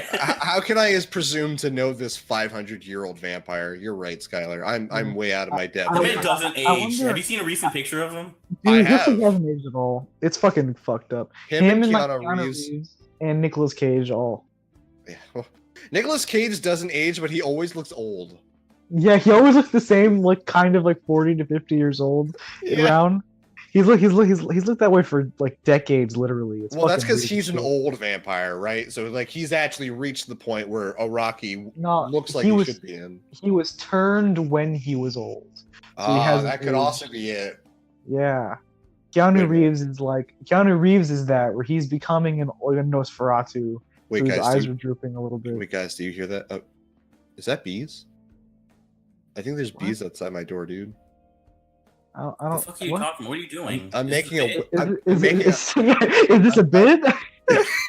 I'm making a very subtle Wicker Man reference. Oh. Implying that now that we've discovered that Nicolas Cage is actually a vampire, he's going to kill us via bees. I think that was like. I think about bees, there was a lot of thing my mind goes into is Candyman. I was thinking about the pain. I saw Candyman. Pain. That's fine. That's fine to not see Candyman. How many evil, angry black guy? I thought there was only one. If there's Claude? More than evil, angry black guy. I talk to him all the time. Huh? Sorry, Claude. Evil, angry black guy. Well, yeah, kind of, because his whole deal is like he loved a white woman, and they were like, "Nah, stop that," and they killed him. And he came back. No, they didn't kill him. They covered him in honey. They beat the shit out of him, covered him in honey, and like made bees attack him, and he died from bee stings. And so he came back as like an angry ghost with a hook for a hand. That's right. They cut off his hand and just jammed a hook on his wrist for funsies. So he came back as just a vengeful ghost with a hook for a hand, who would just be like, "I'm gonna just say my name in a mirror 5 times. I'm gonna show up and fuck you up." And he would just tear people. It was so dumb. It's so bad, but so enjoyable. Is he Spawn? It sounds like Spawn. No. Well, Spawn got cucked. So he got cucked by Satan. He's like, I'm a mercenary. By time. No. Well, Satan cucked him by using time as a weapon. Yeah. So, because it was like, I'm a mercenary. I'm a bad, kill a bunch. I'm super ruthless. I do my job, whatever the fuck. Or maybe he was a soldier, not a mercenary or some bullshit. He was a mercenary. Yeah. Okay. I can't remember if he was a special forces or mercenary or some shit, but he did a bunch of raw shit and he died. Yeah. And he died. And then Malabogia is like, hey man, you want to be I can make you live again if you're my like fucking General of Hell. vessel or whatever the fuck and whatever. He wanted him to rule the armies of hell. Yeah, I mean he's like, I could do that. He's like, as long as I get to come back up to Earth, because I need to see my Wanda. And see my Wanda, my wife. My Wanda. And then it's like 5 years or whatever, and his wife remarried and had a kid. He's like, no, I was cucked. My time. That wasn't immediately by Malboja, because Malboja didn't even need to make a deal with him. It was mostly cucked by his boss, because his boss betrayed him, and then Al's Spawn's best friend was like, "Don't worry, Wanda, I'll be here for you." And then soon enough, he was like, "You gonna let me hit that?" Hey, it's been like 3 months. You let me smash or not? How the fuck did we get here from JoJo? Candyman, because angry black man loves white woman. I don't think Wanda is white, is she? I don't even remember. No, Wanda is black. Yep. But you asked for some reason. I was describing Candyman, and you were like, "Wasn't that just Spawn?" And I was Nicolas like, "No, Spawn Cage. got cucked." Nicolas Cage to Candyman. Vampire. Vampire to Nicolas Cage. Back on the. But you know who's also a vampire? No. The dude from who turned everyone. He gave the stand arrow Dio. JoJo's Bizarre Adventure. He's a vampire. Yeah, that's a good segue, Skylar. We're talking about JoJo Part 4. Mentioning Kira, because we're gonna get into him. I just didn't want to forget this point. Death from him seems so painful because not only do you explode, but they showed people's souls disintegrating as they're screaming. Yeah, like dude, that you get shit taken is so up. wrong. That's like berserk shit. That's like they get fucking into the fucking tornado of souls. Yeah, that shit was raw. Fuck, it's fucked up, dude. Fucking Kira died in a bunch of ways that was fucked up. His head exploded by a thing, and then he's like, I escaped. But they didn't, and then his soul got killed too. Not only did he die, his soul also died. Yeah, but then he comes back as a ghost in that one thing. Does he? What? Yeah, there's a side manga where he comes back as a ghost. Despite the fact that his soul was pulled away he's a ghost detective. By the daemons. He's a ghost detective, but he doesn't know why he's a ghost. Yeah. I only read the first chapter of that. I know there's not much of it. There's only the one, if I recall. Oh, okay. That would explain that. Yeah. Yeah, part 4 was a good part. Second best part, right behind number 2, in terms of just animated ones. Part 5 though, part 5 is looking like it's going to be the number 1, depending. Like at least in terms of animation quality. Good. I agree with that. Probably we're done on part 4 already. We didn't really even talk about Kira. Yeah, let's talk about Kira. Kira entirely. Kira deserves talk.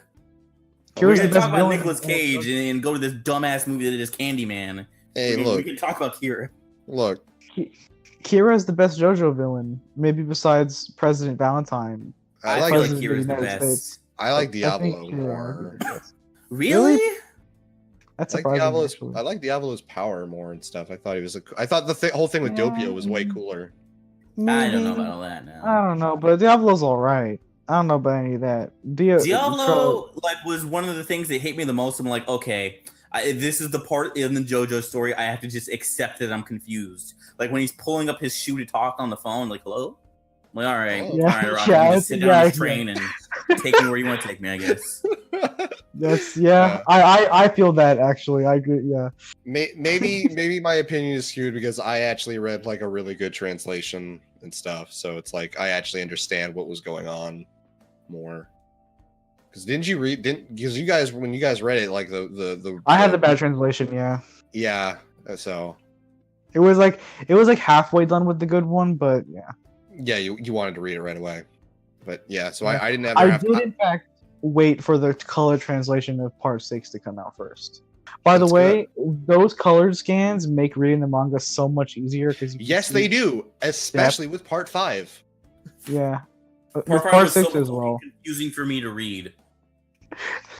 Like visually or visually, visually. Yeah. Some of those fan powers are abstract as fuck. Yeah, like just the scenes like with like the fish hook on the train. Like there's panels where it's just it's going all the way across to the other car, and it's like what am I looking at? The fact that he was fighting like Bruno, it was made that even worse because Bruno can just go in and out of whatever he wants. Yeah, how do I make sticky fingers? How do I make this look as like visually abstract as possible? How do I confuse my readers?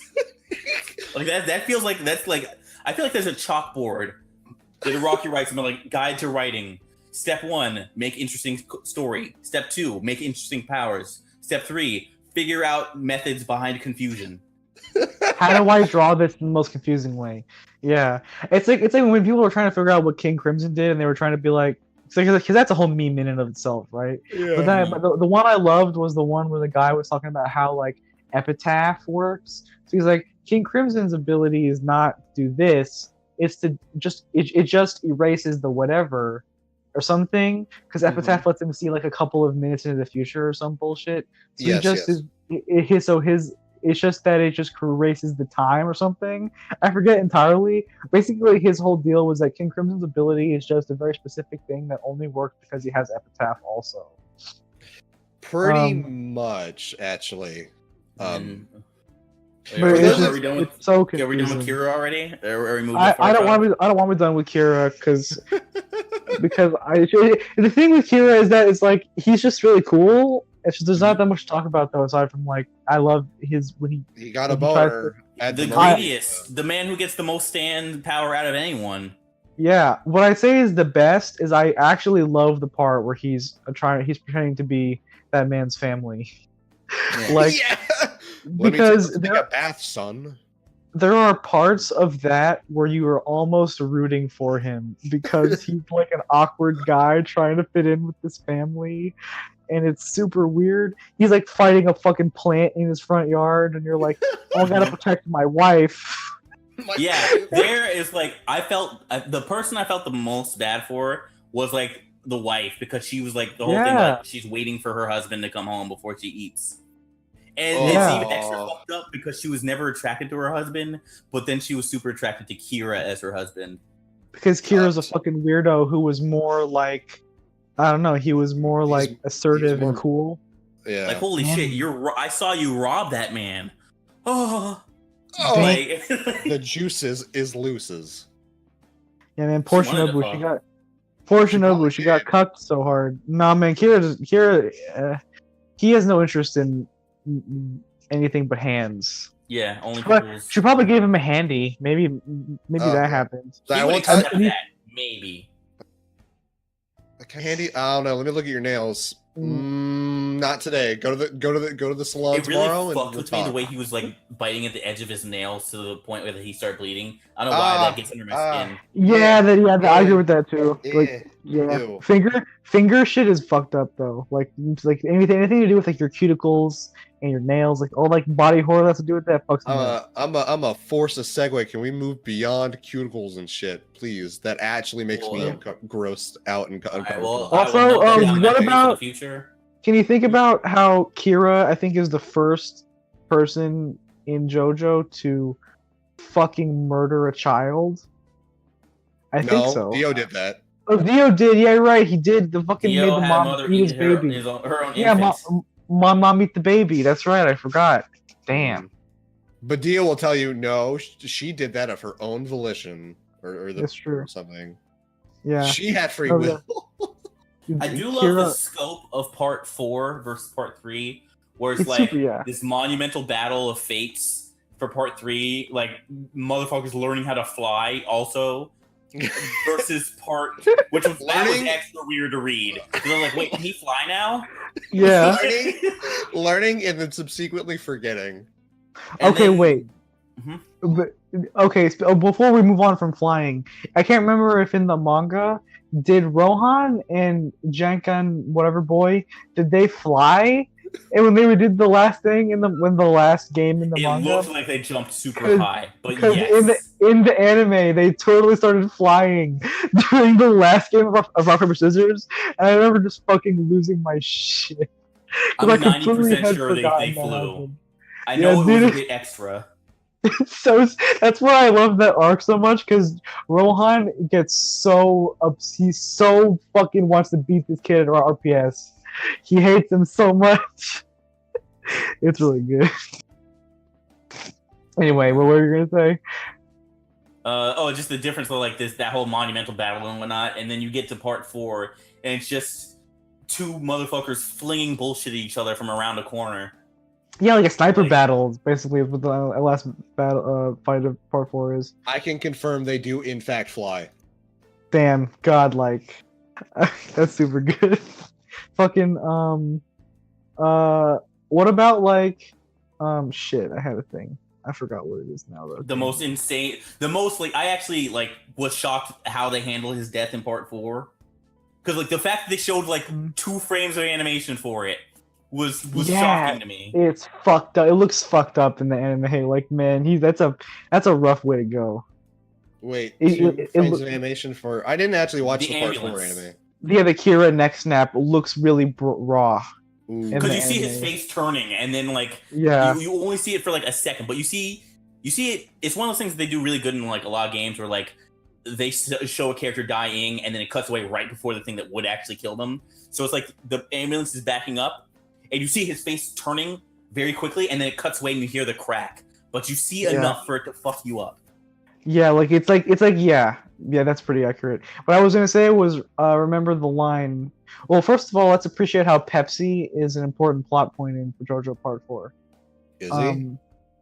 Yeah, is it? Did you not remember? Because that was the thing. Was that the time the fight happened? They kept going back to was when the lightning strikes the Pepsi sign. Yeah, that was one of the. They were making mental notes as far as how time is progressing. One of the things was the Pepsi sign. Yeah. I also wanted that scene just always reminds me of in the anime it's especially dumb. Where Jotaro is like they're at the thing and said, "Oh, the rain reminded me of Josuke screaming." That line of dialogue, I feel like that needed to be pointed out because it's very, very JoJo. It's the dumbest shit. Okay, James, I'm gonna post. I want you to just look at it for a couple seconds. I'm looking at I'm looking at the scene where he's getting defeated. I'm waiting for. Okay, I was about to just say 2:15 is the time in the thing I sent you. Like I know the exact time. Okay. Hold up. Thank for it. Yeah, because it was like it happens a lot in the anime too. You see a big giant shot of a Pepsi billboard getting struck by lightning. Mm-hmm.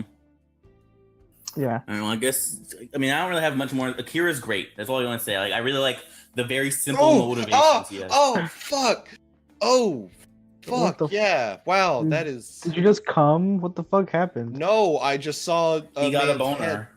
I just saw a man's fucking neck snap and... We were explaining it to you. You didn't know it was that bad? This is why I've told you many times, like, it doesn't matter if you read the thing... Watch the anime, especially if it's something like that. JoJo isn't known for being super well animated, with the exception of some scenes. Like, I still think, God, what was the guy who could fold things into paper?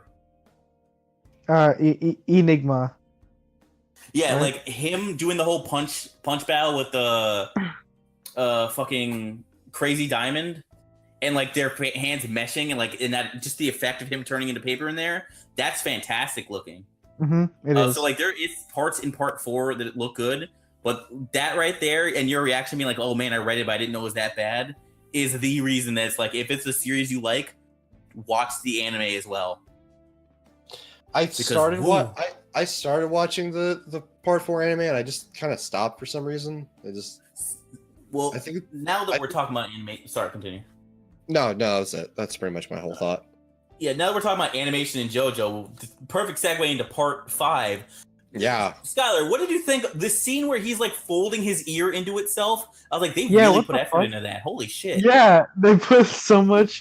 Yeah, they put a lot of effort in that. I love that bit because you kind of going in and you're like trying to figure out what the fuck Giorno's stand power is. Mm-hmm. And it's like they just kind of you think like, is that like have to do with his stand? He's doing that? No, that's just some bullshit that Giorno can do. Giorno is just a fucking weirdo that can push his own ear into his head. Yeah. And the first 3 minutes being like anime original completely caught me off guard.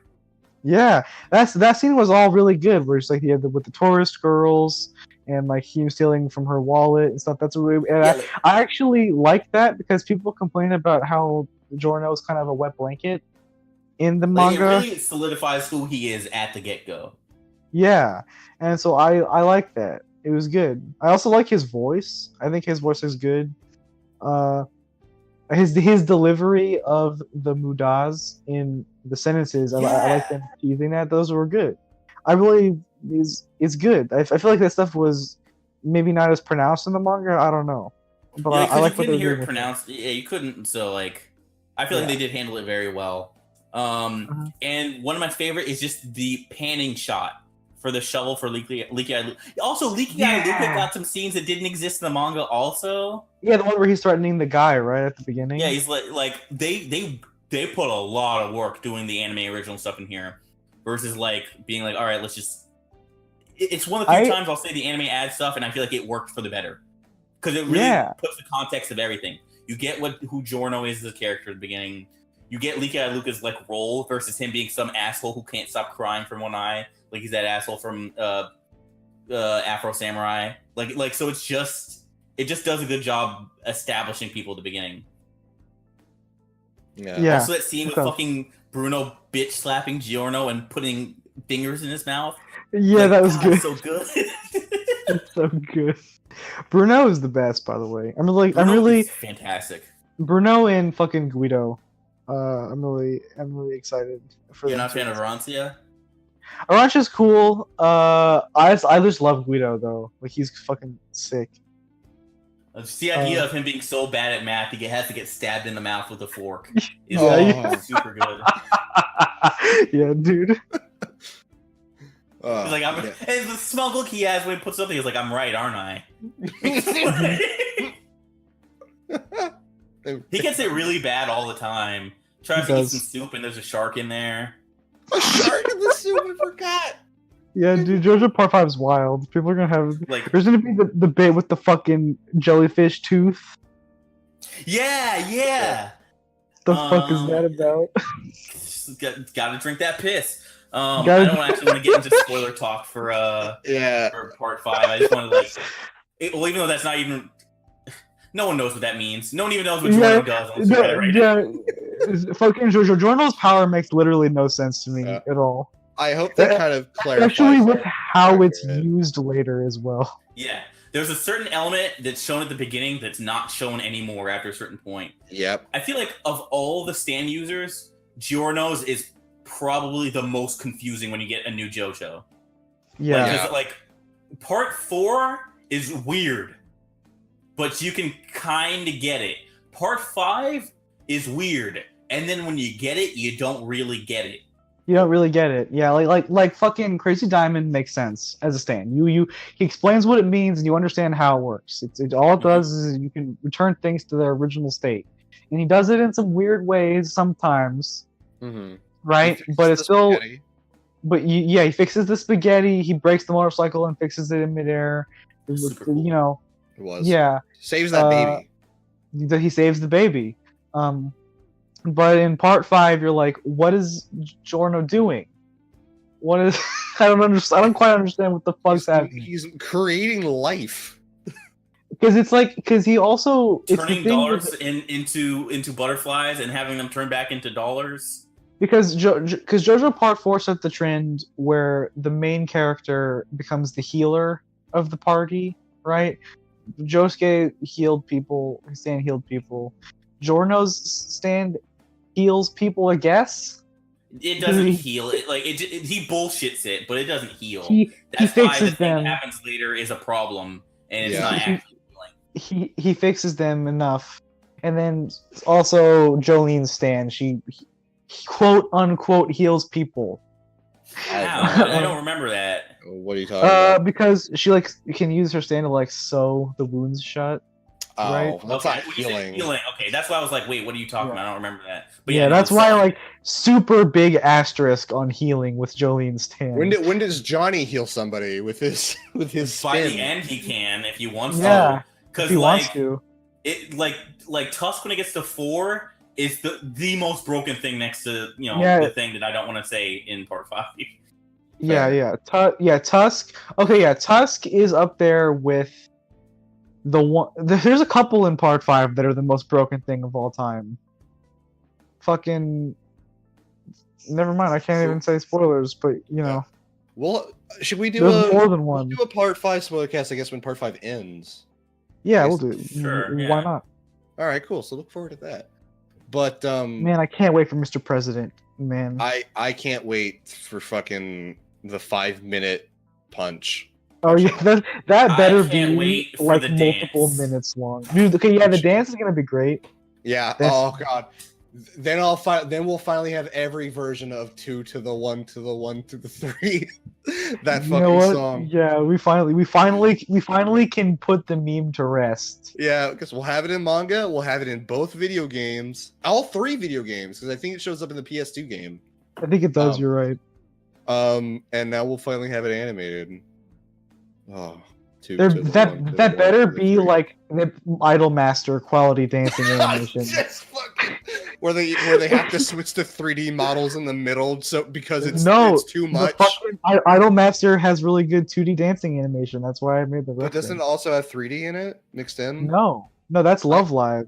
That's why Love Live looks like completely shit. 2D. Yeah, It's 2D impressive and thing very about well done. yeah, the impressive thing about Idolmaster animation is that it has like incredibly expressive dancing animation that's all 2D. It looks amazing. Okay. Also, once we're done with the podcast, Sky, I'm totally calling you out for that shit. But For what shit? For what's in general. But anyway, does anybody else have any more? Listen, Reen is fair game. Stop. We're talking about JoJo right now. But I was gonna say, is there any more thoughts on JoJo? What's the thing? Well, I already asked that question, but like, yeah, just I'm looking forward to part 5. Can't wait. I'm excited. For it to be. Yeah. Are you actually gonna watch it though? Because you mentioned before, even with part 4, you didn't watch it. Yeah, part 5 I'm gonna watch though, because part 5's art really intrigues me, and I want to see it. Again. There's a shot of Licky Eye Luca where it's like up, like aiming at the sky, and like the fucking like the way the sky is, it looks amazing. Like it has like those like Renaissance, almost like the clouds. I don't know. Like part 4 kind of had like the wispy, cool looking clouds, but there's this one. It reminded me of like the shit from like Hercules, the Disney movie. And it looked godlike. I really like the art design they're going for with part 5. Okay. It looks really good. Yeah, so everybody check out JoJo's Bizarre Adventure Part 5, out now on Crunchyroll, right? Episode 1 is, yes.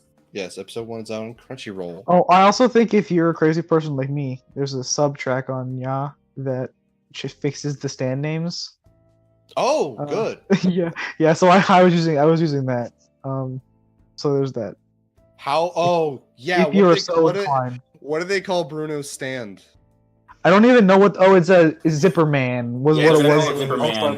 Because he doesn't say it as far as where it is right now.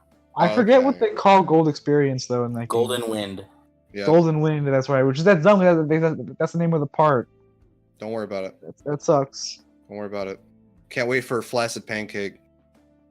Can't wait for what the fuck are they gonna call Notorious B.I.G.?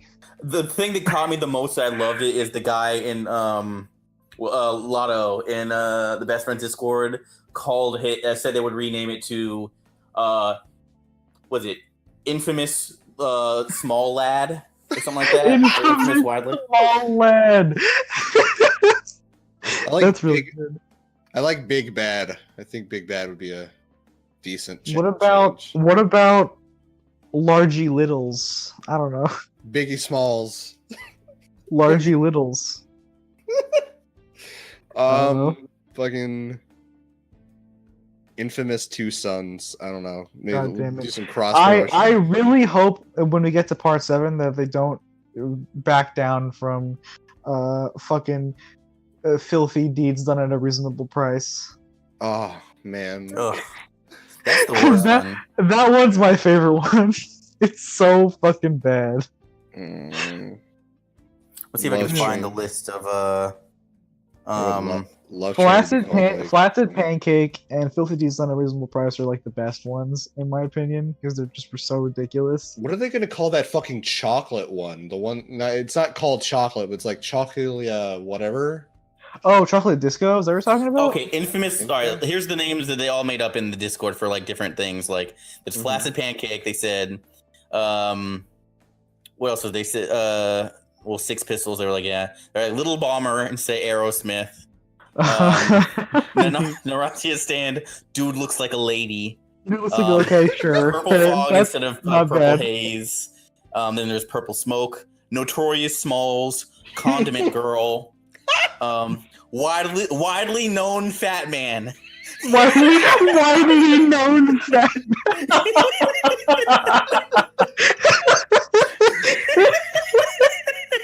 Yeah, that's really good.